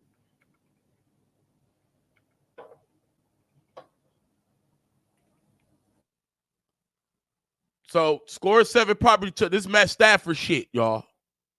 So I'm saying this is Matt Stafford shit.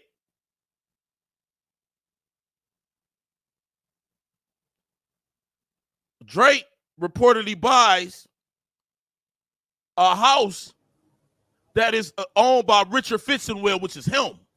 All right, where we going next with it, JB? Okay, just as a side. And then the next picture after that, the little orange one that I sent you. That was so this is Ebony Prince, y'all. Mm-hmm. This from Ebony Prince. Things that make you go, Richard. Rich. On what day? Check the date. 7/6/24. That was before he dropped the info. He was trying to let us know, like, he was trying to give us a hint before he dropped it on Monday. He was trying to give us like a little, you know what I'm saying? Richard, Rich, Dick, Rick. Yeah, like he letting us know the alias for Richard. Right, Like, and everybody was trolling him, so they thought he ain't know what he was talking about. yeah.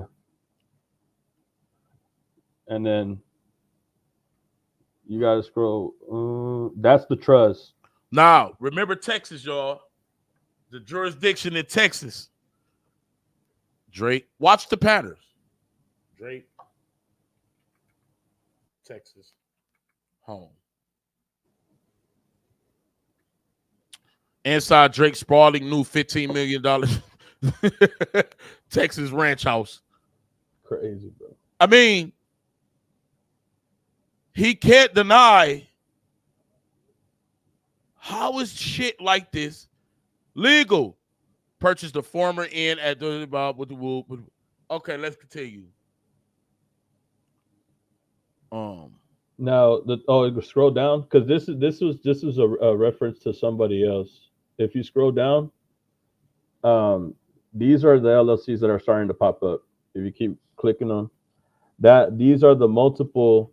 That address is so important because that address reflects on a lot of the other LLCs. So y'all get y'all handy dandy notebooks. Everybody get y'all handy dandy notebooks. No, this ain't tax purposes. This some deeper shit. Oh, not everybody. Y'all got y'all notebooks. Y'all got to keep track of where we going. 10960 Wilshire Boulevard, 5th floor, Los Angeles, California. All right, they got it noted. Yeah, I'm a follow along with you. Next.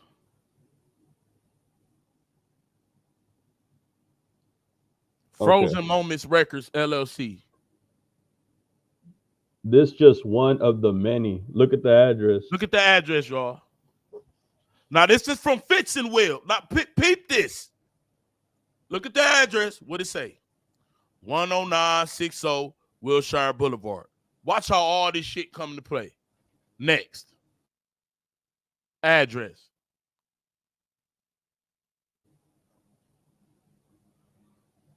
10960 Wilshire Boulevard. Next. Oh, that's the sister shit. Yeah, that's the Balenciaga joint. Richard Fitzgerald, CEO. Okay, that's Balenciaga. There's one. Did Drake make a song? What is Drake's tie to Balenciaga real quick? Hold on, let me see. Drake, Balenciaga. Drake, Balenciaga website. Inside of Drake, Balenciaga. Drake via IG story. Drake pulling up to Balenciaga. Go up. That picture, Balenciaga played short worn by. Oh, never mind. I thought it was something else. So he like this with them songs that Mitch Drake always raps about Balenciaga. Okay, Drake has dropped his new runner sneaker Balenciaga. So y'all, man. All right, so here's another one. Go scroll to the bottom left corner. It's Right gonna here? show Drake's name. Yeah. Look, y'all.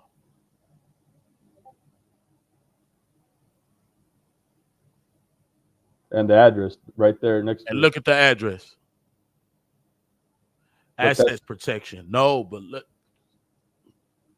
Please, before people get to speaking on, this is not assets protection. What's going on here? Let us cook. Okay? Let us cook.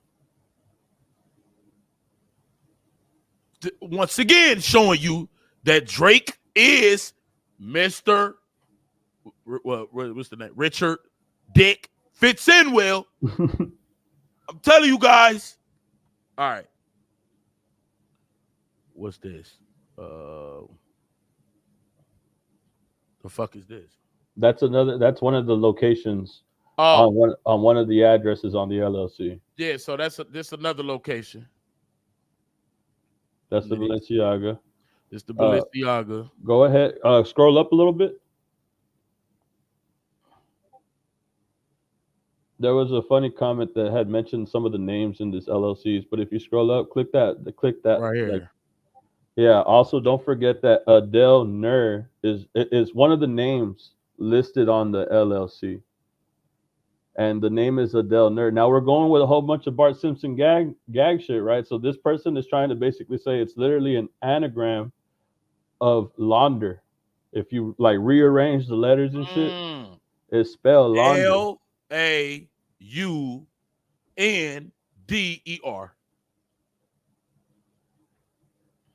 And he's already doing some phony shit with his name. What makes you think he can't like conjure up another name?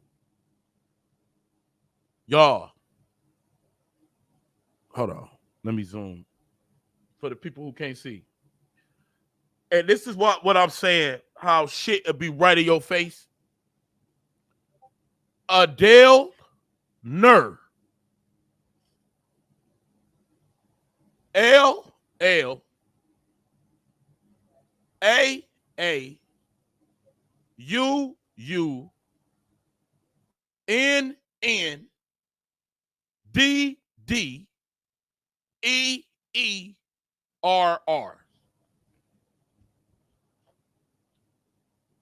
But it And ain't then read just money that's being laundered, you guys.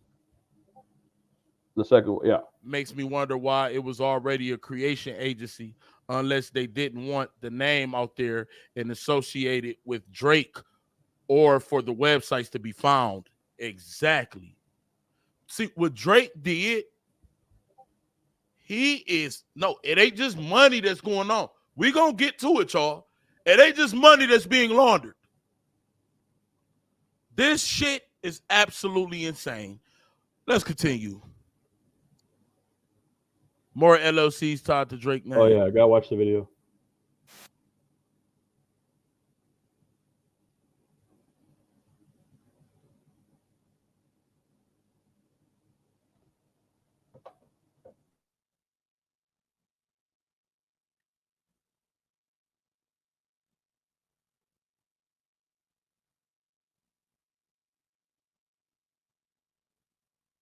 Now, why do y'all think Kendrick Lamar put you for y'all?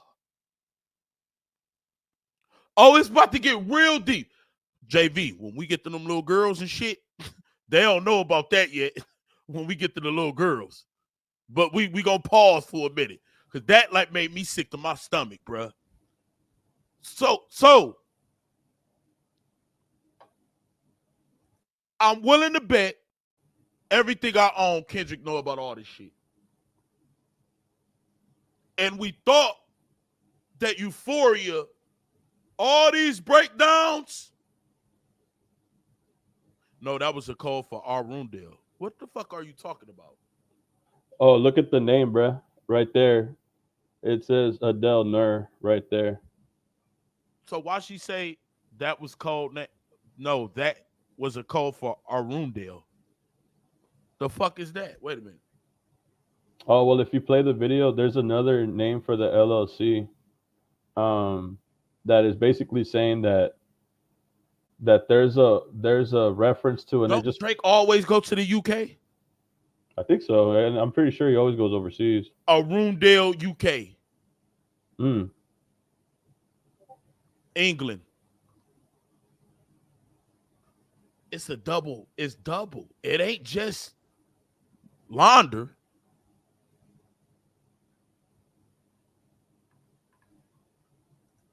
And guess where it's at? West Sussex, England. That's wild. These are the things Drake owns, right? Most of these make sense. You got to diversify your portfolio. But if you look at Omerta Creative Agency LLC and go to their like LLC profile page or whatever, it does exist. It's at 10960 Wilshire Boulevard. Their contact is one Adele Nur, another executive producer on Euphoria. You know, the show where the kids have sex? And if you call this number, it does confirm. So y'all, pause. Y'all get Kendrick. Let's play what he just said one more time. Their contact is one Adele Nur, another executive producer on Euphoria. You know, the show where the kids have sex? Now y'all understanding why Euphoria is also Euphoria.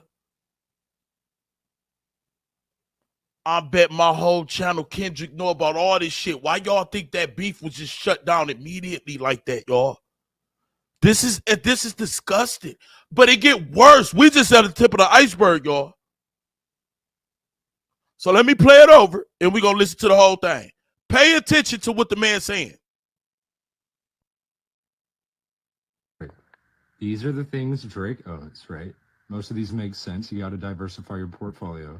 But if you look at Omerta Creative Agency LLC and go to their like LLC profile page or whatever, it does exist. It's at 10960 Wilshire Boulevard.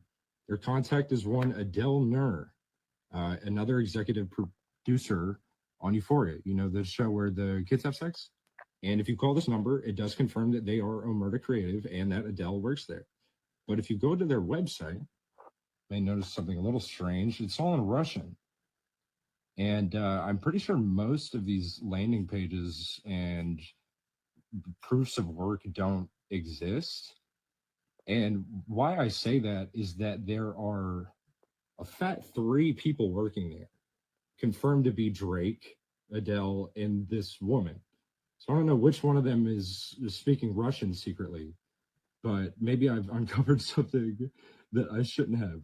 The other thing that really bothered me is that it's been in business for approximately 5 years. Okay, what happened 5 years ago in Drake's life?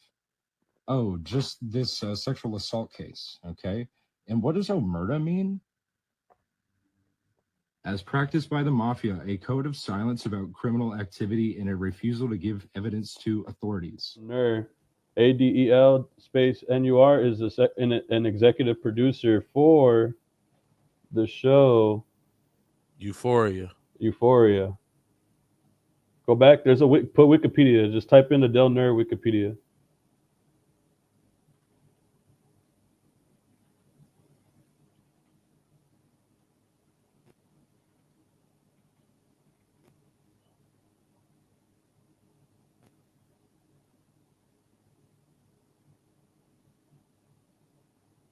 He's Canadian. Him. Yeah. Executive producer for Euphoria. But you want to bet that ain't even his real fucking name, though. Oh, and he also doesn't even go by Adele Nur. He goes by something the Prince. So that's people don't even know that's his real name.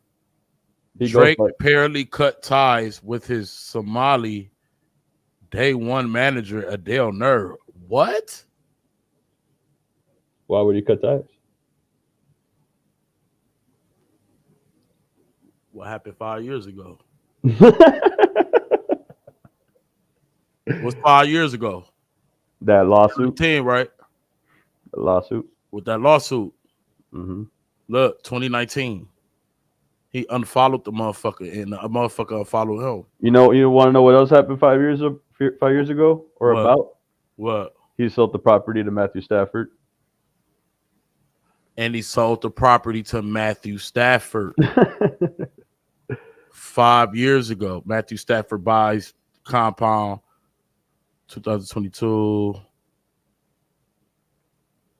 No, wait. I think Drake bought the property.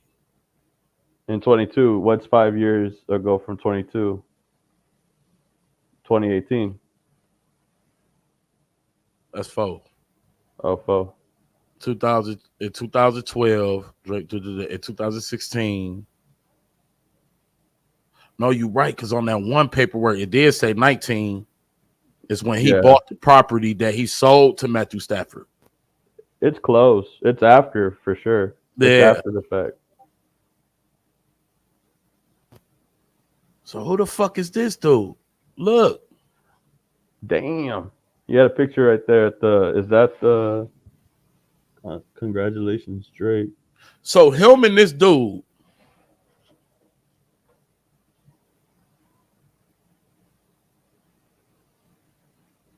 Damn, they homies for real. Why would he want to be a part of all this shit that's coming out? Well, he separated himself from him. Remember? Yeah, but this 141 weeks ago. He ain't separated himself for good.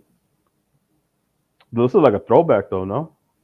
Yeah, but it still was posted on his shit 141 weeks ago. Like he missed his boy? Oh, the nigga Future the Prince. Yes, that's his alias. That's Adele Nur's nickname, or like I guess his street name or whatever he goes by, stage name. Boy, this shit is absolutely insane. So now we know why Kendrick also said Euphoria. Oh, and the picture with Ebony Prince. When what's the name was in there? Oh, you didn't finish the video, bro. I did. Oh no, you only watched half of it. I don't think they could hear the rest of it. Remember? Right. Most of these makes. Y'all heard it, right? There's still one more thing. These are the things Drake owns, right? Most of these make sense. You got to diversify your portfolio. Go halfway. But if you look at Omerta Creative Agency, work done. I think they heard it. Yeah, they heard it. They and heard it. Why I say that? There's a. Yeah, they saying they heard it. But did you see the other company that he mentions? There's another company in the LLC, and in the end of the video, it's referenced as something. These are the things Go towards the end. He types it in. Yeah. Okay. So right there, that's where we're at, and then wait for it. Okay. And what does Omerta mean? As practiced by the mafia, a code of silence about criminal activity and a refusal to give evidence to authorities. So, but that's why Adele Nerve would be money like launder. That's why all that shit would be in there. And if so Adele Nerve is also with Richard Fitzwell and the Omerta. So this is a whole. Y'all like see what's going on here? Yeah. This is a whole little ring being exposed. But look, y'all, I promise y'all, we ain't even got to the shit. Drake also got a song called Omerta. Oh, for real? Drake. Nah, I ain't know that. Omerta. Yup. What? Yeah. In 2019. Oh, what? That's crazy, bruh. All this is in the same year. Drake said, do y'all understand what's happening here? Drake sold a house to Matthew Stafford. He bought a house from himself. Drake buys a house from Richard Fitzwell. Okay, let's get everybody caught up. Drake buys a house from Richard Fitzwell. Drake is Richard Fitzwell. This is 2018. Now, Matthew Stafford buys part of Drake's party compound for $11 million. So, since Matthew Stafford bought some of Drake, paid $11 million from Drake, well, you know everything is documented. So, this is Matthew Stafford's agency buying the property from Richard Fitzwell, which proves that this man right here, Richard Fitzwell, is Drake. And Drake is buying shit from himself. Richard Fitzwell is just an LLC name. But it's him. And the media will tell on itself, Matthew Stafford buys part of Drake's party compound for $11 million. Drake's.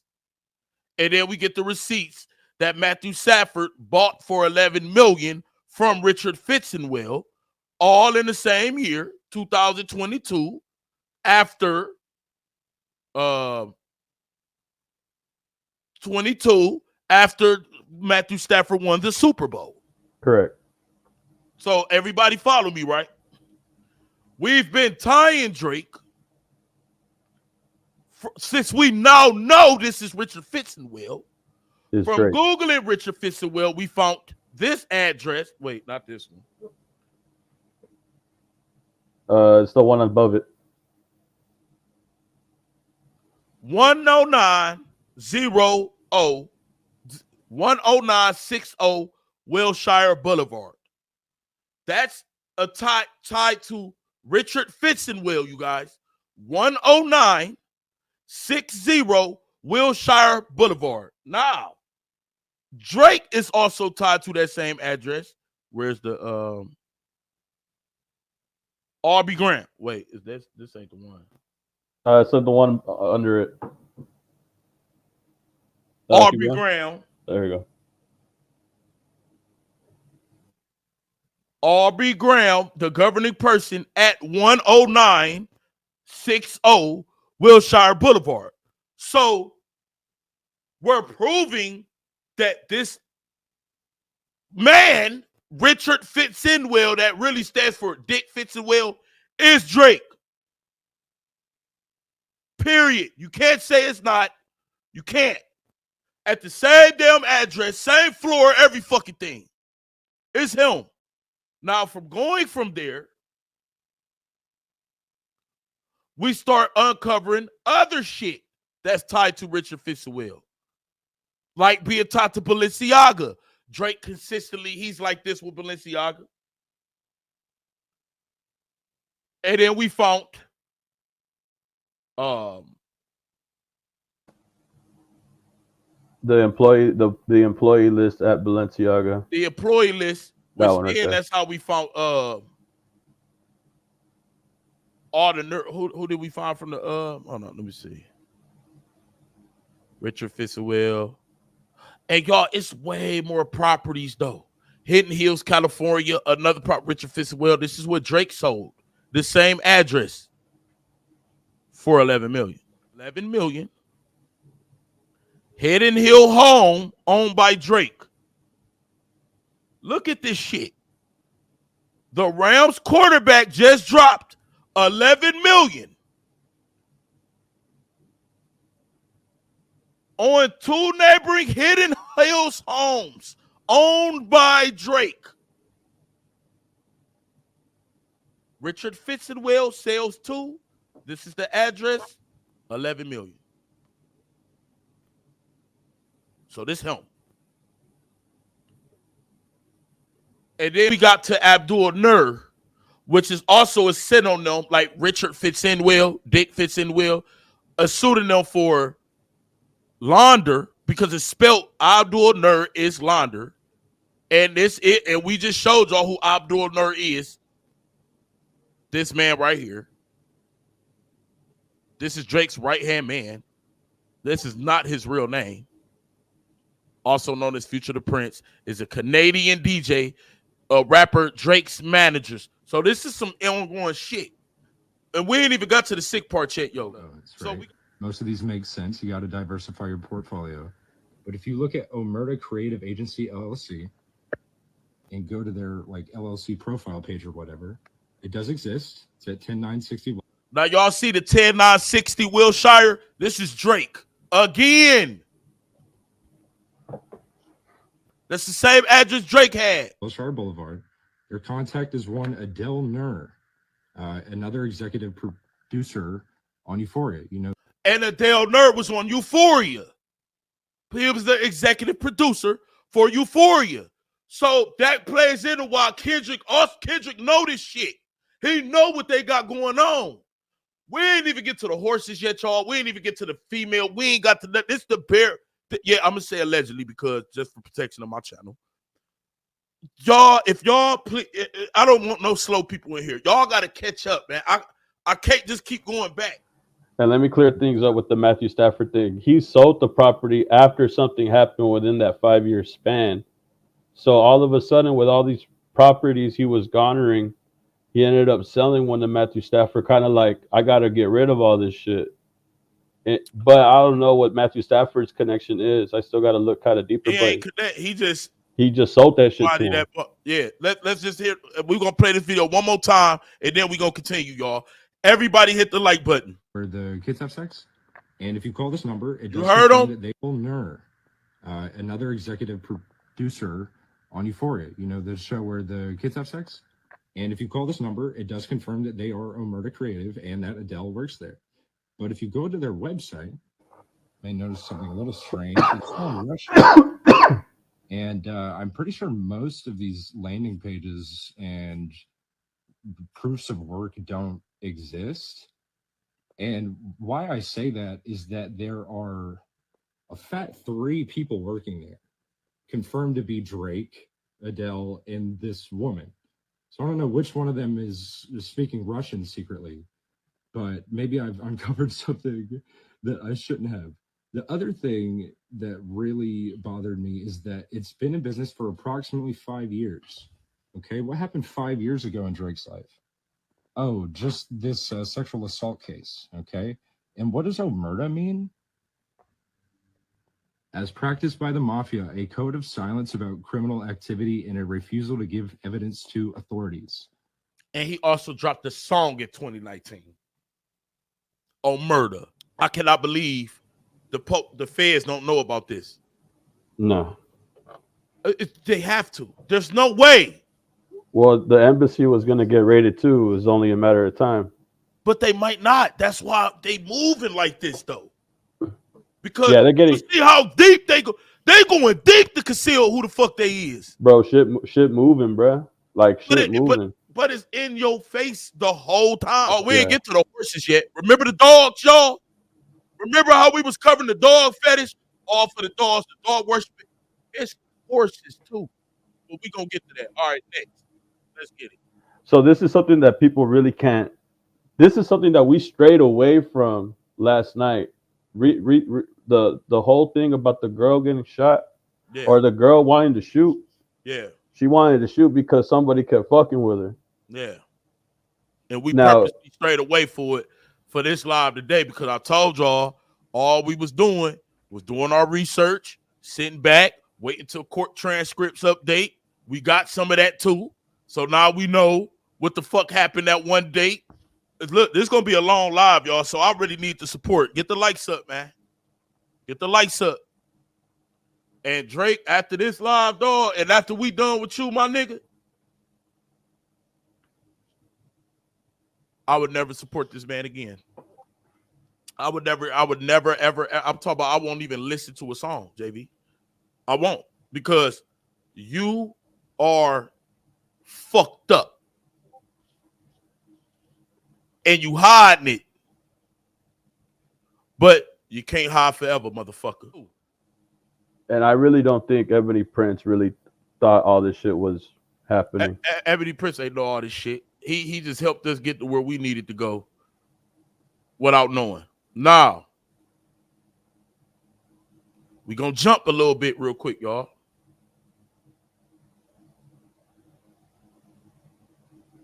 It's all a Blur tour.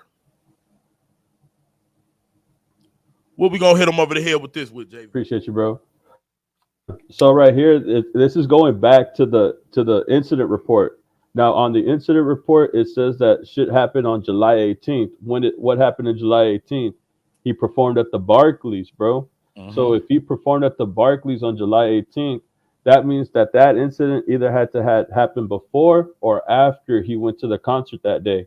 Now, this is just something that I was looking up when everybody else we're all gathering information. This one right here, I'm trying to find out who the girl is, like low key, like who is this girl, bro? But you know what's crazy? We gonna find her. And if you go to TikTok, bro, there's just multiple women on this day because it's a big ass concert, bro, in New York. It's huge.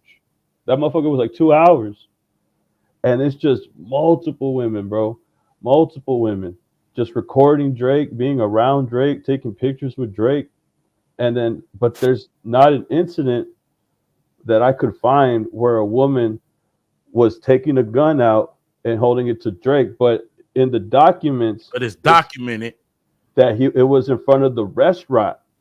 It says her bag and shoot him for continuously playing around. There is no surveillance footage, but it occurred on the south side of 77th Street, out of view of our cameras.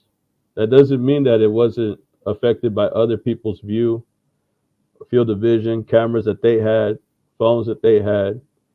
And then this is just a end sentence to a whole other paragraph that he's not showing us.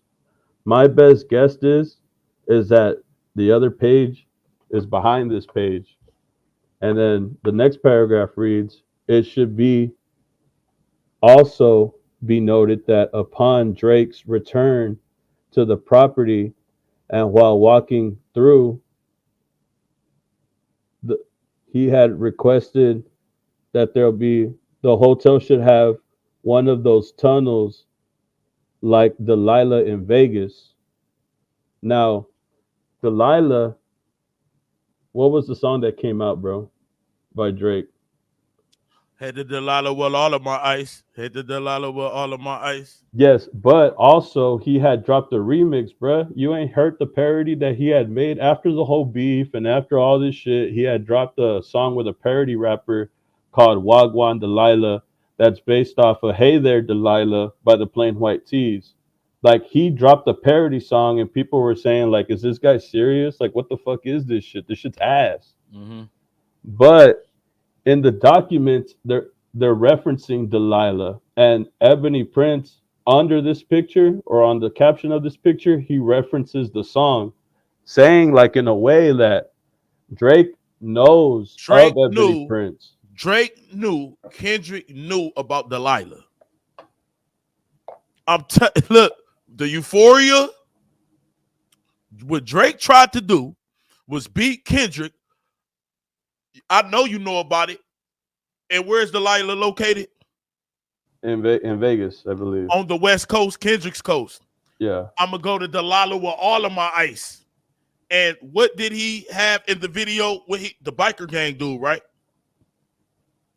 Yeah. That's the hangout that they go to. The Hells Angels as well. Delilah. But you know what's even crazier? So I could still go. I know you go. You know what I mean? I know you know. But I could still go to Delilah with all my ice, motherfucker. Like taunting him. Say it if you want to. Head So to that's the Delilah with all Euphoria. of them. What the dude? Kendrick is a genius. He's not even a genius. He just knew shit we didn't know. And remember, the whole time Drake made that song, he was trying to like act like, you know, the shit was fake, and you feel what I'm saying? Yo, but you know what's funny about that bar now that I think about it? He's saying that, hey, go head to Delilah with all of my ice, but then Ebony Prince is saying, oh, you mean like when you told me that you had to put privacy tunnels in Delilah because you didn't want to be harassed by the public? And where are the tunnels? Hold on, let's go back to the tunnels. Let's go back to the tunnel. That's in the Mark Hotel documents. That's in the Mark Hotel documents. Right there. These are in the Mark Hotel documents, you guys. Tunnel A. Picture 5. Picture 6.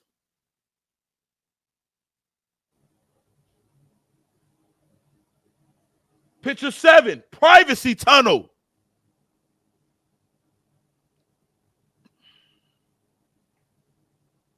Now, why do you need those, bro? Coming in and out of a hotel, and then you gotta picture it in your head. In an incident report. In an incident, yes, right for after the Mark Hotel. Right after there was an incident with a woman with a gun, he started asking for these. Why?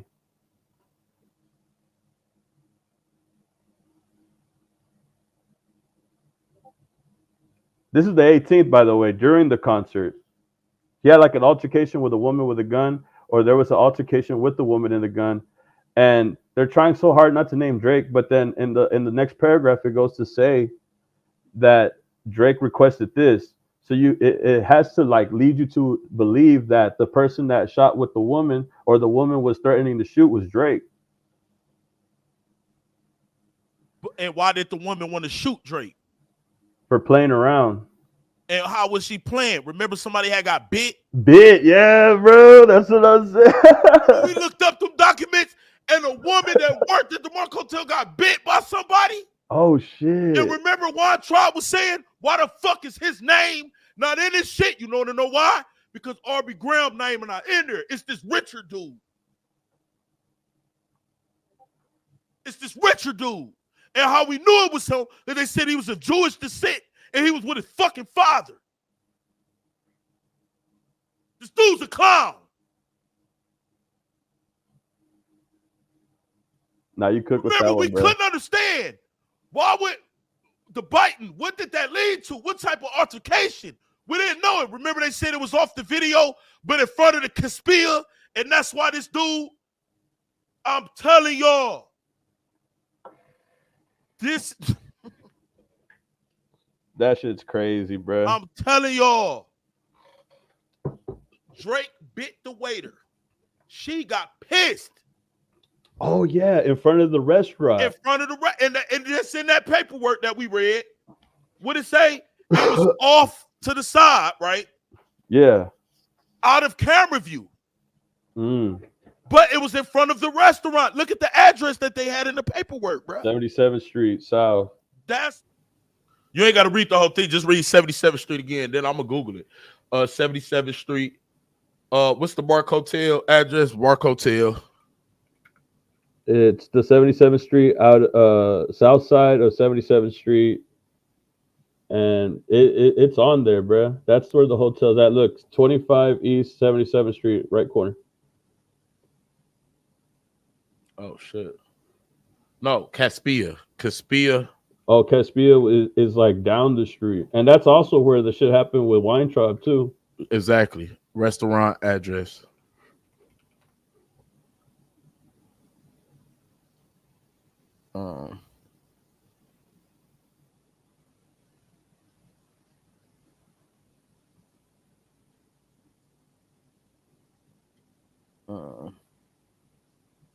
No, this is Melrose. Fuck that. What is it? New York, I think is what it is. Caspia address, New York. Not to. Let's go to the map real quick.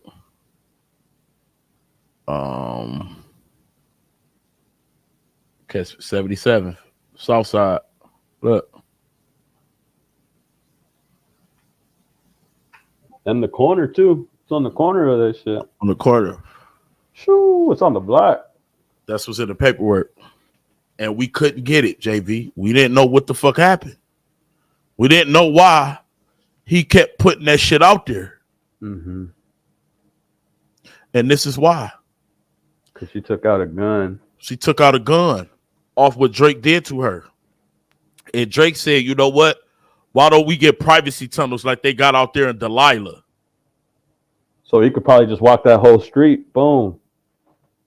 Do whatever the fuck he want. Let's continue, man. Oh, what did he do the day before? Remember this shit, y'all? Who remember? Type of 1 if y'all remember, if y'all was in the chat. Remember this? Remember he bought all the jewelry, the women jewelry. Remember he bought all the pearls and shit that Ebony Prince got? Type of 1 if y'all remember. JV, we cooked for the day before. Yep, on 7/18th. That's it's all a blur tour. Like probably like after the incident. To let y'all know. No. Look, it's July 19th, but look at the date, hashtag. Oh, July 18th. So this is the day at the concert. Yeah. All right, Jennifer Venditti. What's up with this bitch, JV? So this is the evil JV. Like I would no association, nothing, bro. But hold on. We gotta give warnings and shit. Okay. It's about to get deep, y'all. After this, if y'all got kids around, step out the room. Tell them to step out the room. If you don't like to hear certain things, because we all parents. JB Young, he gonna get kids one day, but majority of us, we're all parents. What you about to start hearing ain't gonna be cool at all, but it must be done. It must be, and I would refuse. If they check my channel, then they just take my damn channel. If Drake come for a nigga and it's like that, then it just got to be like that, because once I see this type shit, I cannot be quiet. I could just be petty and just be like, you know what, fuck this shit. I don't want to cover it. I have to. When I see them pictures of them girls, bro, JV, that shit was not right, bro. Something ain't right here, bro. and everybody ignoring this shit, my nigga. I would not do it. So instead of wanting Julio killers in jail, instead of wanting no. This is what really needs to be talked about, man. I'm gonna say allegedly. Okay, so if anybody is familiar with the show Euphoria, this is the casting director for the show. So what does the casting director do? And we got to say before, it's a lot of people believe she's a female too. Out of the three, Drake, the cat, yeah, CJV. I'm hitting you with some shit too. Look, it's three people, right? Ain't it funny how the second one is tied into Euphoria as well? And didn't that nigga say it's a lady on there too? There's three people, right? Yup, Drake, the Lord dude, or whatever the fuck Drake's man. Adele. Her. Break it down. So this is the casting director for Euphoria. Now, if you see right there, that's the name of her casting agency. It's JV8 Incorporated since 1998, by the way. Y'all see this, right? This who Drake's work with. This who he works with. This is who he fucks with. For the show Euphoria. I see people write down JV, not him. JV8 INC. Write it down. JV8. Doodle it somewhere. But what is the casting director? Okay, so you cast actors, right? You put actors on the show. But what's Euphoria about, bro? The kids having sex and shit. All right, now go to the next screenshot. Go down. She did it for 3 episodes from what it looks like, from 2019 to 2022. Y'all remember 2019, right? Y'all see that 2019 again, right? She stopped in 2022. Ain't that the time when he split up with a duel, but they still was cool? Because some shit was going on, y'all. They was scrambling.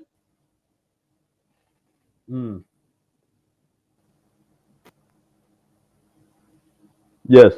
So this is the same. So this is Euphoria. This is her page, bro. So this is her page, and this is her. That's her Instagram.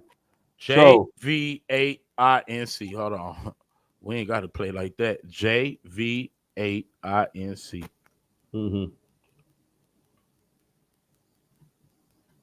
This is her Instagram, correct?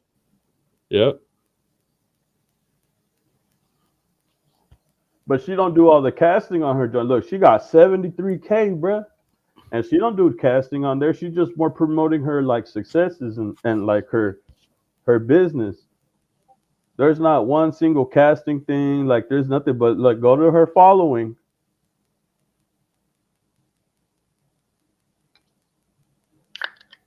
Go to her following and type in 2 M's. And go to that second one. Casting for JV8 Incorporated. Look at this, y'all. Hold on.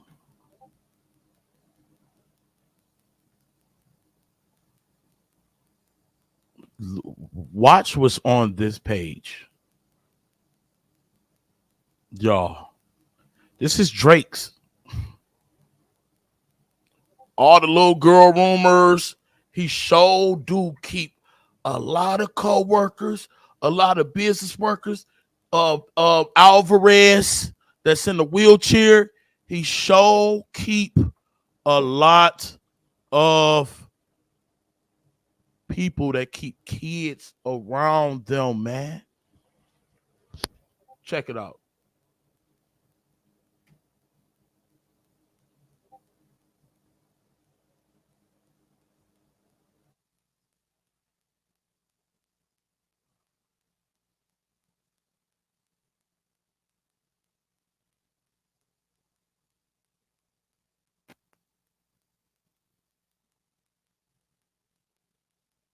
Can y'all explain to me what the fuck is this?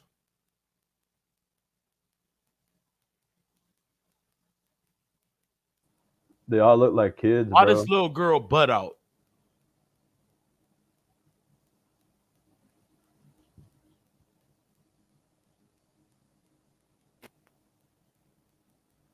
Throwing up that same shit. Look.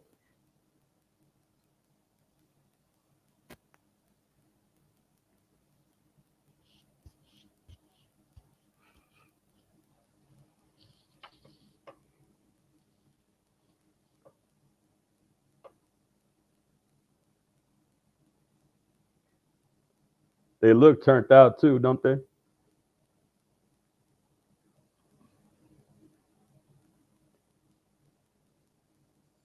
All these are minors, by the way. 18, 17, 16, 15, 14, all of them. Yeah. Everyone. Except for these old ass people. Look how they butts out. And it look like what the fuck?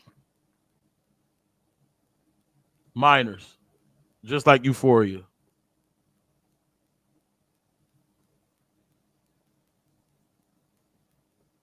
The one-eye symbolism. And they be smoking and shit, bro. And half of these kids, Minor. bro, half of these kids, like all they're kids, bro. So like they have weed hashtag. Like these are kids that do drugs, bro. These aren't just, some of them look like regular kids, but a majority of these kids that they're posting, bro, they live a hard life, bro. Like you Notice how they mixing in like adults with the kids, but we see the kids. They're not actors, y'all. These people are not actors. They're regular people. They're regular people.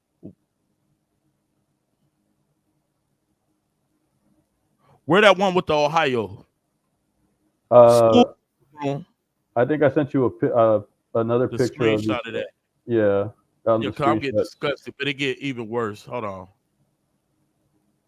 on. Now let's go back to the top. This is Drake's. Once again, just like Alvarez, exploitation of the youth.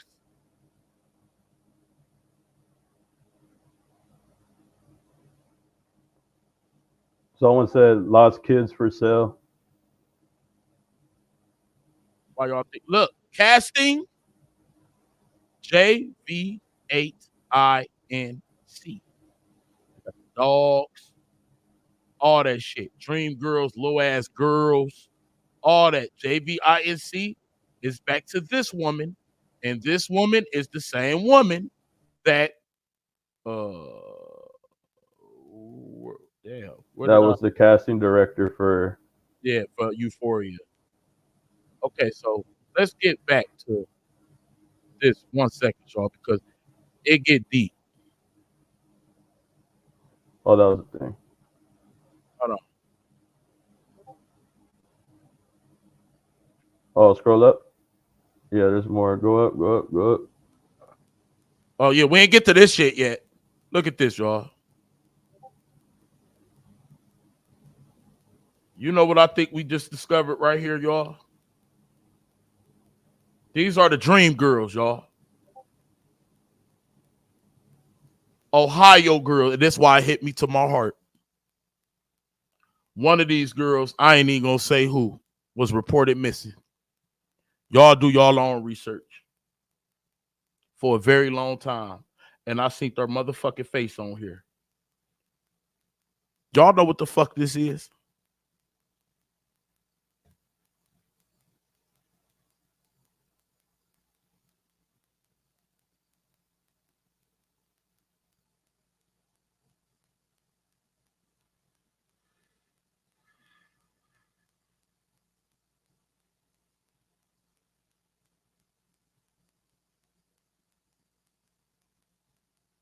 These people are not actors. None of them have ever been in a movie. None of them have ever been in these magazines. Ohio girls, dream girls, and they all minors. This girl right here looked like she's selling her fucking body, and she's not an adult.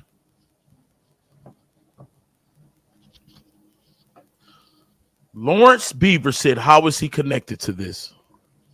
I'll show you right now if you need more proof. Exit out of that. Let's get to it. Scroll a little bit more down. Scroll down. Click. That was Click that. That horse, the first one. That's the same Instagram account that we've been looking at. Right? Here go these horse heads and shit, y'all. Now That's remember, all. it was dogs. Remember, these people. Remember, it was a literal theme of dogs. Now it's horses. And we're going to get into the little background of that too. All right, so this is the same page, y'all. MMALYSE. And look at the LinkedIn. That's the LinkedIn for who? Who is it, y'all? Who is it, y'all?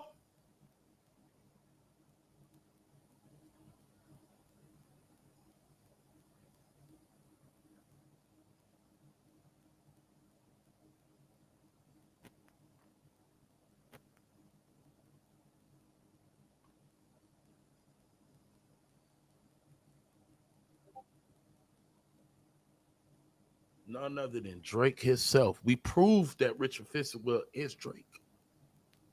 Proved it. Without a shadow of a doubt. Bro, I'm telling you, when I saw that horse picture and then the horse picture on LinkedIn with the same name, I started tripping out, bro. Explain to me, Drake. And we already tied Richard Fisherwell to all your LLCs. All of them. Explain to me, Drake, why that page is trafficking from this bitch right here, who also is the third person that's on that on murder shit. You, your manager, her. This her Instagram, Jennifer Vendetti. We went to it. She follows this page that says casting for her, which is your buddy, just like Alvarez. And when Alvarez got in trouble, what he had to do? Unfollow all minors. And we always wonder, why the fuck did he have to do that? We go to this page that's casted for the same type show that the manager and you kids having sex on Euphoria, which Kendrick elegantly exposed. And we don't see nothing but little ass minors looking like they being trafficked, motherfucker. And yo, and what's that name? What's that name in the top in the bio? Michelle Mansour. And we Okay, don't even know if that's a fucking real person. Now go scroll down. Like, I'll tell you when to stop. Oh, well, look at that too. They follow each other, so that's another And thing. they follow each other. And we see this type shit. Strung out. Young girls who never been on nothing. Why is this happening? Young, underaged. Look at the shoes. Look at the clothing. The fuck is this? People looked up The that fuck name. is this, Drake? Little ass tee with their ass in little shorts. Shoes. Louis Vuitton that they can't even afford. All flavors, all colors. High heels. Teens. She on the block. On the strip.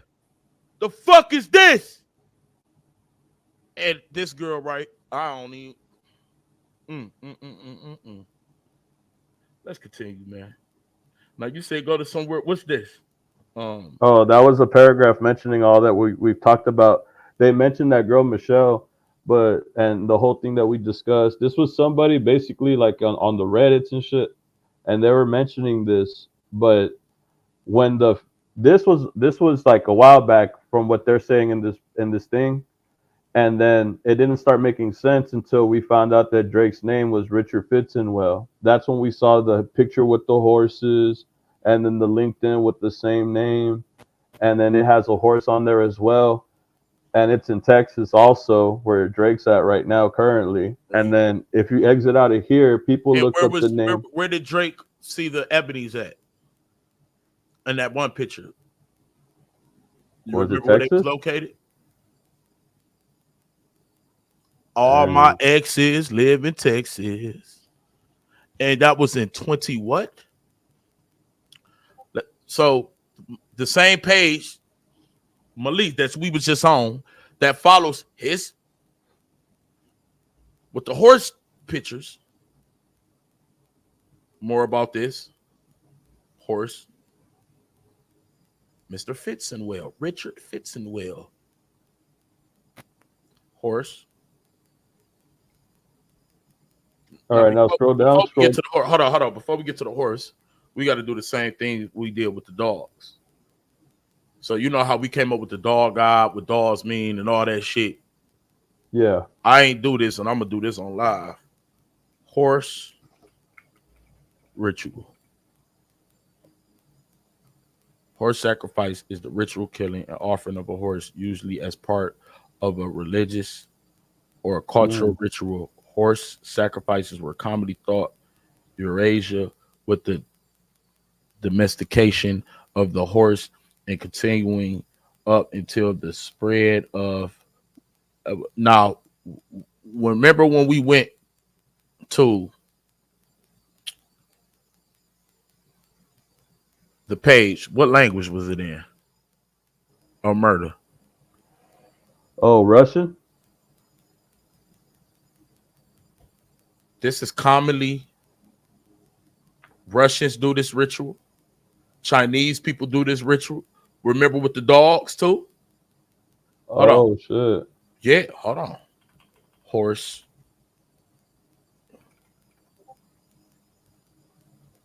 god and goddesses. For thousands of years, associated with war, fraternity, healing, the other world, and more. The same shit with the dogs, bruh. Does Drake?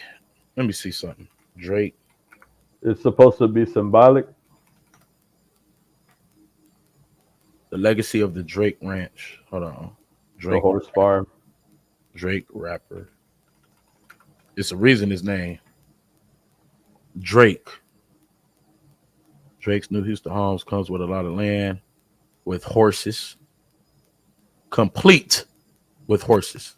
Oh, they're already there. Ready for him to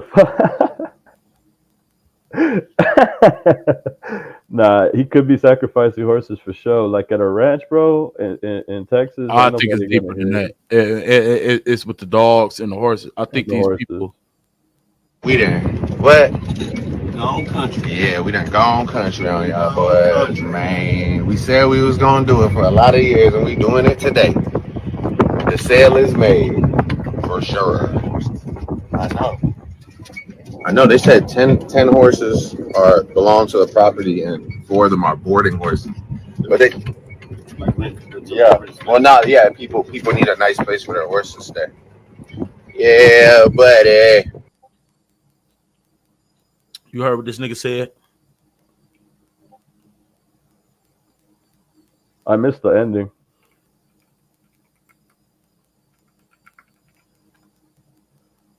Sega, what do you mean check the tag photos?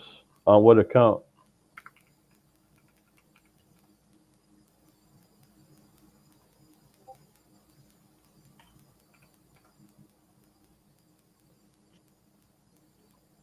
Who horse plays? Children horsing around. You laughing, bro? This shit ain't funny, bro. Nah, my bad. You're fucked up for that though. So this is what happened when we looked up Michelle Manure. They can't pin this on this, but this is basically like what happens when you look up her name. An escorting website comes out, and Escort alligator. Escort, y'all. Michelle Delorte was the Texas San Antonio once again. Drake fits in. Dick fits in well. Yeah. Now we got escort. So now we got the Instagram. And now we have an escorting website. Now we got an escorting website with a girl named Michelle, like the one on the Instagram for the casting in San Antonio, Texas, where the horse head is at on the LinkedIn account. And then There's another thing I actually had to send you. There's a conversation in the escorting website that basically is saying, bruh, that like there's an account on that escorting website called Richard Fitzenwell or Dick Fitzenwell. Where If that's you at? like instead of typing Richard Fitzenwell, you'll type in Dick Fitzenwell, and that website comes out. That escorting website comes out. I'm gonna look for it because they were tagging me earlier. Hold on, I'm about to pull up on it right now. Hold on.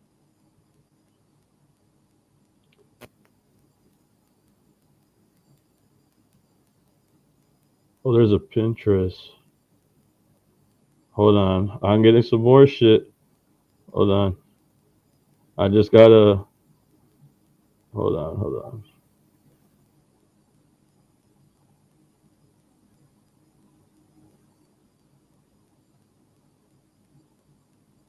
I can't believe this shit, man.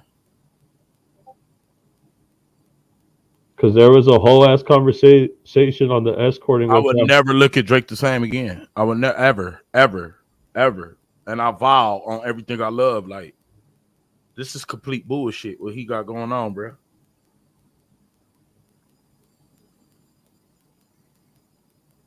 Oh, here I found it.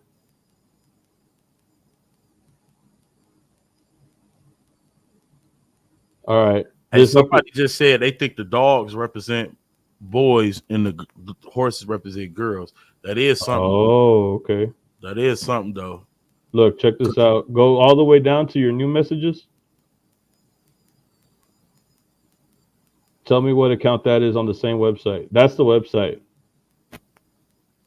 that led us to Michelle, a girl named Michelle. Could be another Michelle, but you know what makes it more hard to believe? Check the same website. Go to the other page, the page that I sent you. And what's that right there? That what account says right there? Dick fixing well. Porkies. October 9th, wherever I lay my hat, that's my home.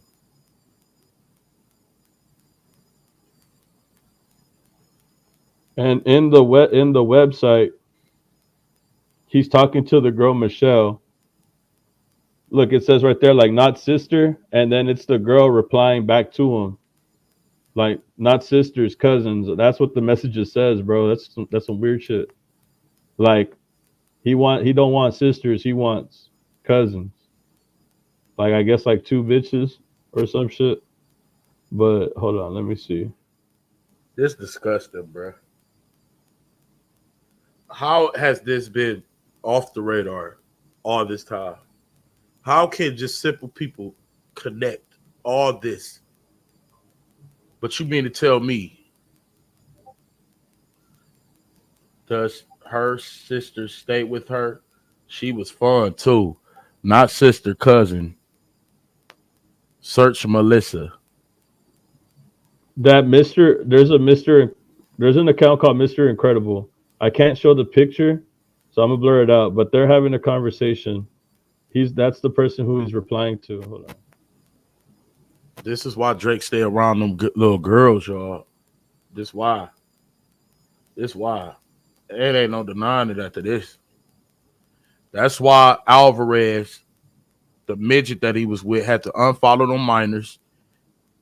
That wasn't his team that told him to unfollow those minors. That was Drake.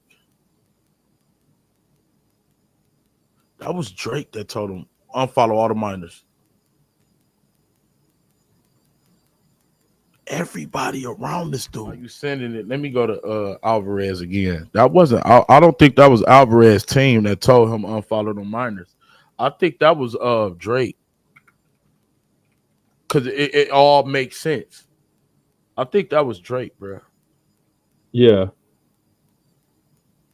like he had to have told him because it was getting. They were gonna look in. They were gonna dig into him. Do it, yeah. Yep. And that's probably why Alvarez was there that night in the first place. Lastly, I have been getting a lot of spam phone calls, texts, emails, and social media messages saying that I am a snitch in this beef, that I accepted hush money from Drake, and that I was somehow in on the plan because I followed underage high school girls. Alvarez emphasized. First, I don't know anything. Nah, bruh. Nah, dog. Y'all niggas busted. Michelle, the Larte. That's that lady, bro. That's her. Okay. Who's her sister? Y'all have a link? Check your PMs. Typo. Original posted. 2021 old. What the fuck that mean? 2021 old. Typo 22. Typo 22. What the fuck that mean? The year they graduated? Or the year they're supposed to graduate? Because he didn't say typo 2012, typo 2011. 22. 2021 old. Typo. Have asked to give it corrected to 2022 old. Does her sister still stay with her? She was fun too. Not sister, cousin. Who's her sister? Y'all have a link? Search Melissa. Original posted by Dick Fitzgerald. Melissa is not who we are referring to.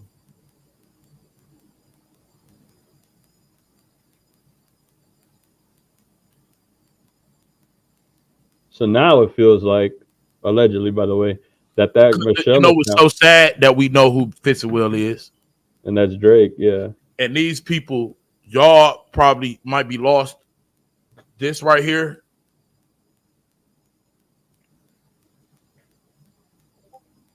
Notice how all this is connected. It ain't like, it's not like I could say, oh, this is some Dick Fitzgerald from Maine. No. How did we get here? How did we get here? What is this? Go back to the LinkedIn account. Like, bro, what is this? Because remember that look at that, click that right there, like the Michelle profile. That dead ass says, bruh, right there, 210. That's San Antonio, San Antonio, Texas. All right, and then if you go back to the horse picture, all the way up.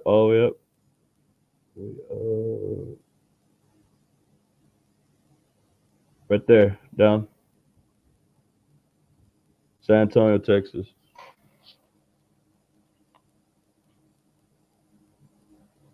And how did we get here? Through this. How did we get to this? Through the casting director, JV8. How did we get to this? Through the casting director, JVA Inc. Because how did we get to JV casting at JVA Inc.? Who is JVA Inc.? Jennifer Vedetti. Who the fuck is Jennifer Vedetti? She casted 3 episodes on Euphoria from 2019 to 2022. The 2019. How did we get to Euphoria? This lady right here, who's Drake's people. How did we get to her? From, you see how this not like we just saying, oh, let's for some reason just go way over here and see if we can know. Every step has uncovered all of this. This not made up. This is not no bullshit. We have went back all the way, though. All the way. How did we get to there? From the LLCs. That's how we found, what's the dude? Luz, what's the name? Luz. Adele Nur. Adele Nur. How did we get to Adele Nur? From the Richard Fitzgerald LLC. How did we get to Richard Fitzgerald LLC? From Drake buying a home that is his own home that he from sold. Richard Fitzenwell. How do we know Drake is Richard Fitzenwell? Because Matthew Stafford bought a house from Drake that costed $11 million. What do Matthew Stafford and Drake have in common? Well, the reason why we know Drake is Mr. Fitzenwell is because Matthew Stafford's property, that same $11 million, bought the shit from Richard Fitzenell Trust. Well, how do you know that's Richard Fitzenell is Drake, AK? Because it's fucking thousands of reports saying that Stafford bought the home from Drake for $11 million. Still in denial, man. That's sad. Oh, Y'all yeah. be fans of these motherfuckers for what, bruh? It's clear as day what the fuck is going on. Why y'all think they got all these houses and doing all this slick shit? This is bullshit, bruh. We're fucking kids, dog. Next girls to invite to Drake's parties. Oh, sweetie, that's just the tip of the iceberg. Now, everything I'm about to tell you is 100% true, and this information came to me from one of the crew members on Drake's tour. This was the guy who did all the tech stuff, and he told me that Drake has an employee whose job is to go around town looking for super hot girls. He finds the girls, and then he interviews them, and out of all the girls he interviews, he picks the one that he thinks that is the best. Then he drives her to Drake's place. Drake has sex with her, and then he drives her home. So basically, Drake has his own private Tinder. Next girls to invite to Drake's parties. So let me explain a little bit. So this girl in the beginning of the video is explaining a story or incident that she had with Drake. And the girl cuts away from it and starts to explain what she just said, meaning that there's multiple incidences that occur like this when Drake's picking up girls.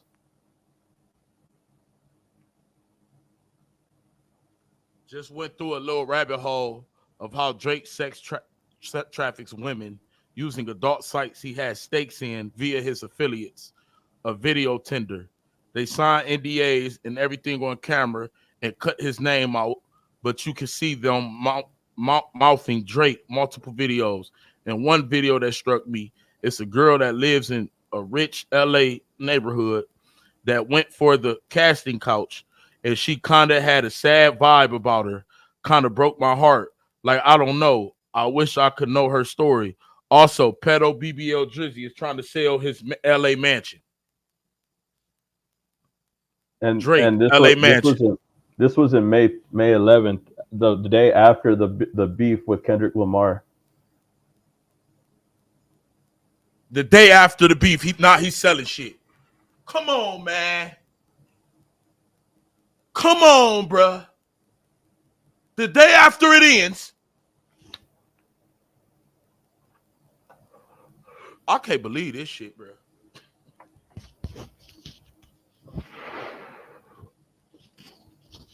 JV, it's people that's still in denial. You heard me, bruh. Seeing them pictures of them low-ass girls. All this shit tied back to this motherfucker. And he just lived life free. These rappers know about it. We prove why he lied about faking information. He never faked information. But it all goes back to Ebony Prince. Like, we were saying he might not know about this, but Ebony Prince is giving us the name, bro. There's a possibility that Ebony Prince looked this up himself when Drake said to refer to him as such. There might be a slight possibility that he knew about all of this. And what is the chance that he told Kendrick about this? That's also a possibility. This is all coming from him. So if he told Kendrick, hey, yo, you know, when we went to this hotel, he was telling us to call him Dick Fitzenwell, which was weird. And then Ebony Prince has known this for a year now. What are the chances that he typed in that name and Drake at the same time within that year span? I know I would. Yo, Drake's telling us to call him that. It's because, like, and you got to think about it. Drake has multiple aliases. Like, he was called Anita Maxwin. Like, that's his gambling name. You know what I mean? Like, he has multiple aliases. This is just another one of them. But how many there's of a the aliases gonna keep getting hit with kids? What the fuck do we need before we start believing that from the Ebony Prince shit, from the incident at the Mark that we didn't even know about, where they said this bitch ass nigga bit a fucking underage waitress and and pulled she out the gun threatened to on them. shoot up shit. Yeah. Yeah. From all these little ass teenagers saying, yeah, Drake came to my high school and I came to Drake's parties and they underage. From fucking Bacchus cases, from fucking all these people, countless and countless and countless of females saying that they were underage around this motherfucker. From all what we just uncovered, all of this, we can't stop there. From fucking with this midget dude that has a fucking, that can't speak, can't breathe, can't walk, can't talk. He's following all these underage people. He only unfollows them when it got something to do with you. So they're gonna start digging, bruh. They're gonna start digging, bruh. They're gonna start looking at this shit for what it is. Like, it was too late though. It was too late. By that time, they already, like, he admitted it on an article, which is so weird because I would never even say that. Like, that wouldn't even be in my mind as an issue. Like, I wouldn't even know. But it bothers you so much because you know about the allegations at hand. You're aware of them because Drake told you about them. Yeah, shout Told out you to who Dark to Kenny. follow. Shout out to everybody over there on Reddit. I don't even be on Reddit. JV be on Reddit. I don't even have it. Y'all see, I don't even know how to work that shit. My boy be on there, bruh. So shout out to everybody who all contribute, because this ain't just our work. This is not just our work. But we founded this work, though. We ain't about to bullshit, JV. We founded this shit. Nah, fuck that. We claiming that shit. Yeah. We claiming that shit. We founded this shit. We're the only channel where they was sharing our live streams all over the Reddit, and you was put it on the showing me platform, bruh. Because it's not on the platform. It's just there. And then you still got to connect the dots. I mean, you got to go through multiple comments and multiple forums. Like, it's not, and like some shit we still got the Wine Tribe shit. We ain't even went through that chat, y'all. Yeah. That case has been updating every day. When Wine Tribe clear as day said, why isn't Drake's name in this paperwork? Like, to keep it a buck, I already know who John Doe is. I found out his name. We know John Doe. John Doe got his ass kicked. And I ain't seen it on the internet yet, so. We picked who John Doe was. When are we going to realize that Drake is who he is? Hell yeah. We all got the same goal, though. Keep it a buck. Drake is a weirdo. Anybody that's on the campaign, I'll fuck with you. If you find out some shit, send it over here. Because you know what's so sad? This is the only big platform that's even speaking on it. The only one. Viewers are discussing and decoding hidden messages in the Kendrick Lamar song, believing it's about R. Kelly. What?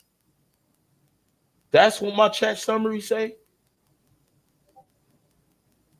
Get the fuck out of here. Yo, they're trying to get Drake's name out of the. That's what YouTube just summarized my chat. That's insane, bro. Infiltrated. What Carolina say? Yeah, infiltrated. My lie. This lie. That's what they came up with. Drake,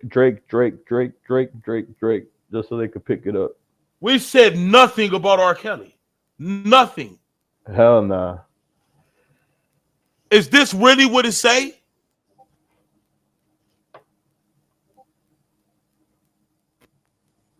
It changed. They said it changed. It say Drake now. It say Drake. Okay, yeah. I ain't see it. Yeah, I ain't see it. You see it? We'll go on YouTube on my phone. Send a picture, yo. Hold on. So somebody do. Oh, so auto-generated. Yeah, it's auto-gen, like AI shit. What? Viewers are speculating about Drake's alleged involvement with minors expressing disappointment in his action and wondering if this is a scandal. That's what it says now. It changed, bro. Thank you, YouTube. So as soon as I start talking crazy, They said, all right. Oh, yeah, we got that. So this to show y'all who he is. Ain't this the dude that died? Yeah, but that's the Euphoria guy, right? I'm assuming. Didn't he die? Of an overdose. That's what's fucked up, man. These kids are off the street and they picked them up for the casting for Euphoria, bro. When have you seen any of them little ass girls on Euphoria? That's the cover up. When have you seen any of them little ass girls any fucking where? And you said that Ohio shit, right? Yes, and one of them girls, because I don't want to say the name, I don't want to point out who. One of them girls was missing in Ohio. Y'all can do your own research. You'll find it that fast. No. Oh, this OVO 4. Oh, yeah, that is 40. They right, that is 40. Somebody died. Oh, I thought that was somebody died from Euphoria though. It was the other dude. Did somebody literally pass away? Yes. They overdosed in real life, I think. In real life. Okay. But that's what his character portrayed in the show, I think. Which is fucked up because they just let him live his life the way he lived it on the street. Oh, look right there. Look. JVA Inc. Twitter. Read the flyer, bruh. For more details to apply, go to link at JVA Inc. bio. Tiny URL and element picture. Must be signed into a Google account to view and submit. Open call, casting call. JVE, neurodiverse, neurodivergent, autism, Down syndrome awareness. USA and Canada casting call for an Element Pictures film with an Oscar-nominated director and A-list cast. Seek neurodiverse talent, including those with intellectual learning or developmental disabilities. Caucasian male, 20 to late 30s, with an open heart and open to a new adventure. No prior acting experience necessary. What? Non-actors and actors may apply. If cast, paid opportunity, not cost to apply. JV, what the fuck is this? Remember you saying like the dogs could represent men? This is a men casting in Canada or the USA. How old 20 is to 30 years how old. old is Christopher Alvarez? 23.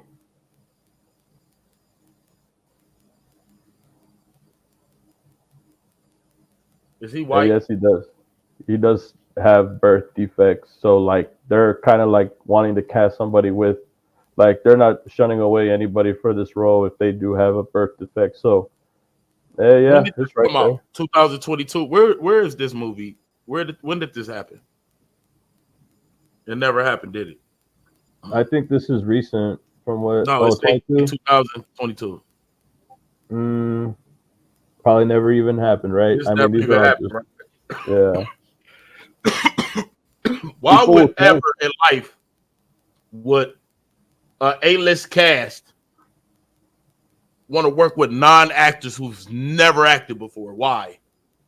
For real, like if you saw this, would you go to it? Like you don't know experience, nothing, and you needed money. I mean, they're looking for people in bad situations, bro. Like they're looking at people who have like fucked up lives and who need the money. Like no experience, nothing come through. See if you get the part.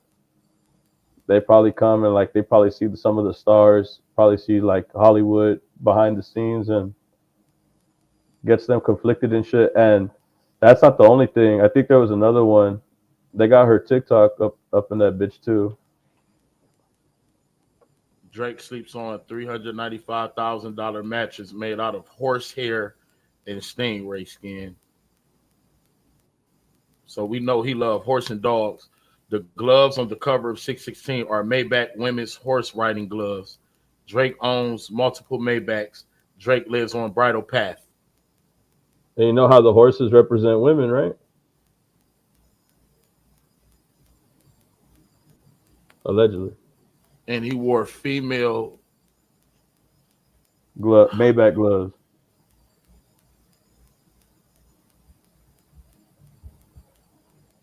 And someone just sent, y'all need more proof.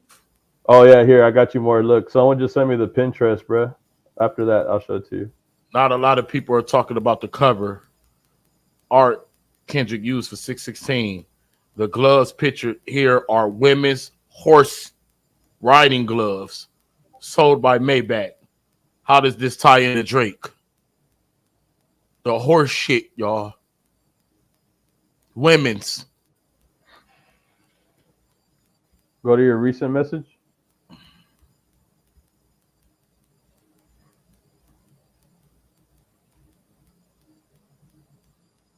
Pinterest, Dick fits it well. Hawk and Dick 6'9".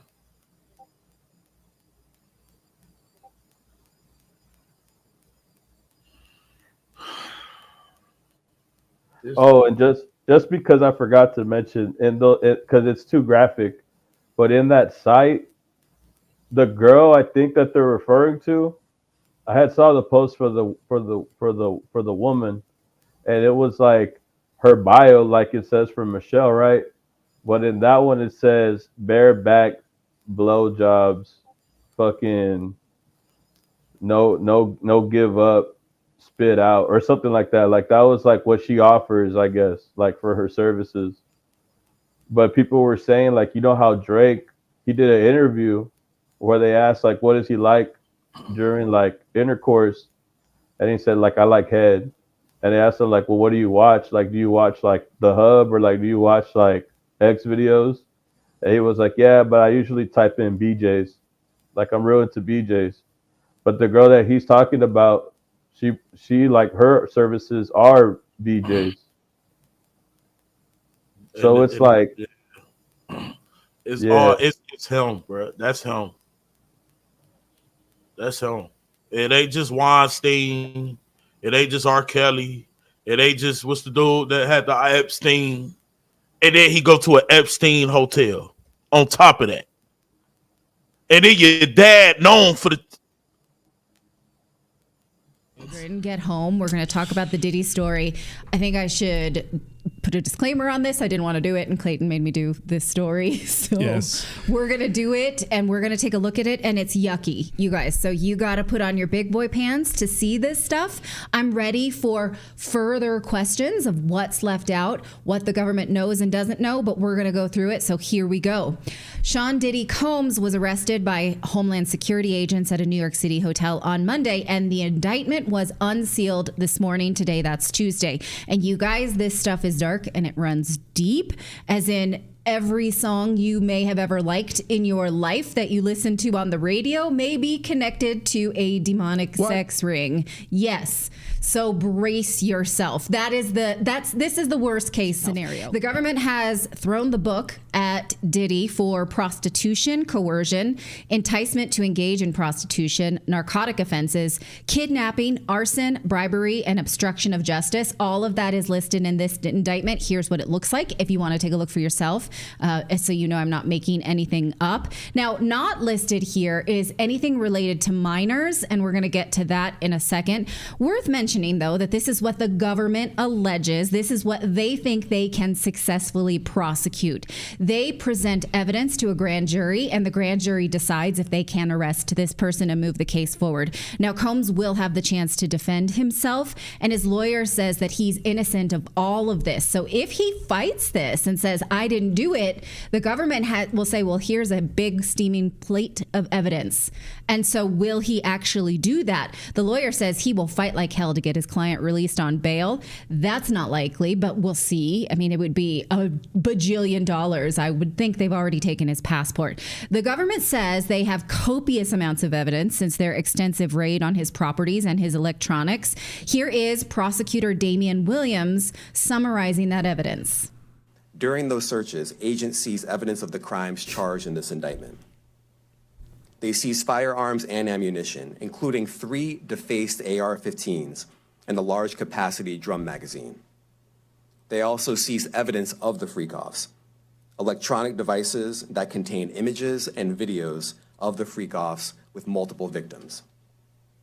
And they seized cases and cases of the kinds of personal lubricant and baby oil that Combs' staff allegedly used to stock hotel rooms for the freak-offs, more than 1,000 bottles altogether. Here are some of the items that we recovered during the searches.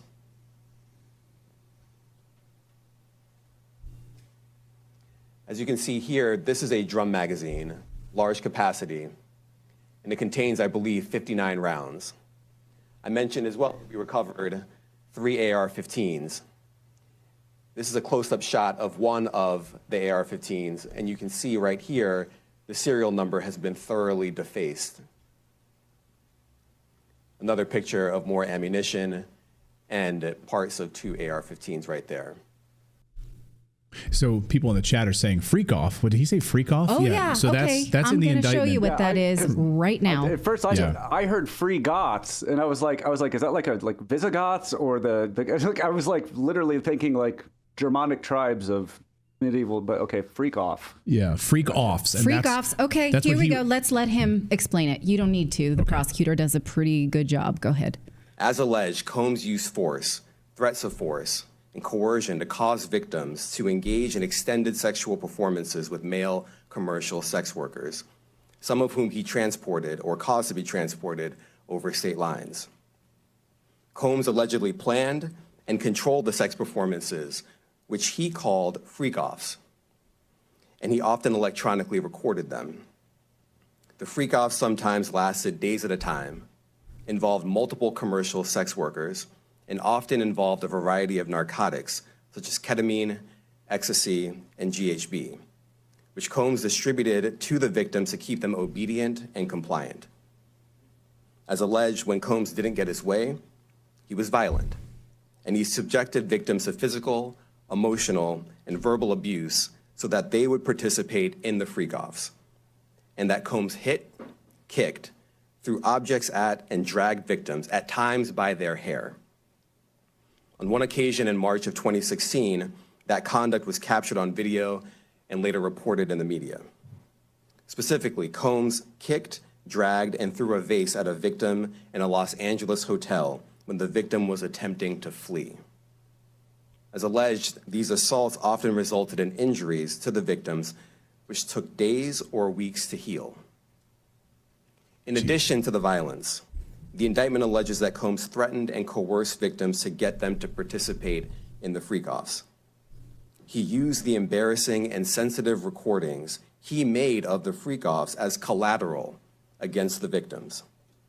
And the indictment alleges that he maintained control over the victims in several ways, including by giving them drugs, by giving and threatening to take away financial support or housing, by promising them career opportunities, by monitoring their whereabouts, and even by dictating their physical appearance.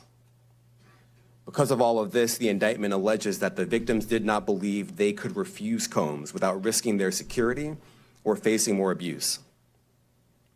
The indictment also alleges other acts of violence undertaken by Combs and others, including violence against witnesses to his abuse, kidnapping, and arson. Okay.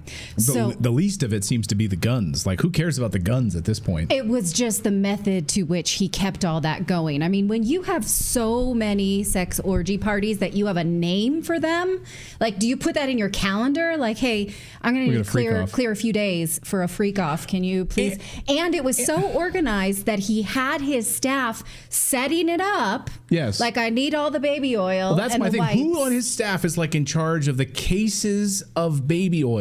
And then they would go in and clean it up afterwards. Now, it was such an exertion for these victims. Victims that they were just, I guess, continually graping without a G, that they had to have IVs. In fact, here's what the government says is that after these freak-offs, Combs and the victims typically received IV fluids to recover from the physical exertion and drug use. So not only did they have all this set up, they had a freak-off kit that included IV for Combs himself because it was such an Olympic event. It's wild. Now, the government says that they have seen this for themselves. We heard about these in other court cases, but the government says they've seen it based on what they seized in the raids. Now, as a taxpayer, this is when we need to acknowledge that we appreciate law enforcement because they watched this and they took action. So at least we can give credit where credit is due. They say again that this is the stuff of nightmares. But important question is, how long have they known? Because this has been going on allegedly since at least 2008. Someone in the chat brings up a good point. Remember when JLo says she didn't know that he was involved in gang activity, but she was in and around a shooting when she was dating him in the 1999 and 2001 to 2001, I believe. So some people knew he was involved in some bad stuff for a very long time. Who, why, and who was kept from it? Now, interestingly enough, he was arrested on September 15th, 2024. 1 year ago, September 15th, 2023, he was in New York City getting the key to the city from Mayor Adams. Watch this. He already has the keys to some pretty exclusive places, and now Sean Diddy Combs can add New York City to that list. It's Diddy Day in the city. Videos have been playing on the Jumbotron for TSX Broadway, and the crowd waited. Then around 11:30, the doors opened for the mayor and the artist. The bad boy of entertainment is getting the key to the city from the bad boy of politics. I want to thank y'all for this honor and just recognizing me being from New York, giving me the key to the city. Diddy finally has the key to the city. Today's event coincides with the release of his new album, The Love Album, Off the Grid. Okay, I wonder if that key works on jail cells. They might want to make sure that's not the case. That aged fast and rotten, didn't it? Yeah. Okay, on to the major piece of this. Who helped him? Because obviously you need a staff to hold freak-offs and to get people in there and to clean it up and give you all your props. Well, the government says he did have a lot of help from people both known and unknown, they say, participating in unlawful and other activities related to his affair. Now, no one else is named in this indictment, not his sons, not his bodyguard or anyone yet. But they say they're just getting started. But we can put some things together based on other cases against Combs, most famously the Lil Rod case, Rodney Jones' lawsuit against P. Diddy. Now, his bodyguard, Fahim Muhammad, is referred to many times in that case, which is still ongoing. He was the head of Combs' security, and he was known as his fixer because he had connections within law enforcement. What they said is if someone got killed, if someone got abused, if someone got hurt, if someone got in any trouble, Mr. Muhammad could fix it, they say, because he had the power to disappear people and problems. Well, who was this Mr. Muhammad? Ian Carroll, friend of the show, has been looking into this for months, and here's how he describes this. One of the ways that Diddy had law enforcement under control was through his chief of security, Fahim Muhammad, who the whole staff was allegedly told to contact if anything ever went wrong with police or law enforcement, and he would be the fixer that would make it all disappear. Well, Fahim Muhammad is the former head of security for Michael Jackson. This kid had just graduated college with like a business degree, and he became the head of security for the King of Pop at age 21 or 22. And then, whoopsies, that same year, head of Pop died. This guy was second on the scene. And then his very next job, after failing, was to become the head of Diddy's entire operation. Think about it. The head of security in a blackmail ring needs to know all the dirt, otherwise he's not securing shit. Diddy formed his record label in the first place with a lot of help, basically being selected by Clive Davis, who's got a lot of mob ties and other stuff in his history. But he's been running huge portions of the music industry for before we were all born. We're talking back to signing names originally like Janis Joplin, Pink Floyd, Aerosmith, Earth, Wind & Fire. I say all of that to just show you the scope that this is not just one rapper doing bad things. This is the whole music industry. This is how it runs. Diddy is not an isolated incident. He is the status quo. And chances are he was not the only blackmail ring operating in the music industry. You guys, okay. And there's a lot to dig into with Fahim as well. Let's just go a little bit deeper, right? Because actually Ian Carroll's work on Fahim Muhammad, we're going to talk about that more, is how I became aware of his work, because his connection to Michael Jackson, which he lays out in this video. I just want to show it to you. Screenshot this and watch it later because it's wild. This was published in March, and it raises more questions than we have answers to.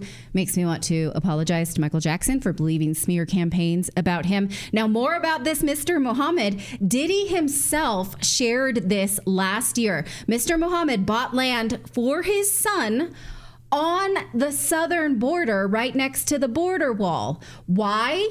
Because that's a good place to get people to participate in your freak-outs. Freak-offs, right.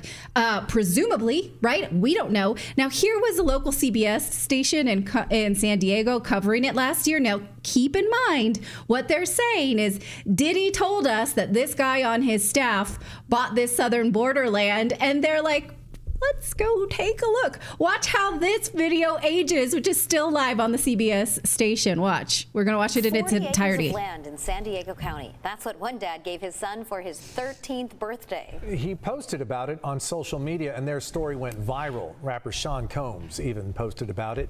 CBS 8's Anna Laurel went to Boulevard, that's about an hour east of our newsroom, to see what they're going to do with all that land. We're not just out here in the middle of nowhere. Look how close we are to the border wall with Mexico. Now, when we were driving out here, all I saw were a bunch of boulders and a few trees. But when Fahim Muhammad came out here, all he saw was potential. We see clear space that we uninterruptedly we can enjoy nature. Yeah. You know what I mean? Uninterrupted. Especially growing up in the city, a congested city like LA. When we're out here, I mean, it's totally different. Fahim Muhammad bought 198 acres out here in Boulevard to get away. It's real quiet. The border wall is right behind them, you guys. The border wall. He lives in Los Angeles and runs a real estate business that buys and rebuilds properties in the south side of Chicago.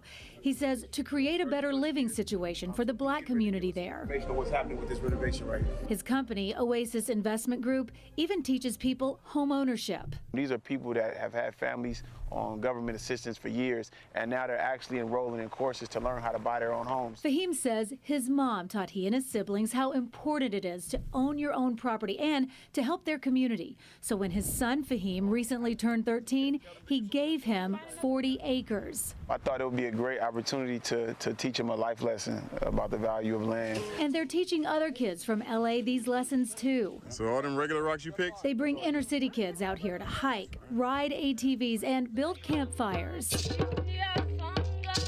You can tell how much their family loves it when I ask them what it's like out here at night. Amazing. It was fun. You get full view of the stars. It's like, because like there's no city lights out here, so you get to no pollution, stuff like that. So you get to see like clear sky. You can see all the stars and stuff. It was fun. 13-year-old Fahim has some ideas for his property. You can build like ATVs like around like, the whole thing. It's like wants to build a zip line from the mountain. And even though they're right beside the border wall, they've had no problems. Out here, these city kids enjoy No their problems. own private Getting victims. You got fresh water, you got clear skies. At night, you can see all of the stars, the moon, the sunrise is beautiful. In Boulevard, this is Anna Laurel for CBS 8.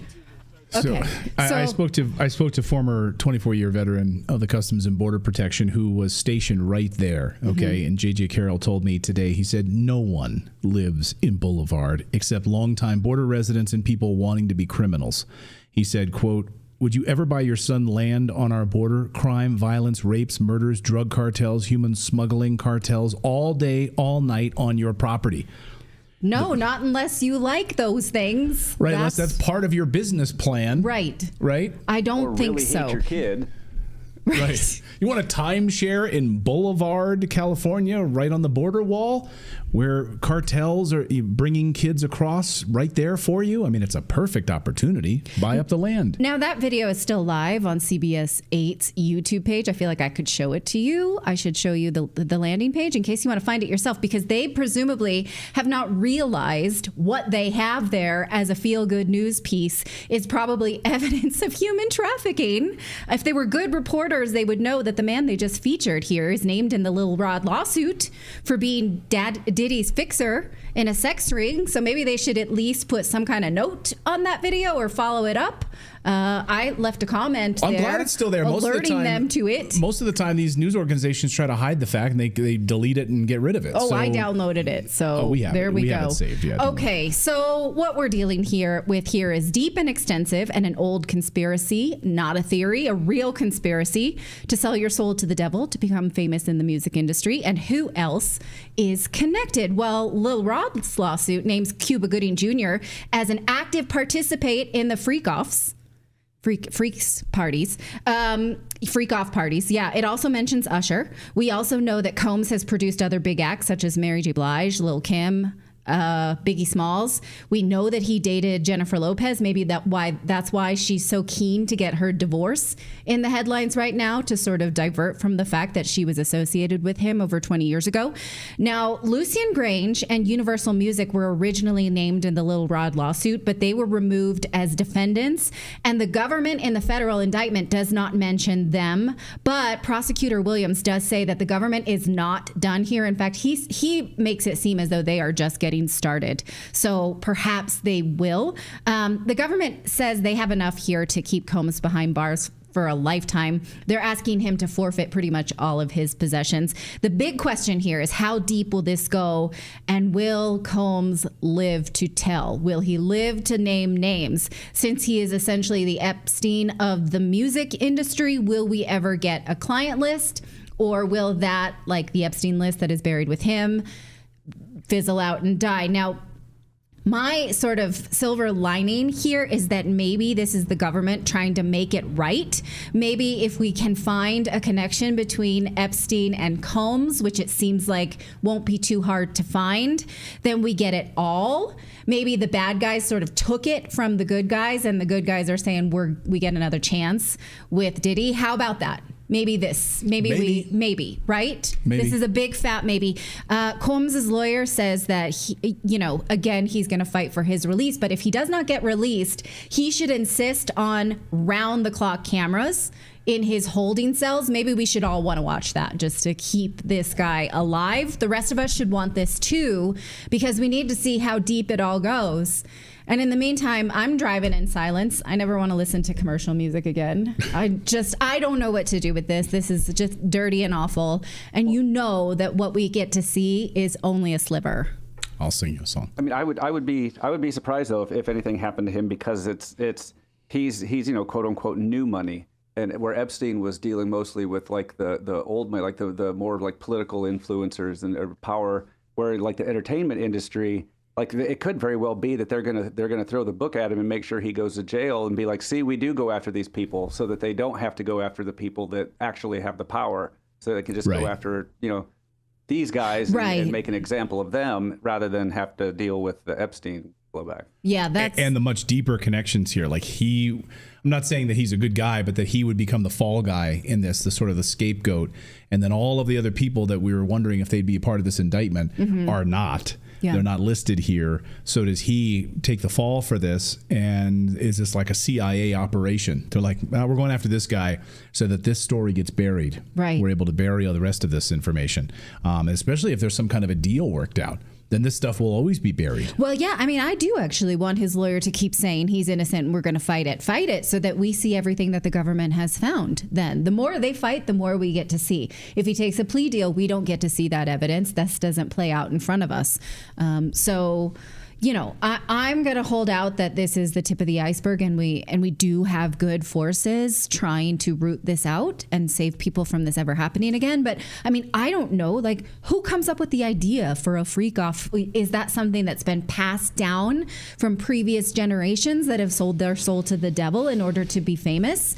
Right. And there are a lot of people that their names come up as they were made famous because they were connected to these dark force type ceremonial. I read this whole thing today about, I don't want to name, I'm not going to name names right now because I don't want to allege anything else. But you think about how these people are given fame and other people who are just as talented working for it but will not sell out.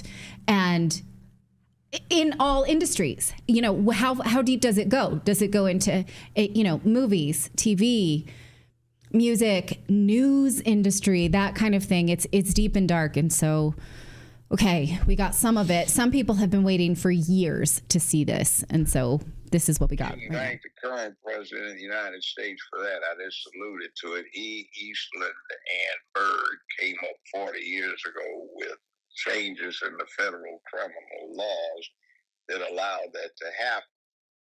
It's called these days lawfare. That's what they're talking about. Now, Diddy is presumed innocent until proven guilty beyond a reasonable doubt.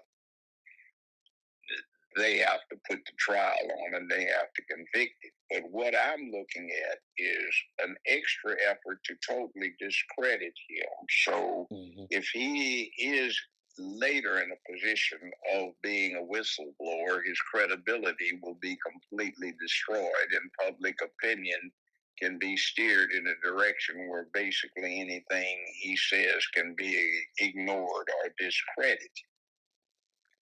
I think that's why it's looking like it does. As I look at it and read the indictments, it's nothing that I haven't run into before, representing a lot of pimps, prostitutes, and dancers. And it's just pimping and procuring.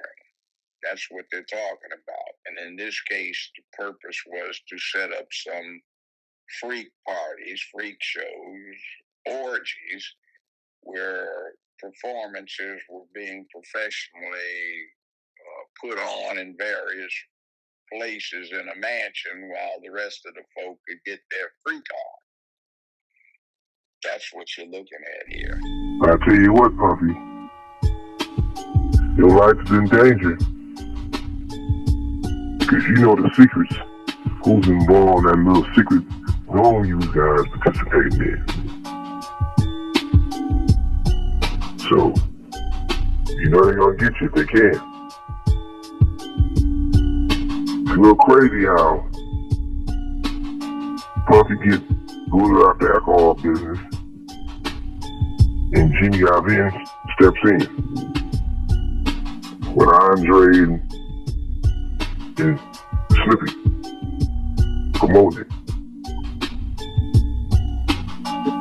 Now we'll get back to Lucian in a second, but let's first wrap up this Kendrick versus Drake saga. So a few weeks after Kendrick took shots at Drake on Like That with Future and Metro Boomin, Drake fired back by dropping push-ups. Drake threw out some corny lines about Kendrick's height and his collaboration with Taylor Swift. And then he tried to hit Kendrick where it hurts, calling him out for reportedly having to give over 50% of his earnings to his old label, Top Dog Entertainment. Drake raps, "Pull your contract cause we gotta see the split. The way you do in splits, your pants might rip." Now let's talk about Drake's contract. In 2022, there was a buzz going around that Drake scored a massive deal with Universal Music Group, rumored to be close to $500 million. But that's not all. He supposedly also got to keep all his masters. Though nothing's been officially confirmed, Drake dropped some subtle clues in his track, Major Distribution, that his deal sets him apart from the pack. With lines like, $500 million just for Aubrey, he's basically saying he's on a whole other level of freedom and perks compared to his peers. So with all these rappers taking shots at him, Drake is basically suggesting they're just chasing the money to pay off their labels, while he's sitting pretty with his sweet deal. But wait a second, why does Drake get to enjoy perks that his peers can only dream of? It can't be about talent, that's for sure. Now, of course, Drake is one of the most commercially successful artists ever, but let's think about it. Certified icons like Michael Jackson and Prince were massive, way bigger than Drake, yet they had to fight tooth and nail for ownership of their masters. So what's Drake's secret sauce? Well, buckle up, because now we're entering what some might call conspiracy territory, while others swear it's just straight up facts. Here's the deal. There's this theory floating around that Drake's special treatment in the rap game has something to do with his cultural background. The same background he shares with pretty much every big shot record label owner and executive, including Lucian Grange. Somebody's like, you know how big you're gonna be, and it's like, this has never happened before. It's like every a Jew is going to just like really embrace. Well, here's the thing. There are Jews like my dad who like cling to like the biggest reaches. Yeah. Like, you know who's Jewish? Matt Damon. I'm like, no, he's not, Dad. He's definitely not Jewish.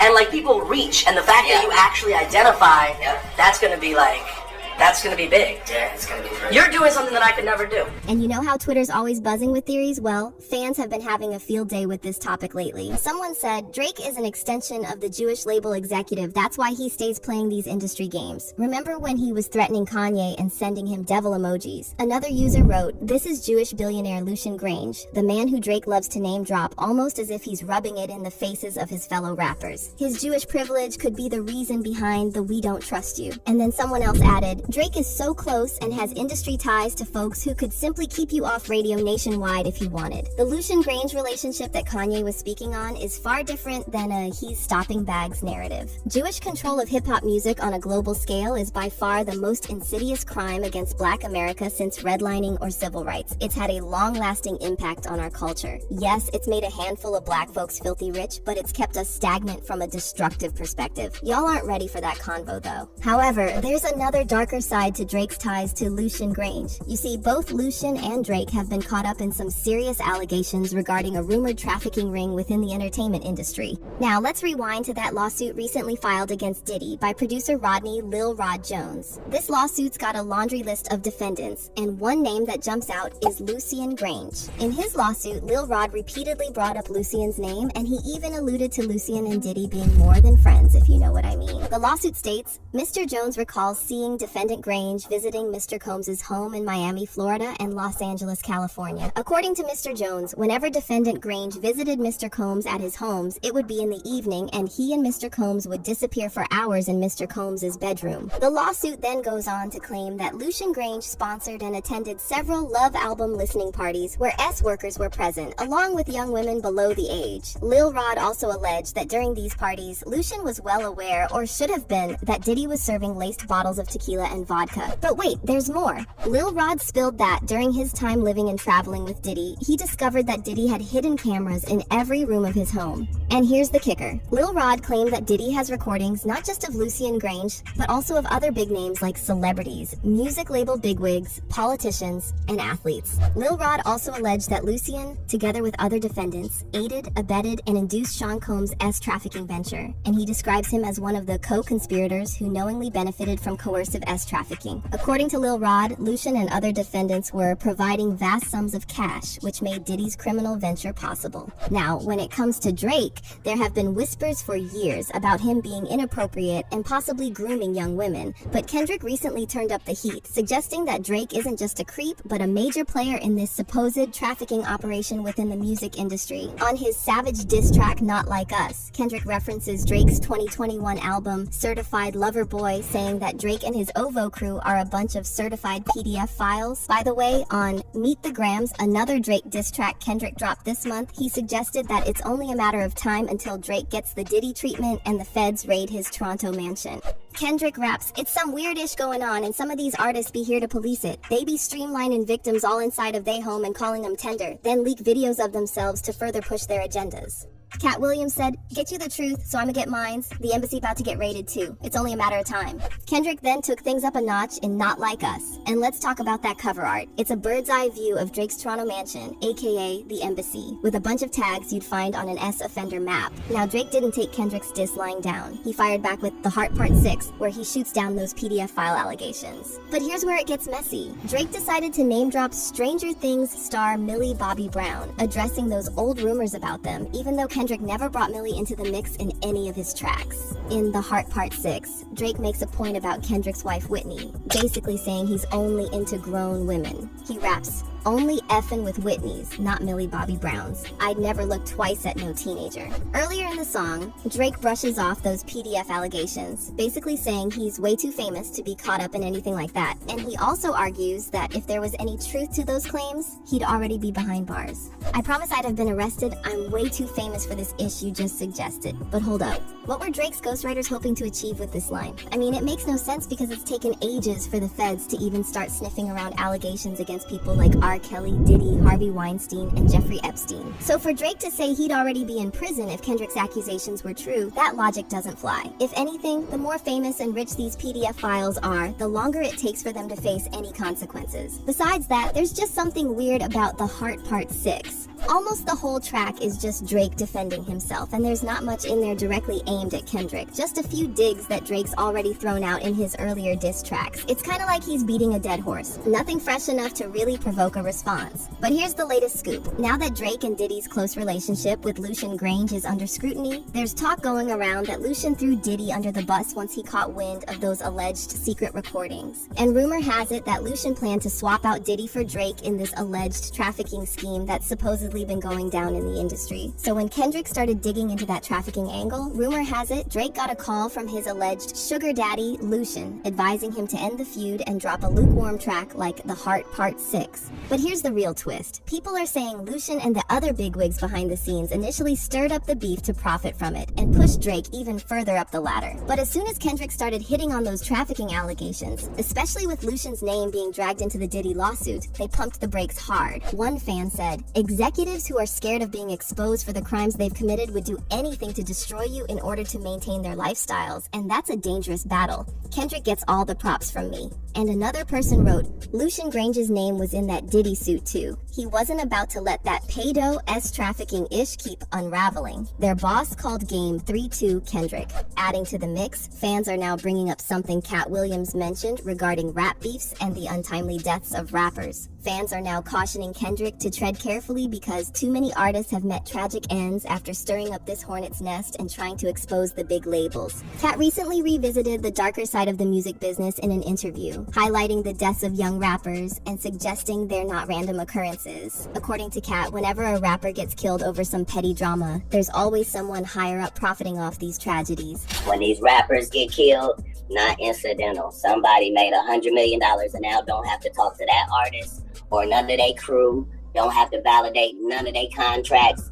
Now only got to deal with the mama, only got to see her once a year, and it's over. And the money goes up and up and up. Cat also mentioned that there's a pattern to these tragic events. When a rapper is sacrificed, the powers that be often arrange for someone from the rapper's own city to be the one to take them out, as a final blow and humiliation tactic. So they killed this $20 million guy, but they reaped $60 million in benefits. Wow. And they had some people from your city do it. Wow. I'm saying there's the good side and the bad side of these businesses. As Kat put it, in the entertainment industry, what you see isn't always what you get. Even when something appears to be a coincidence or just plain bad luck, you can bet it's been meticulously orchestrated and someone on top is raking in the cash from it. So in all of these situations, there's a business involved and there's real money involved, and somebody's benefiting from this thing that looks like, oh, that just happened. Nah, no way. Fans are now putting it all together, saying there's obviously more to this Kendrick versus Drake drama than meets the eye. A lot of folks are convinced that the bigwigs behind the scenes hit the panic button when Kendrick brought up those trafficking allegations, and they suddenly slammed the brakes on a beef that they probably stirred up themselves for profit. One fan on Reddit said, "Yeah, record labels definitely got involved because the Drake PDF-ish was a bad look. Doesn't take an idiot to figure out why Dot's camp changed their tune so quickly. Drake has probably got the last word in on the fake mole-ish, knowing Kendrick's camp can't respond." And another person wrote, "I was listening to the Heart Part 6 on Academic's stream as it dropped, and it felt so weird, like I knew the beef was over by the middle of the track. It felt so calculated. Drake did exactly what he needed to give his fans and part of casual listeners the idea that he won with some nonsense plot twist, while at the same time making it clear he was waving a white flag for reasons bigger than the beef itself." But what's your take on Cat Williams' theory that these rap beefs are orchestrated by the puppet masters behind the scenes? And do you think these supposed puppet masters like Lucian Grange called off the beef because Kendrick hit too close to home with those trafficking allegations? Drake has over 20 shell companies, and this is raising some concerns, specifically one in mind that has a name by the name of Silence Policy. Let's hop into what shell companies are, and then we're going to break down his 23 shell companies that they say on the internet he has. Shell corporations are called such because they don't usually have active business operations or significant assets, even if those who own them do. Okay, now while they're often perceived as being used to facilitate illegitimate dealings, Due to the ability to blur owners, business expenditures, many of these corporations are legally used. Now, legitimate reasons for using shell companies include, but are not limited to, startup businesses using the company as a vehicle to raise funds or to go public, and general confidentiality. Now, such corporations are used by everything from large conglomerates to private individuals. Real quick, and you'll notice that there are 23 entities tied to his name. Now, I'm going to break down the LLCs, and then I'm going to break down the corporations. So check it out. He's got, of the 23, 14 of them are LLCs. That's Dream Crew Management LLC, D Crew Management LLC, Dream Crew Operations LLC, ADG Pages LLC, Entrada, I believe that is, Travel Services LLC, OMERTA Creative Agency LLC, Drake Related LLC, Away From Home Solutions LLC, More Life Investments LLC, Graham ADG Investments LLC, ADG Vanguard IP LLC, ADG Merchandising US LLC, ADG Holdings LLC, and the one in question is Silence Policy LLC. Now, here's the thing about the LLCs. LLCs are normally meant for businesses that don't necessarily need to issue stock to investors. However, investors can invest in LLCs without any problems. There's a difference in taxation here, and there's a difference in the way investors invest in these things. But if you look at those LLC names, you'll notice that they have a bit of an active type of presence. Like, it's a service being involved, there's an operations function that's happening within these LLCs. And that's pretty much what they are. Some of these have already expired, and some of these will only set in place to have purposes for a set time period, which I'm going to explain in a minute. Now let's take a look at the incorporated companies. We have NOCTA Freehold Incorporated, Dream Crew Holding Company Incorporated, ADG Songs Incorporated, ADG Merchandise Incorporated, ADG Entertainment Incorporated, ADGBR Incorporated, ADG Sound Incorporated, ADG IP Incorporated, and Dream Crew Entertainment Incorporated.